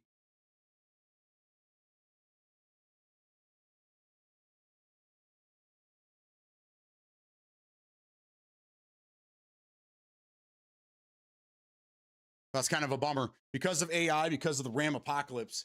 The consoles that we were probably going to be getting this year or next year are going to be pushed back even further. And they could be less powerful because of this as well. So I don't know. We'll see.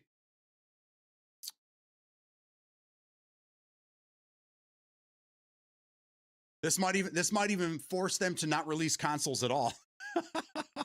They may just come out and be like, you know what, guys, we just can't do the consoles anymore. We hear pre-built PCs are pretty nice. We're going to release all of our games on PC through Steam. How would you like that? How would you like if Xbox comes out at the end of the year and says, guys, we can't make this work anymore, okay? Unless you guys want to pay $2,000 for the next console, it's just not viable anymore, okay? So what we're going to do is we're going to pull away. We'll still make controllers. We'll make controllers for you so you can still cloud game or whatever. But we're going to move all of our games over to Steam. We're just going to sell it. Wouldn't that be crazy?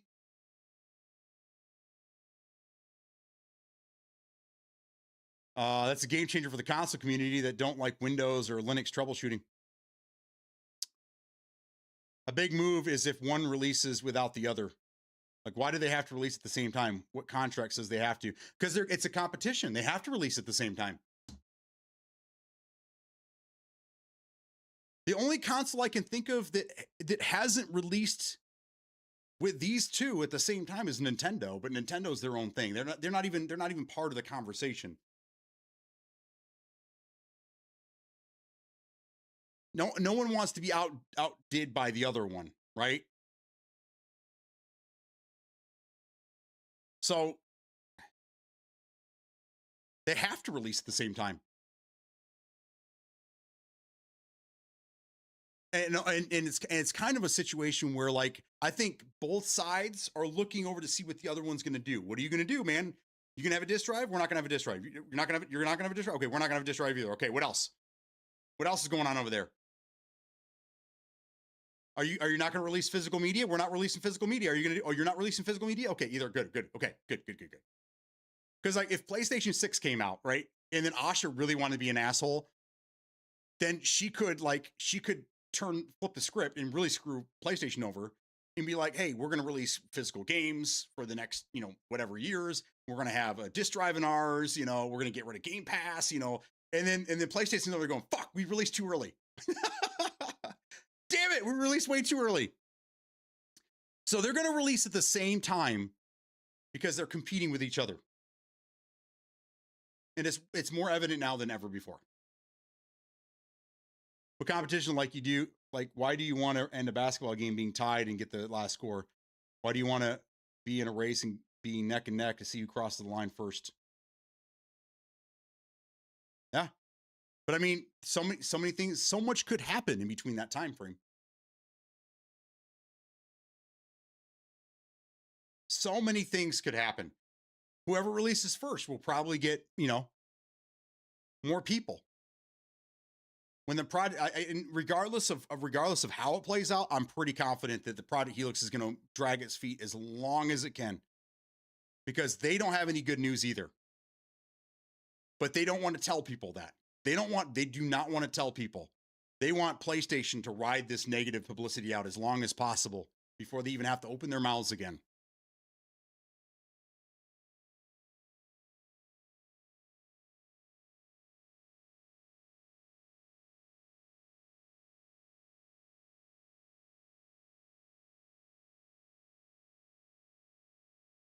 Here's the question that I've been dealing with the last few days, and what people have been asking me is, I kind of already know how I feel on one side of the table, but the other, when the PlayStation comes out, it's not going to have physical media anymore, right? And do we know if they're going with this PC console hybrid situation as well?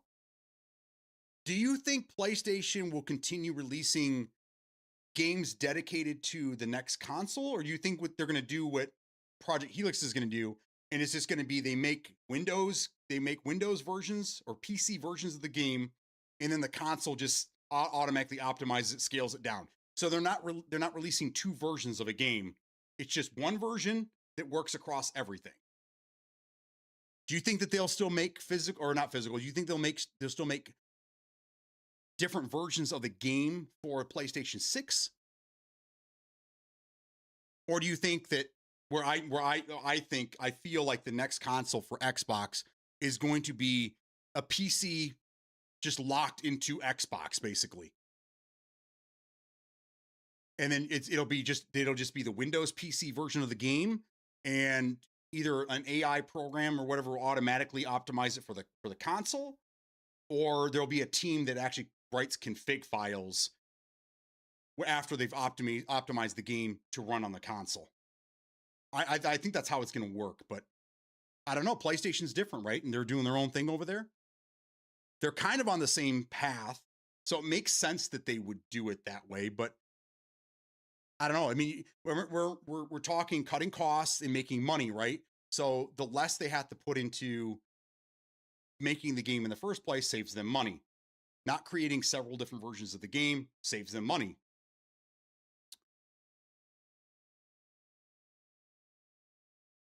Well, whoever releases their console first gives the other a chance for informed last-minute adjustments based off the reception of the opponents. Right.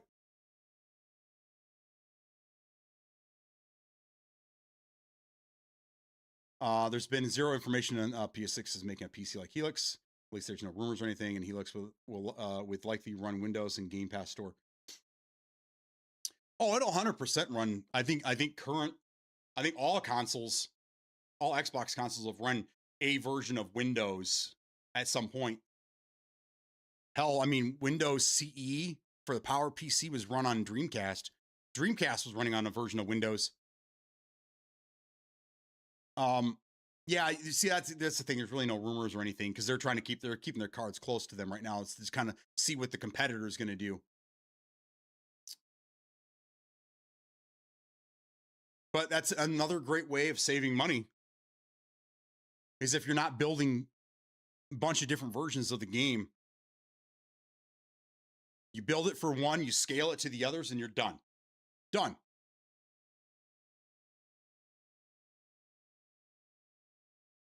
The other thing is you would think that if the games were coming out, this is kind of a double-edged sword as well, but you figure if the console was coming out soon, within the next year, and they were going to have different versions of the game running on said hardware, somebody somewhere would see it have a dev kit right now. But without a dev kit, that tells you several different things. Number one, it could just be PC only. And two, the console is so far off that they haven't even decided on what hardware they're going to run just yet. They have an idea, but it's not set in stone.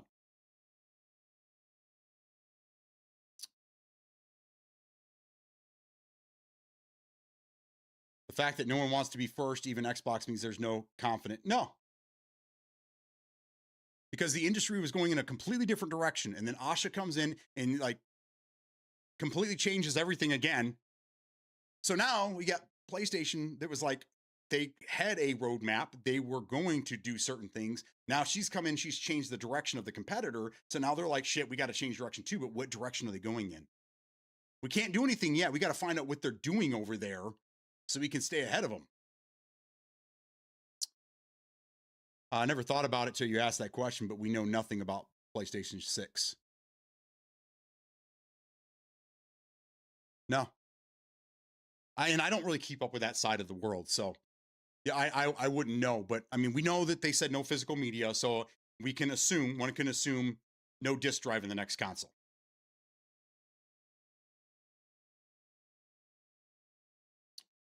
Which means that it would only be included for backwards compatibility. I don't know the numbers over there, but I know that on Xbox, the people that utilize backwards compatibility are very small margin. So again, cutting costs so they can make money and also sell their console as cheap as possible. Project Helix should not have a disk drive at all. If the disk to digital ends up being what we were talking about earlier, there's absolutely no need for a console or for a disk drive because you could just get your digital licenses now with your Series X or your Xbox One or whatever you decide to do it on. And then you don't have to worry about it.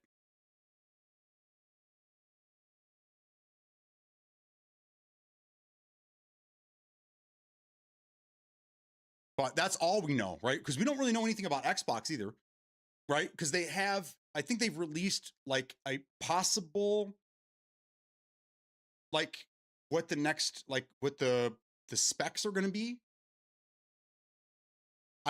We know that they've released some specs, but we don't know if they're confirmed or not. Probably not. I mean, especially if they're going to be pushing it back another year. We know that it's going to be a PC console hybrid, whatever that means, which a lot of people are speculating in the wrong direction. And I think that's it. There hasn't really been anything else. Helix will have a disk drive. You think so? You think okay? All right. Again, I don't know, man. I mean, if they want to throw everything at the wall and hope it sticks, then yes. But you got to remember, like these machines can only be subsidized by so much. And if the next console costs $1,500 plus, not many people are going to buy them with or without a disk drive. You know what I mean? So again, do they cut costs by not putting these disk drives in there? Because I mean, that's another $100. Or I mean, or it can go to, if it's going to be all digital console, they can put that towards more hard drive space. I don't see why it'd be. I just don't understand why a disk drive would be, at this day and age, why it would be something to put in the next console, except for backwards compatibility. And again, there's a small margin of people that are doing that. I would say that it doesn't come with one, but maybe they'll give you an option to add one, a USB plug-in job or something. I'll stand by that and see who's right. Yeah. Oh, absolutely, man.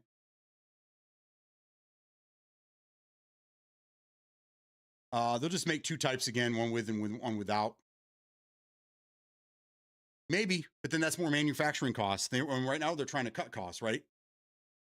They have to figure out any way that they can to cut costs, right? So we're getting rid of 3,000 fucking people, okay? Where else can we make cuts? We can make cuts on the hardware.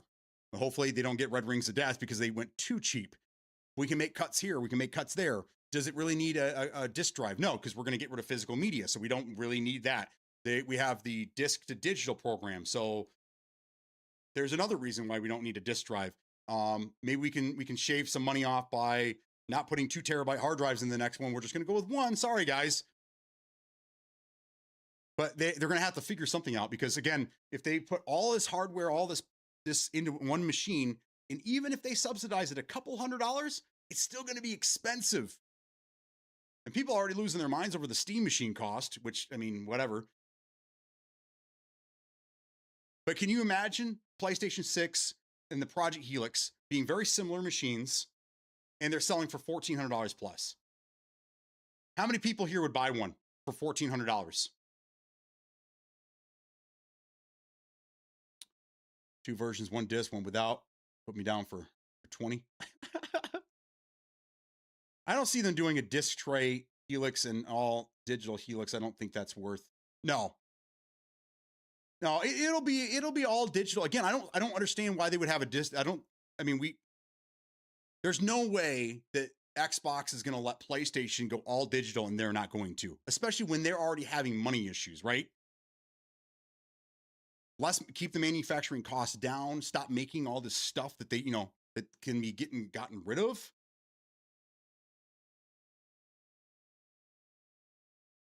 They need to have one base model console. That's it. They don't need to have multiple. Maybe with a controller or whatever, but they just one. Just that's all you need. We don't need multiple options.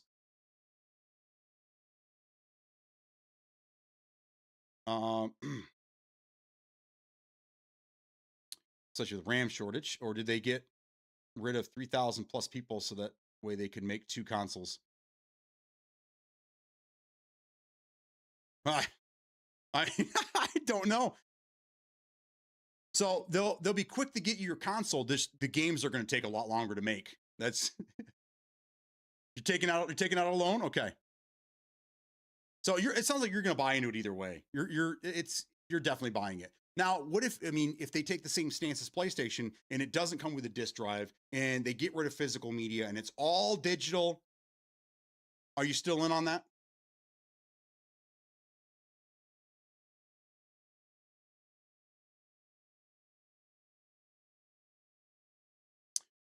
I'll go to a DDR6 before I spend $1,400 on a console. Take out a loan for a PC? Yes.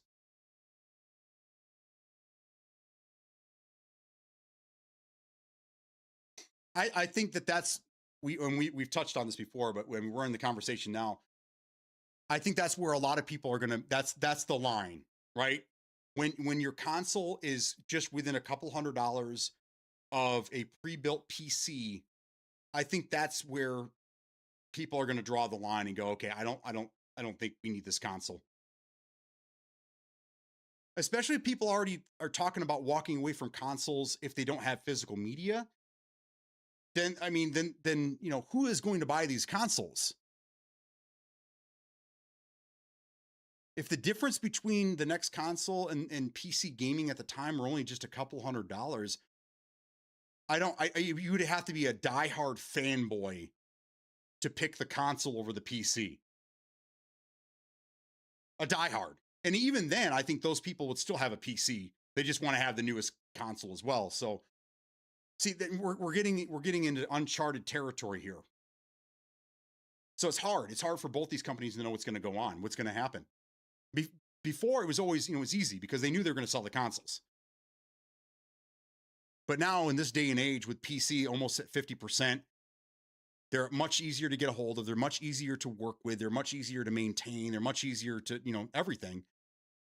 It's going to be hard to justify a console that is weaker than a PC for the same price.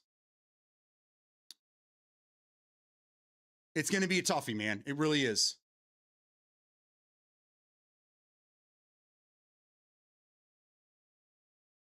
I'll buy a PC with that loan. There you go.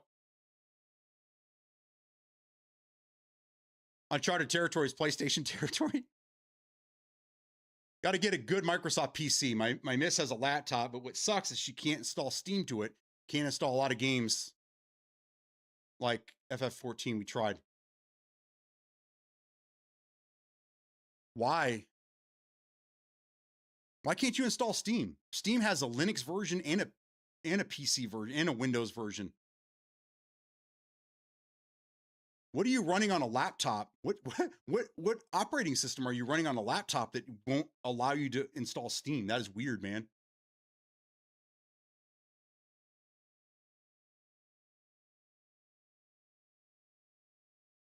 And I can't have that. I can't buy a PC that doesn't work and we don't know why. You don't know why. What operating system's on it? Can you tell me that? Well, one, it's a yeah, that's true. Yeah, it may not. It just may not have the recommended specifications to run Steam, which is saying something.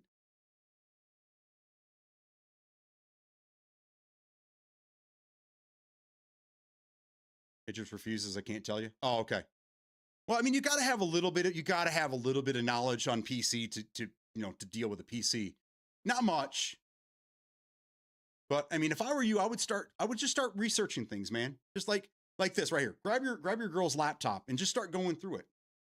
Try to figure out what model is it? What would it have shipped with? What software is on it? What are the specifications?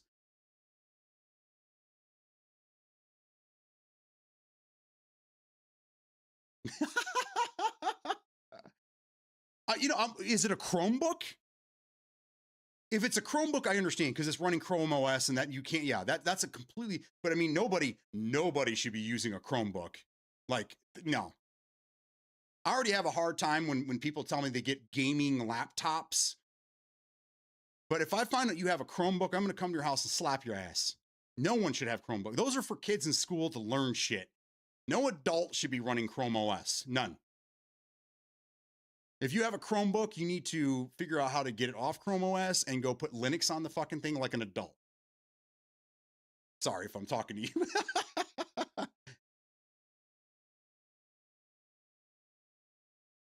The most common reason Steam won't install is that your Windows laptop is in S mode. This restricts you to downloading apps only from Microsoft Store. Other common culprits include missing administrator permissions or an outdated 32-bit operating system.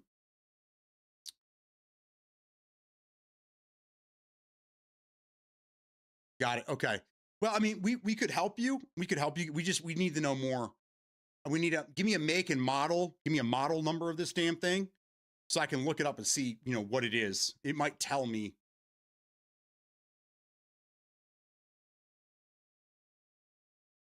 But as long as you're not running Chrome OS, you should, Linux and Windows both support Steam. So there should be no issues there. So there I go. Yeah, we'll help you, brother. We'll help you. But don't let that deter you from coming over to PC. And if it's an older laptop, I would stick to some older games. I wouldn't expect to be able to run like newer games. But like, yeah, Final Fantasy 14, I'm not sure what version, but I mean, that should run fine.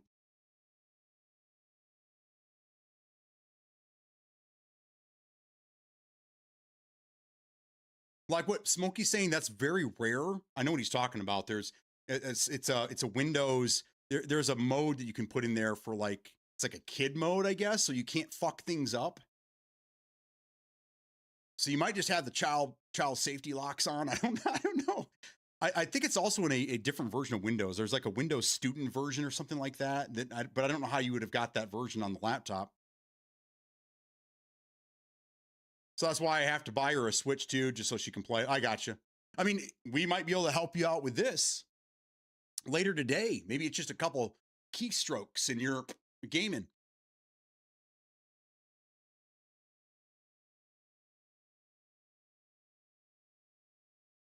You get home, try to install Steam and record the whole or like try to install Steam and then take a picture of the window for us so we know what it is. I mean, I could probably tell you right off of just any pictures. Just let me see the desktop. I'll tell you what it is. Yeah, that's what he said. He says, all I know is we tried to install and Windows kept popping up with error, wrong, this or something. Okay. So not necessarily like Windows, but like a window is popping up. So we still don't even know what operating systems he's on. I have a feeling he's on Chrome. I have a feeling this is a Chromebook and not a laptop. And that's where the problem lies.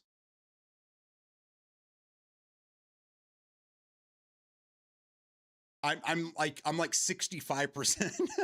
But anyhow, yeah, give us, or at least take a picture of that too. Take a picture of like when you're trying to install Steam, just take a quick picture of whatever the error window pops up and then send that our way as well. We'll get you dialed in, bro. We'll get you dialed in. I had a buddy too over the weekend. He tried playing Battlefield 6 with us, but it never worked either. He deleted and reinstalled it, never worked. I'm assuming the laptop can't play Battlefield 6. It probably is not built. It's probably older and weaker and just can't. Battlefield 6 is pretty. It takes a machine to play that game. Wait, somebody told me that a Chromebook is just a tablet wearing a mask. It's a tablet with a built-in keyboard is what it is. I don't know the difference of Chrome and laptop. They're both laptops. A Chromebook is a very weak hardware. I guess you can call it a laptop. It's just a very weak laptop, and it comes with Chrome OS, which is just, it's basically an all digital. It's an all digital laptop, dude. But they're called Chromebooks. And I mean, for us PC guys, we don't really consider them laptops. I mean, I guess you could. We consider them pains in the ass. I have one that my grandmother gave me and when I got her away from it and got her a real laptop. But this thing is so, I can't watch Twitch on it. It's only 10 years old. I can't watch anything on it. It tries to run any video. It just shuts off. It's so bad. I put Linux on it and I run Scum games on it when I'm on vacation. I take that with me. That's my Scum machine. That works. I don't know that, well, Chrome is the operating system. Yeah, there's Chrome OS.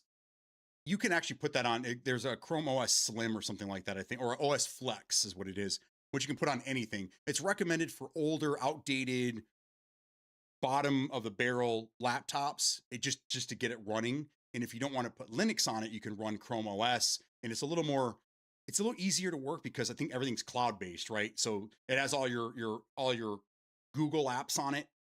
It's, let's see, what do we have here? What are the normal apps that Google has? It'll have like your Gmail, your Drive, the photos, Sheets, Docs, Slides, Meet, all that stuff. So all the Google apps are basically what's on the Chrome OS.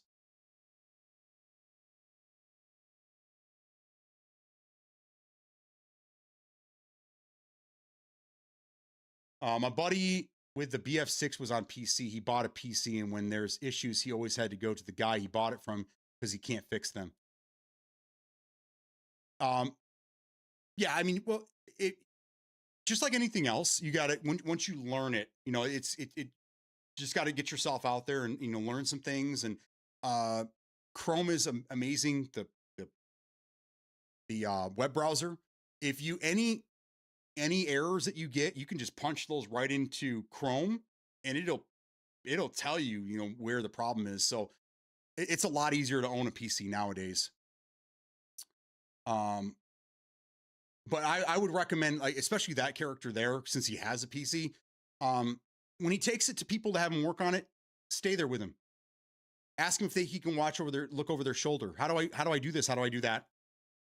For a guy that does this for a living, I would love to have people do that, because a lot of the stuff that comes back to me is very trivial things, easy things that you could probably figure out on your own. And it clogs my workshop up because I'm doing the big jobs. And now I got to stop to handle these little things. So I'm sure whoever he takes it to wouldn't mind teaching him a few things so he could be a little more self-reliant, I guess. But just like anything, I mean, I'm sure there's a learning curve when you got your console. I mean, there's new things, got to learn this, got to learn that, I got to do this and that. And, just like anything else. So when you get a PC, it's the same thing. You just learn the ins and outs of it. There's not much though. It's not that bad. Oh, it's legit dog water. They're bad for the 100%. It's an Android tablet, doc sheets, etc. Yeah. Yeah. I mean, it's Google. It's running Chrome. So it's going to run all that. I mean, that's basically what it's for. That's why it doesn't have to have crazy good hardware, is because pretty much everything's on the cloud that you're running with anyhow. And they're not meant to play games on.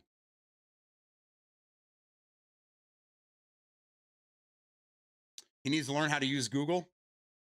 Well, you're right. I mean, well, he doesn't. He doesn't have access to that. He doesn't have a PC. He hasn't had a PC since 2012 or something like that. Matter of fact, all of his web browsing, he says he does on his Series X. He does all that on his console. But you're talking about, what is it? Microsoft with Edge? I think it's Edge now. Used to be Internet Explorer. So I don't think he has access to Chrome anywhere that he's at. You can't change Can you change browser in the Series X? I don't think you can. I don't think I don't think Microsoft would allow that. I think you're forced to use Microsoft Edge, and you can't change that.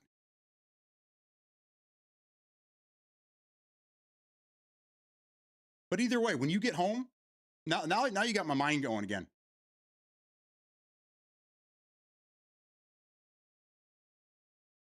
Now you got me thinking. It can only be a handful of things. But I'm leaning towards it might be a Chromebook. Technically my phone, Safari. Oh, there you go. So you're familiar with Safari and Microsoft Edge. Chrome on your phone? No, he's got a Apple. Us Android guys, we have access to that, but he's on Apple, so he's a Safari guy. That makes sense now, because if your buddy that came over and tried to get Battlefield 6 to work on that laptop didn't know anything about PCs, then he would be just as stumped as you are. So that makes sense. Because I'm thinking, why did that guy figure it out for you? That makes sense.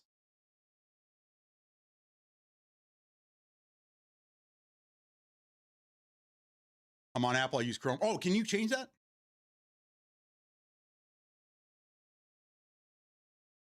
I know PC, we have access to Opera now. Wasn't Opera Apple's web browser for a while? I could have swore that came from Apple. I don't think it's owned by them anymore. I think it's some Chinese company, but fuck Safari.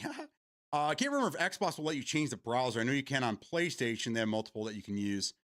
But that makes sense though, because they don't have a monopoly.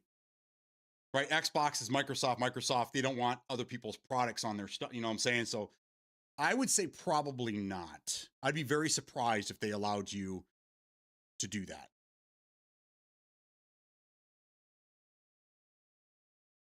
If I had my way, I'd like Firefox. Firefox is good. Firefox has been good for a long while. It's more for Linux nowadays. Linux is more of a Firefox spot, but Linux, Firefox isn't bad.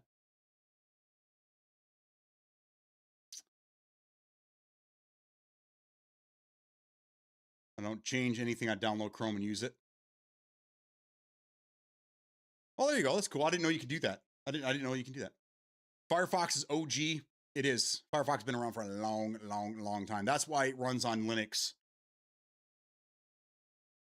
As a matter of fact, if you were to, just hypothetically, if you were to get a Windows XP machine, I'm pretty sure that there is a Firefox version you can download to have internet access on these older machines. Just because it's so light. But yeah, Firefox has been around for a long time. I used to recommend that to everybody because before Chrome, Firefox was where it was at. You didn't want to use Microsoft Internet Explorer, IE.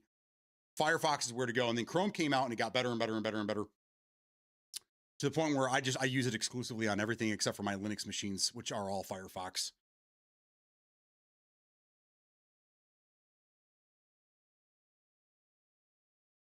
So that's interesting. I would maybe somebody wants to check that out for us. Can anybody try changing their web browser on the Series X and see if it'll let you do anything besides Edge? Is anybody willing to do that? Okay, I don't trust AI on that one. They said that you can't on PlayStation, but I know I have seen it in the settings, but it says it has to use Edge on Series X. I got you. Oh, go test it. Go test it and see. Go see. Yeah, I mean, I was pretty confident that Series X would only use Edge. Again, it's a closed ecosphere. They don't want you using anything outside of theirs, so it makes sense that you would be forced to use Edge. Where PlayStation, Sony doesn't. They don't have operating systems, so that doesn't really make a difference there. I would just if I was PlayStation, I'd just let them use whatever they want. Willing to do what? Never mind. We don't have to now. Free to Escape just confirmed it for us. If you could change web browsers on the Series X. So what is PlayStation use then?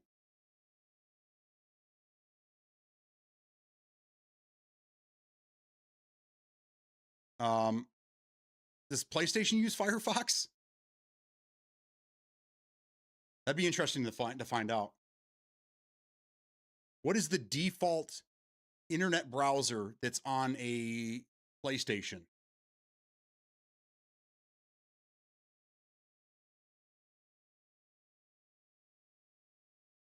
You wouldn't know how. Okay, let me guess. Internet Explorer. On PlayStation, I don't know. I don't know if they would use Microsoft shit. I would think that they would either have like Firefox, maybe Chrome. I doubt that.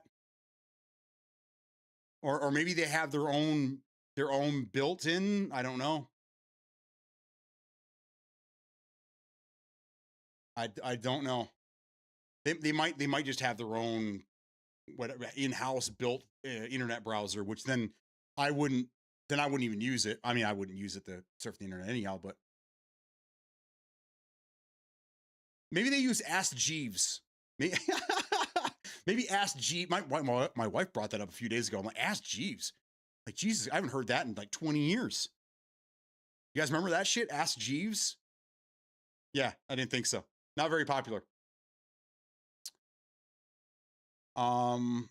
Default is proprietary on PlayStation. Oh, okay. So it's just whatever they built in house. Okay. Fuck is that? PlayStation 5 does not have a standard app for browsing the web. Oh, okay. So I thought it was available on all consoles. So you're saying that there's no web browser at all on the PlayStation? Wow, that's interesting. So like if Penguin were to move over to PlayStation exclusively, he'd be screwed because he uses the web browser to surf the internet. That's interesting. Okay. Now it's Ask Chat GPT. I'll bet you can install Chat GPT to your consoles. That's pretty funny stuff. I guess I could ask my son. I mean, he has a PlayStation 5, but I don't think he's turned that fucker on in years. Just sits under his desk collecting dust. I told him he needs to take the SSD out of that thing and sell it. Make some money. Sell the whole thing. No, you cannot change the default web browser on an Xbox Series X. Microsoft Edge is the built-in exclusive browser for the console, and system settings do not allow you to set an alternative default or download third-party browsers like Chrome or Firefox. There you go. Yeah, I was pretty confident they wouldn't allow that shit. You got to use their stuff. Not very easy to access, but there's 1,000% internet browser there.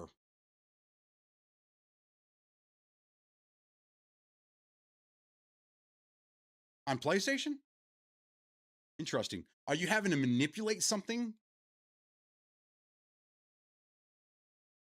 Don't worry, I've never played a PlayStation since PS2. There you go. I haven't either. I haven't either. I have PS4s in the house. I had a PS3. I've worked on PS3s. They used to when the Xbox was getting the red ring of death. People may not remember, but PlayStation had their own. It was called the yellow light of death, YLOD. Same thing. It was due to some heat issues. I think it was the original fat consoles. The later consoles didn't have the issue. But yeah, they both had problems. Not in the numbers that Xbox went through, but yeah, they still had problems. Guess where you can download any web browser you want? The Steam OS on the Steam machine. Not manipulating. A PS browser is just buried deep in the settings menu. It's not really an app. Yeah, so it's more like a setting. It's more in your settings area, and it's just probably for like if someone was working on your console or something. I don't know. Kind of like I have service menus in a lot of the TVs, but you can't access them. Something along those lines. On a PC. No way, bro. No way. So many options. I love it. Let's see what's going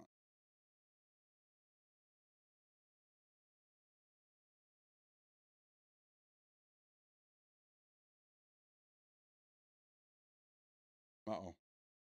Something's going on.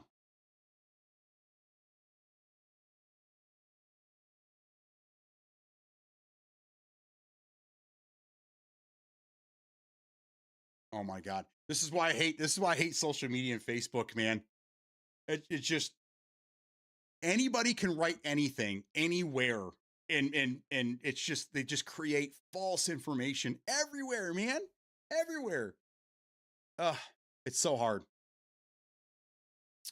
All right, so I think we're good. I've been here for 4.5 hours. I've been talking to you guys for 4.5 hours about this. See, it's always a great conversation. All right, so Penguin, when you get home, let's figure out what you got going on over there. Let's try to get your lady all set up here. Okay.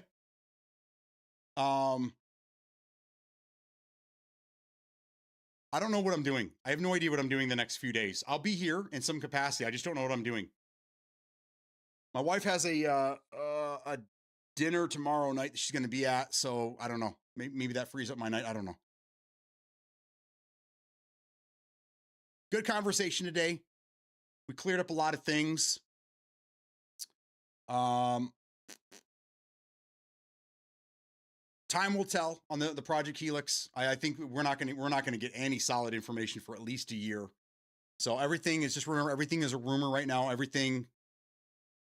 That's where this whole thing started, was that I'm seeing all these people that are saying it's confirmed that the Project Helix is going to have a disk drive, and there's nothing confirmed. So just be careful what you see out there, guys. A lot of people are desperate for your clicks, and they're willing to just lie right to your face. Let's see. Better let Beat go mow the lawn. Actually, because of the weather and the way things have been going, my lawn hasn't grown at all. So I'm going right back out to the garage to get these Xboxes done and out of here. I got to finish these. And I got to clean up my garage, and I got a lot of projects going on right now. That's how it goes. Yeah, but PC players have to deal with driver updates, so it balances out. It's very minimal. And a lot of it's automated for you. A lot of the things that you heard back in the day having to be done maintenance wise is pretty much automated nowadays on PC. Really, the only thing that you have to do on your own are BIOS updates, and those are pretty rare. I do them as often as I can, but I'm a different animal. You don't have to do that. But yeah, everything on PC for the most part can be automated. That's why the Steam machine, the Steam OS, is so popular right now, is because it's basically like a console for you. It basically takes the guesswork out. Everything is done automatically behind the scenes. It's great. Post that laptop ASAP and we'll figure it out. Console guys always bringing up updates.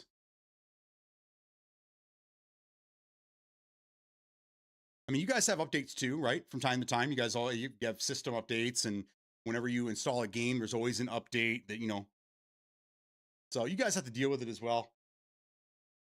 It's really not that bad anymore. And I think that's why PCs are starting to overtake console sales, is because it's so easy to get your foot in the door with a PC anymore. It's so simple. Come on in, the water is nice. I'll be getting a Steam machine at some point. Good for you, man. I want one too, but I don't want it for that reason. I'm going to use it as an emulation machine. That's what I want. Driver updates are the same as consoles. You press a button, done, exactly. Or you can just set it so that it does it automatically. Windows updates are that way. Your motherboard thing, you can set that up through the utilities. NVIDIA app, if you have an NVIDIA drive or video card, that will automatically pull the updates. It'll automatically optimize new games when you install them. I mean, there's really nothing. Really nothing. But yeah, anyhow. Guys are scared for nothing. Stop reading shit on the internet. Yes. Updates. Xbox updated our homepage and it has direct link to console patch notes, which is cool. There you go. I like it. At some point, I'm going to be playing Doom Dark Ages. Maybe we'll play that tomorrow. Maybe we'll do the Revelations. I still have to. There's still some other games on here I have to play. Psychonauts 2. We just found out about that today. I might have to play that. Den's Attack. Den's Shattuck. I still have some fucking games over. Yeah, I got games I need to play. So I'm going to spend the rest of the day trying to get this stuff done so I can focus on gaming for you guys tomorrow. Yeah. Thank you guys for being here. I'm rambling now. I need to go eat something and I need to rest my voice for a little bit. So until then, peace out.